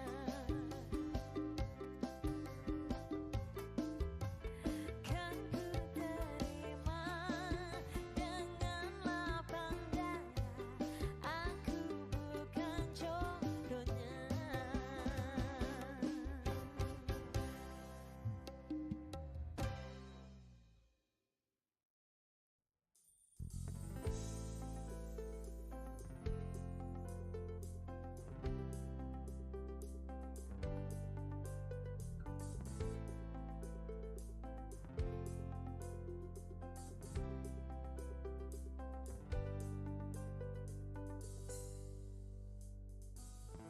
Mungkinkah bila ku bertanya pada bintang-bintang, dan bila ku mulai merasa bahasa kesunyian,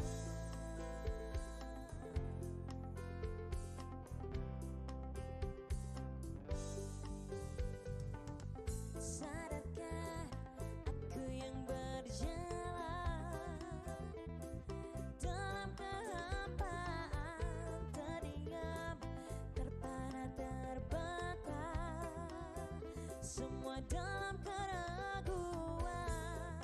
Aku dan semua yang terluka karena cinta.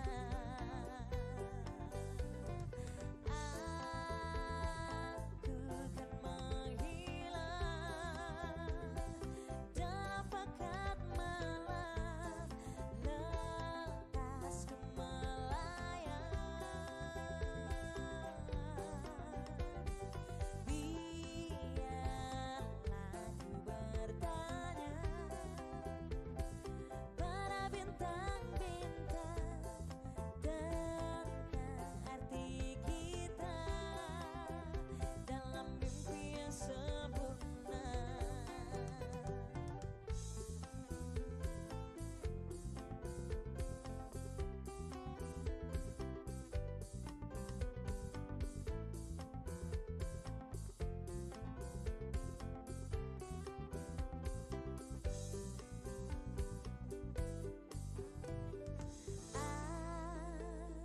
Aku dan semua yang terluka karena kita.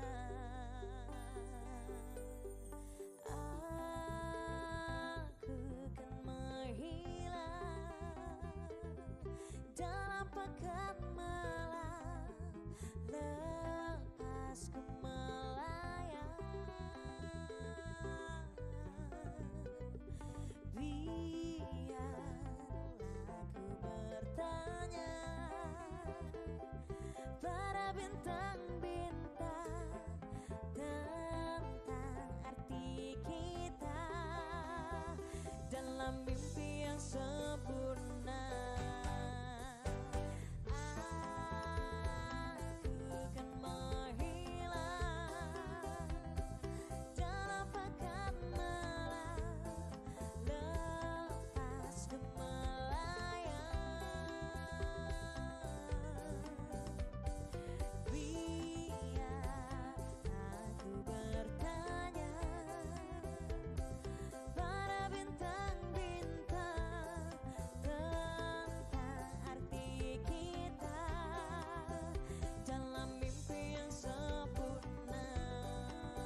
sedang bertanya-tanya tentang perasaan kita.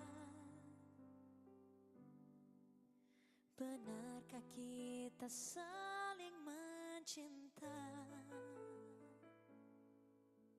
atau hanya pernah saling cinta? Bukankah kamu juga merasa dingin mulai menjalari percakapan kita? Pertanyaan kamu sedang apa terkesan hanya sebuah formalitas saja. Coba tanyakan lagi pada hatimu, apakah sebaiknya kita putus atau terus kita sedang mempertahankan hubungan, atau hanya sekedar menunda perpisahan.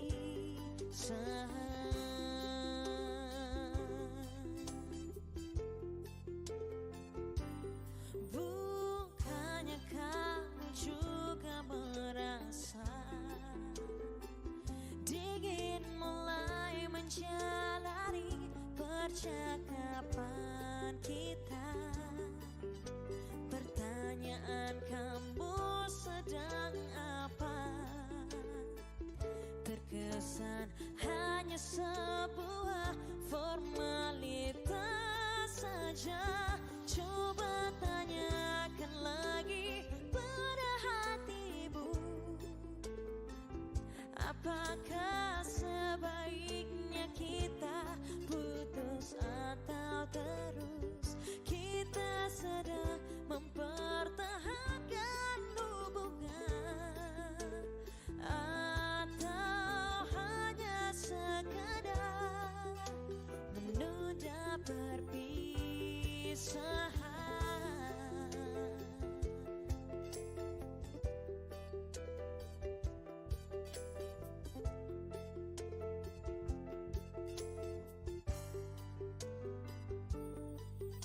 Bila kamu tanya aku maunya apa, aku mau kita terus bersama.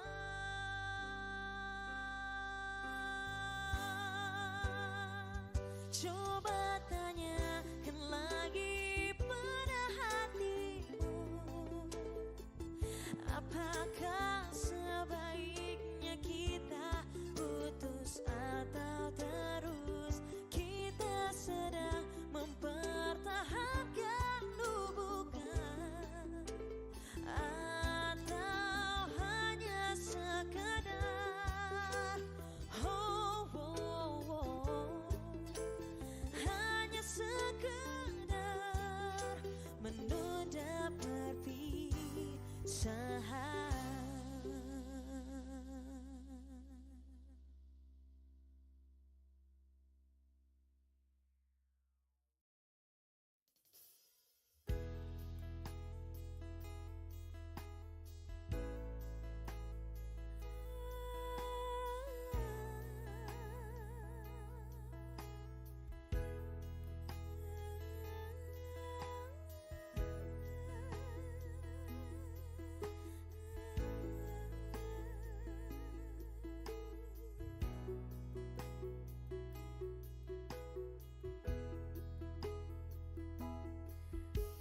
Kelepas semua yang ku inginkan,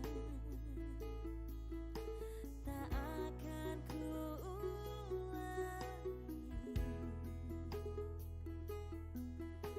Maafkan jika kau ku sayangi,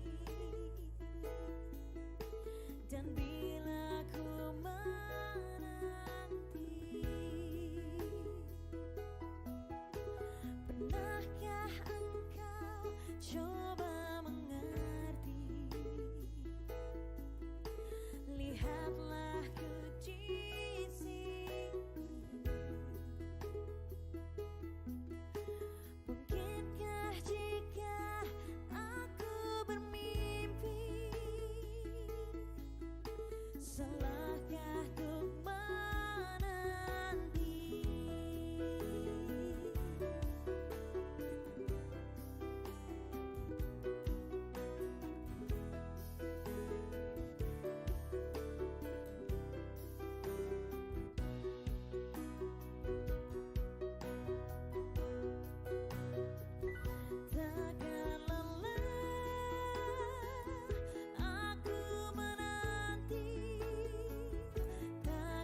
manja, kau hanya tertawa.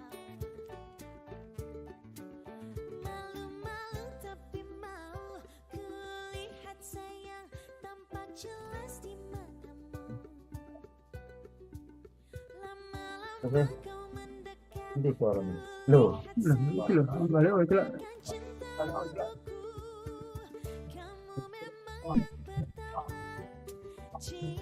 Mutu itu loh.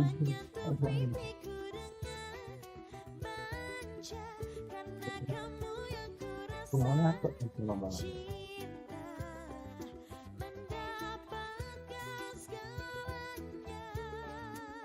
Kau mulai lagi dengan tingkah lakumu, ku tersipu matamu. Kau titip salam lewat teman baikku, berdegup jantungku. Malu-malu tapi mau kulihat sayang tampak jelas di matamu. Lama-lama kau mendekat, kulihat sayang katakan cinta untukku. Kamu memang yang pertama, cinta memulai dengan senyuman manja, karena kamu yang kurasa. Cinta lebih dari segalanya. Cinta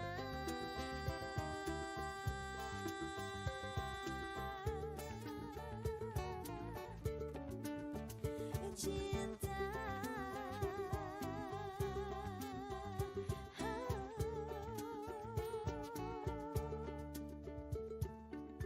kamu memang yang pertama. Cinta menyentuh pipiku dengan manja, karena kamu yang kurasa. Cinta mendapatkan segalanya. Kamu memang yang pertama. Cinta memulai dengan senyuman manja, karena kamu yang kurasa. Cinta lebih dari segalanya. Cinta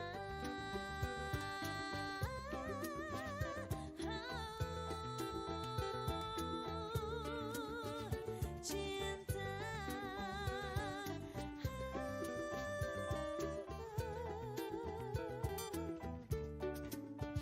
cinta.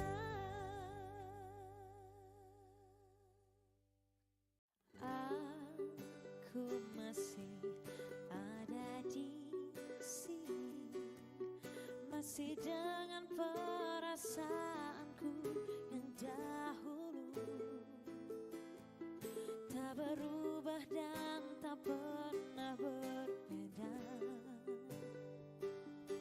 Aku masih yakin nanti milikmu.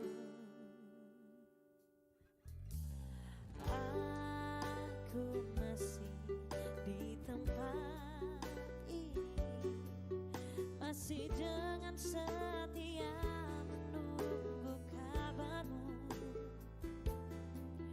masih ingin mendengar suaramu.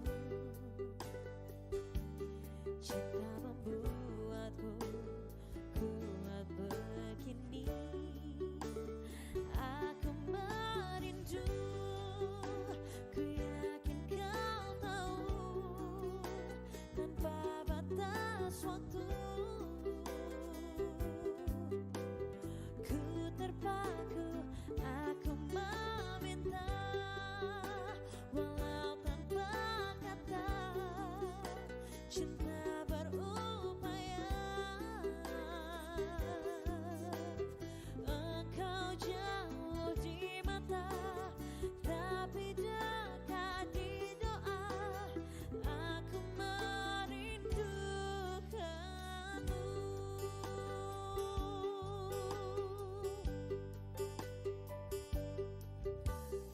Aku masih ada di sini,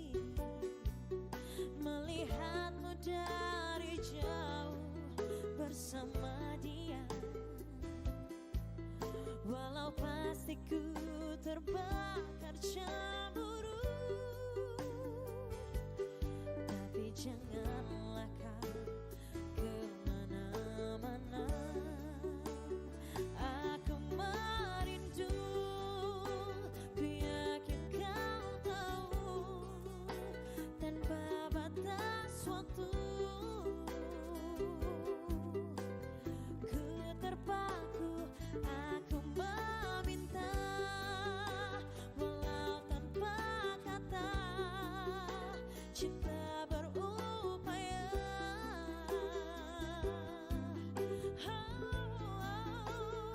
Aku merindu, ku yakin kau tahu, tanpa batas waktu. Ku terpaku, aku meminta, walau tanpa kata, cinta berupaya. Engkau jauh di mata, tapi dekat di doa. Aku merindukanmu,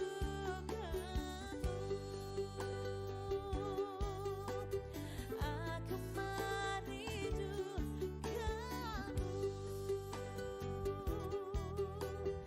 aku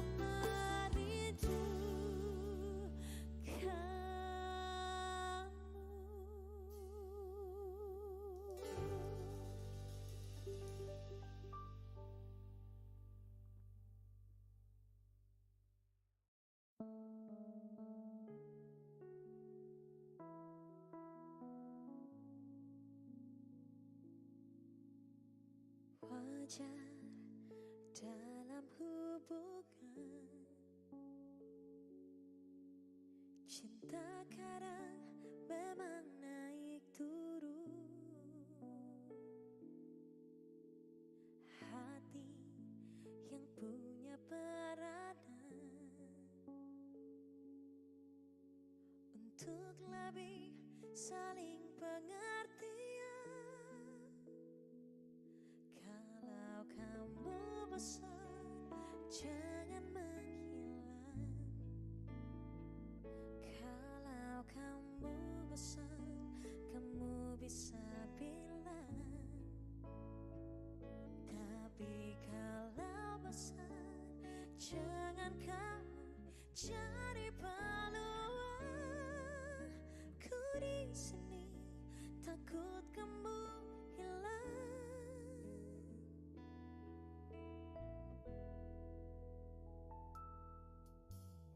Ikuti saja alurnya. Bila jatuh tak ada salahnya. Ingat kenangan berdua, tawa luka kita hadapi bersama. Kalau kamu bosan, jangan menghilang. Kalau kamu bosan, kamu bisa bilang. Tapi kalau bosan, jangan kamu cari peluang. Ku di sini takut kamu hilang.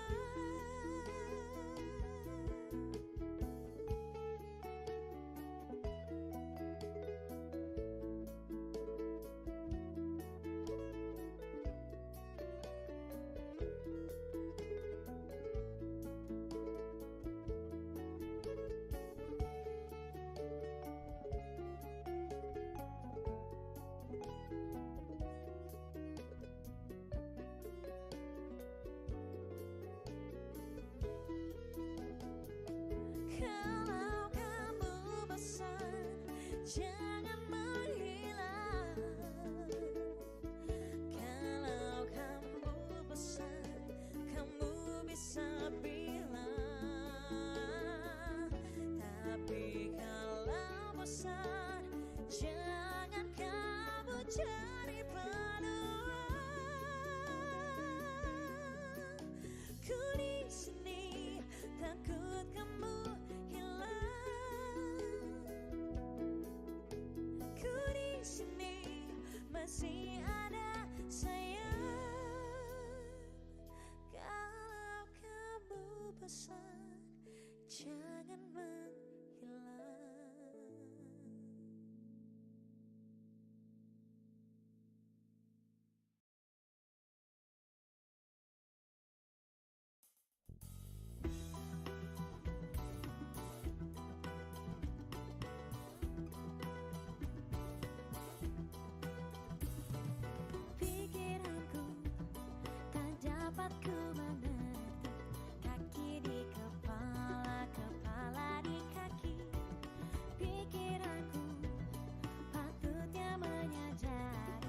siapa yang harus dan tak harus ku cari, tetapi tak dapat ku mengerti.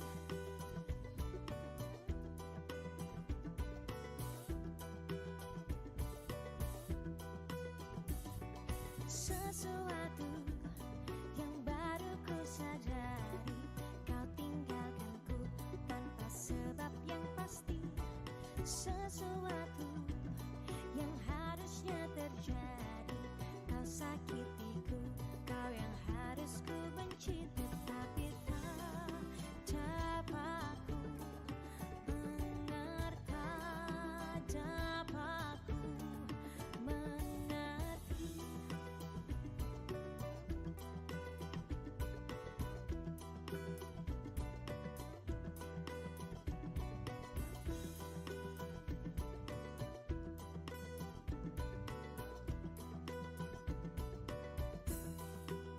Tetapi tak dapat ku mengerti, dapat ku mengerti, dapat ku mengerti. Oh, ku mencari sesuatu yang telah pergi, ku mencari hati yang ku benci.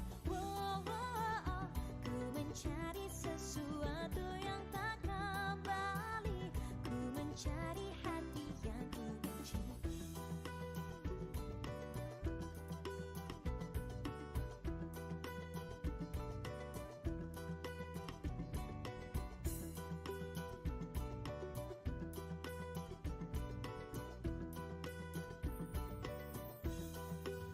Tetapi tak dapat ku mengerti, dapat ku mengerti, dapat ku mengerti, dapat ku mengerti.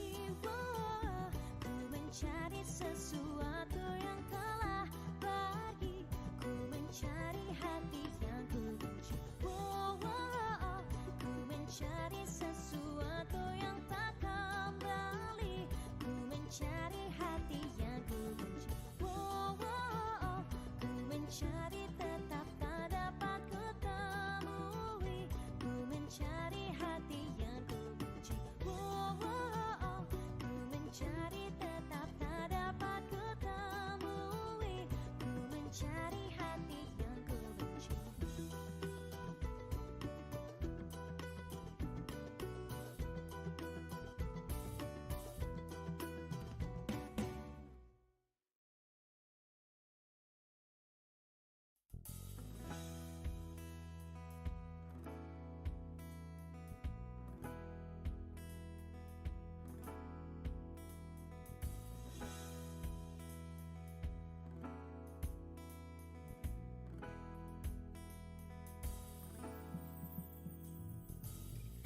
Lihat ke langit luas dan semua musim terus berganti, tetap bermain aman, merangkai mimpi dengan hayalku, selalu bermimpi dengan hariku. Pernah kau lihat bintang bersinar putih penuh harapan, dengan halusnya terbuka, coba temani dekati aku, selalu terangi gelap malamku, dan rasakan semua bintang memanggil tawamu, terbang ke atas, tinggalkan semua, hanya kita dan bintang.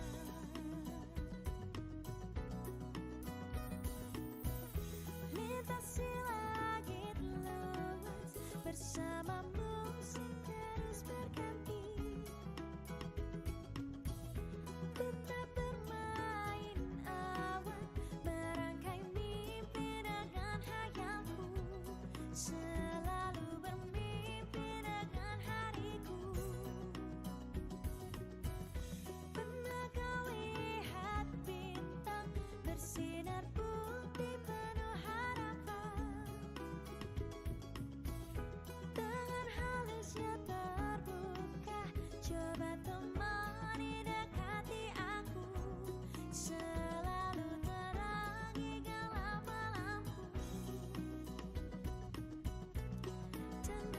rasakan semua bintang memanggil kawamu terbang ke atas, tinggalkan semua hanya kita dan bintang, dan rasakan semua bintang memanggil kawamu terbang ke atas, tinggalkan semua hanya kita dan bintang yang terindah, meski terlupakan dan selalu terangi dunia mereka-reka, hanya aku dan bintang.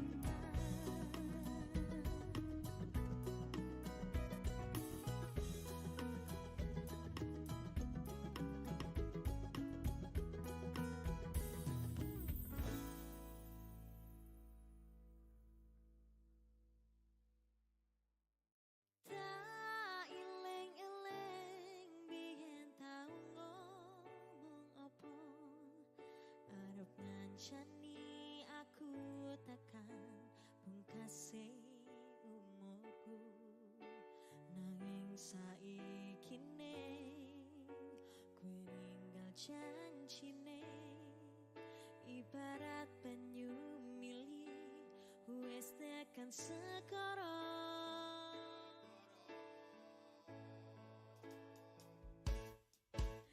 Coba dadi aku kuat no atimu, meski kowe sambat ora kuat, aku wis ora pengen loro, atiku wis tenang, wis tak anggap ilang layangan sing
Ku pandang kelip bintang nun jauh di sana. Sayapku dengar melodi cinta yang menggema. Terasa kembali gelora jiwa mudaku, karena tersentuh alunan lagu semerdu kopi dangdut.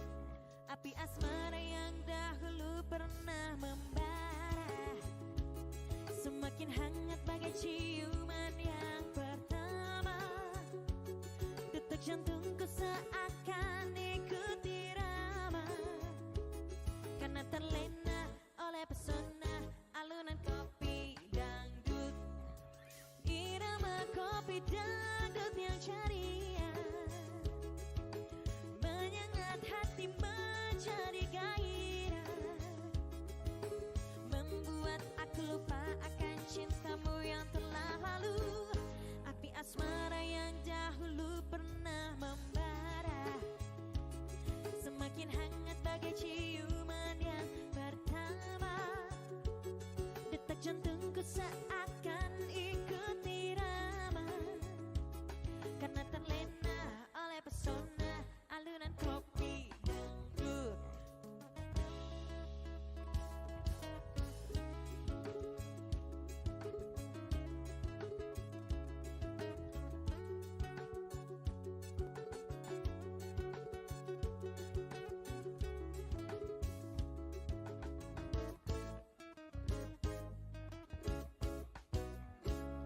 Kala ku pandang kelip bintang nun jauh di sana, sayapku dengar melodi cinta yang menggema.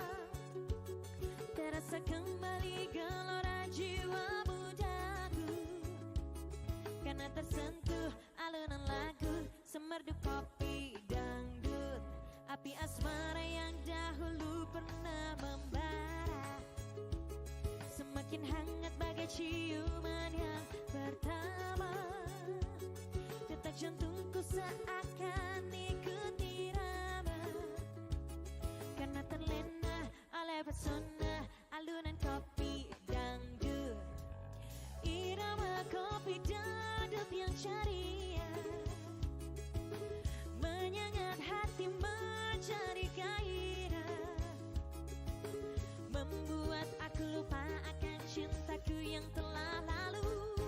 Api asmara yang dahulu pernah membara, semakin hangat bagai ciuman yang pertama. Detak jantungku seakan ikut irama, karena terlena oleh pesona alunan kopi dangdut. Karena terlena oleh pesona alunan kopi dangdut. Karena terlena oleh pesona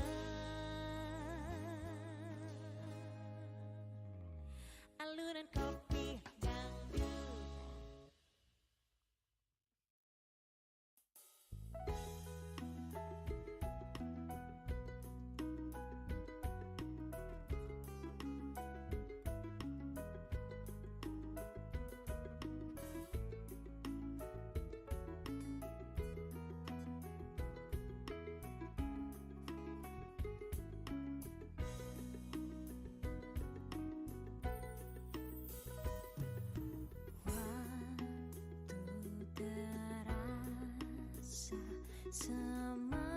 Semakin berlalu, tinggalkan cerita tentang kita.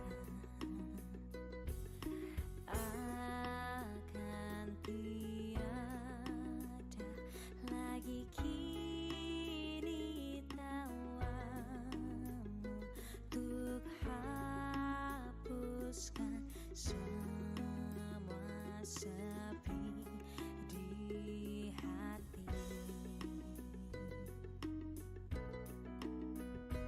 Ada cerita tentang aku dan dia, dan kita bersama saat dulu kala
saat dulu kala ada cerita tentang masa yang indah saat kita berduka, saat kita tertawa.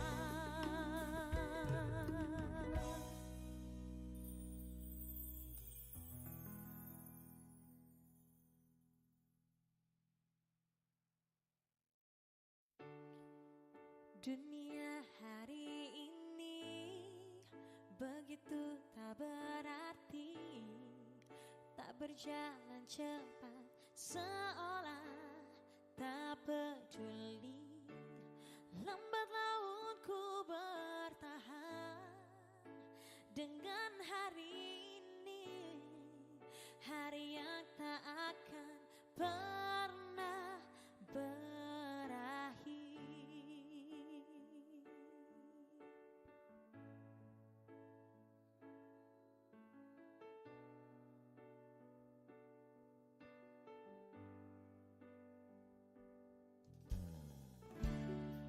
Semua tak berubah sejalan dengan waktu.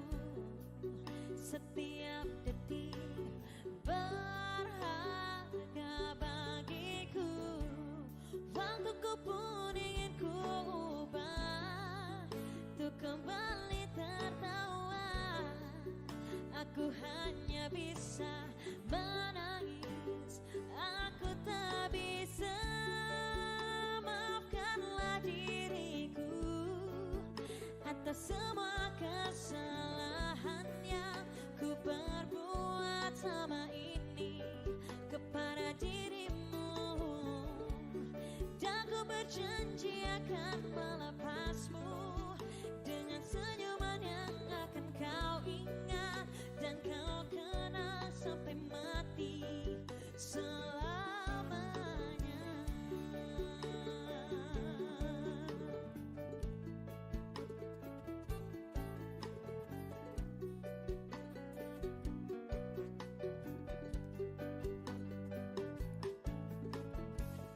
Lupakanlah semua kenangan ini, hancurkanlah semua mimpi-mimpi. Jangan pernah kembali dan takkan pernah kembali. Janganlah kau pernah berikan aku satu harapan, dan karena aku ingin pergi hilang dan lupakan. Maafkanlah diri ini atas semua kesalahan yang ku perbuat selama ini kepada dirimu, dan ku berjanji akan melepasmu dengan senyuman yang akan kau ingat dan kau kenang sampai mati selamanya.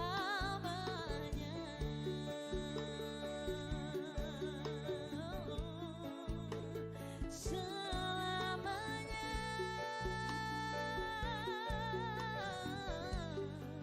selamanya.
Assalamualaikum warahmatullahi wabarakatuh.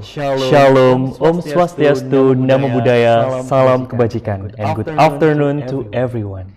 Ladies and gentlemen, we have come to the final event of the third International Conference of Social Sciences and Law 2023 with the topic Facing the Global Megatrends 2045, the Role and Contribution of Social Sciences, Education and Law. And it is our good pleasure and honor to welcoming all of you again in this late afternoon.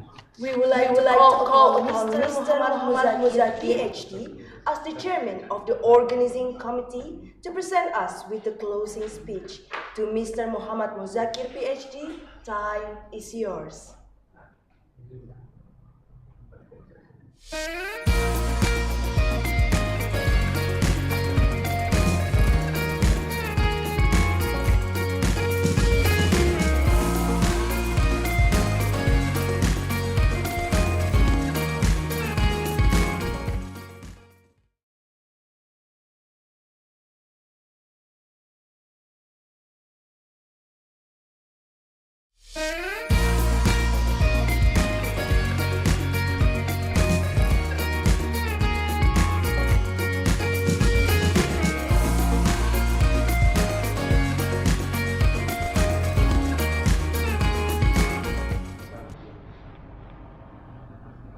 Assalamualaikum warahmatullahi wabarakatuh. And good afternoon, the Honorable Director of Universitas Negeri Surabaya, the Honorable the Dean of the Faculty of Social Sciences, Universitas Negeri Surabaya, and the distinguished other speakers and the dear participants and all committee.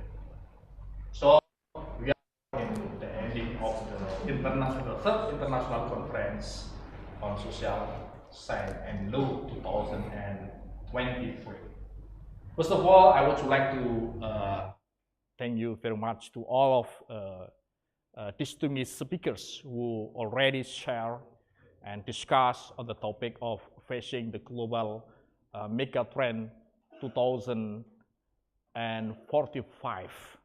The contribution and the role of social science, education, and law. This international conference is pivotal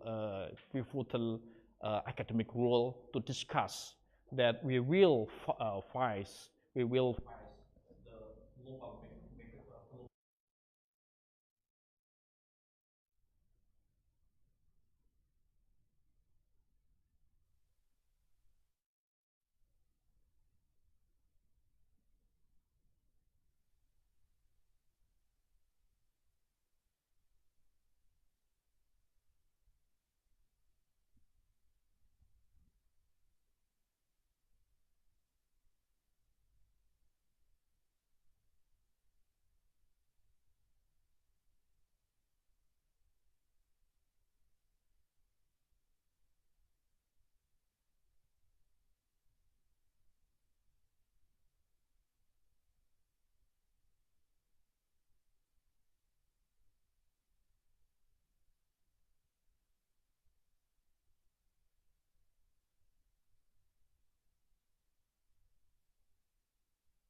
future.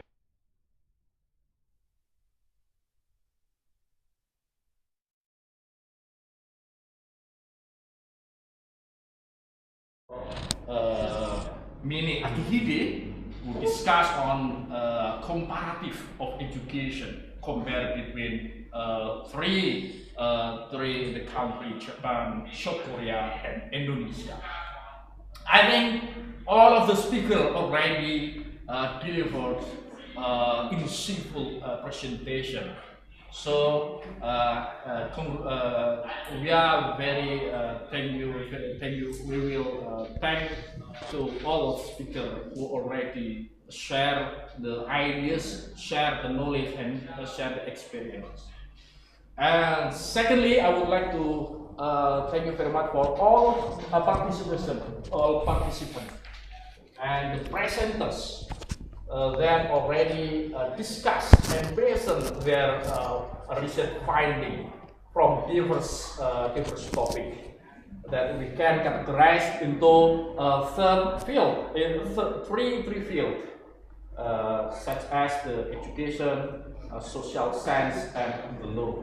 So from this international conference, so all presenters can exchange and share ideas with different perspectives.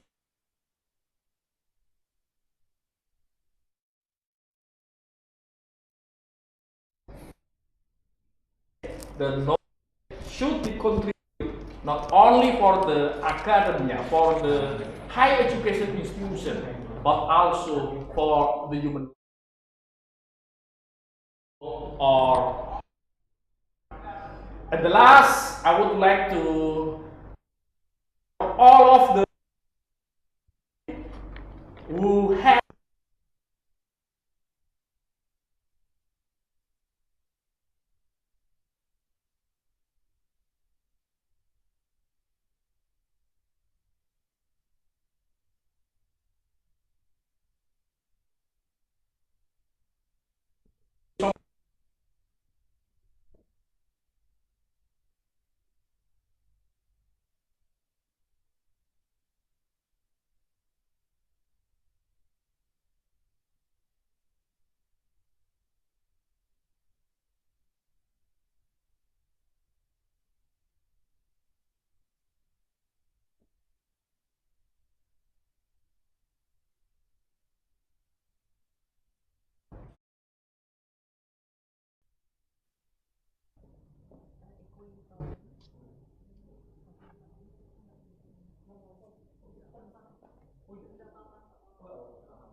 Thank you to Mr. Muhammad Muzakir, PhD, for the closing speech that has been delivered.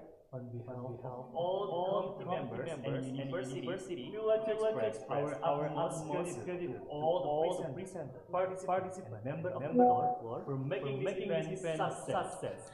Now, we will leave you with a quote by Mahatma Gandhi, a spiritual leader, politician, and independence activist of India, who once said, "Keep your thought positive because your thought become your destiny." Let us all be guided by all the things we have learned and heard throughout this conference and be able to make a change for our better future. Thank you very much. And before we part, please accept this verse from us. Jika ada sumur di ladang, boleh kita menumpang mandi. Kalau ada umur yang panjang, boleh kita berjumpa lagi. This verse roughly means a hope to meet again in another time. Till we meet again, stay safe and stay healthy. See you at the next International Conference of Social Sciences and Law, Universitas Negeri Surabaya. Thank you and wassalamualaikum warahmatullahi wabarakatuh.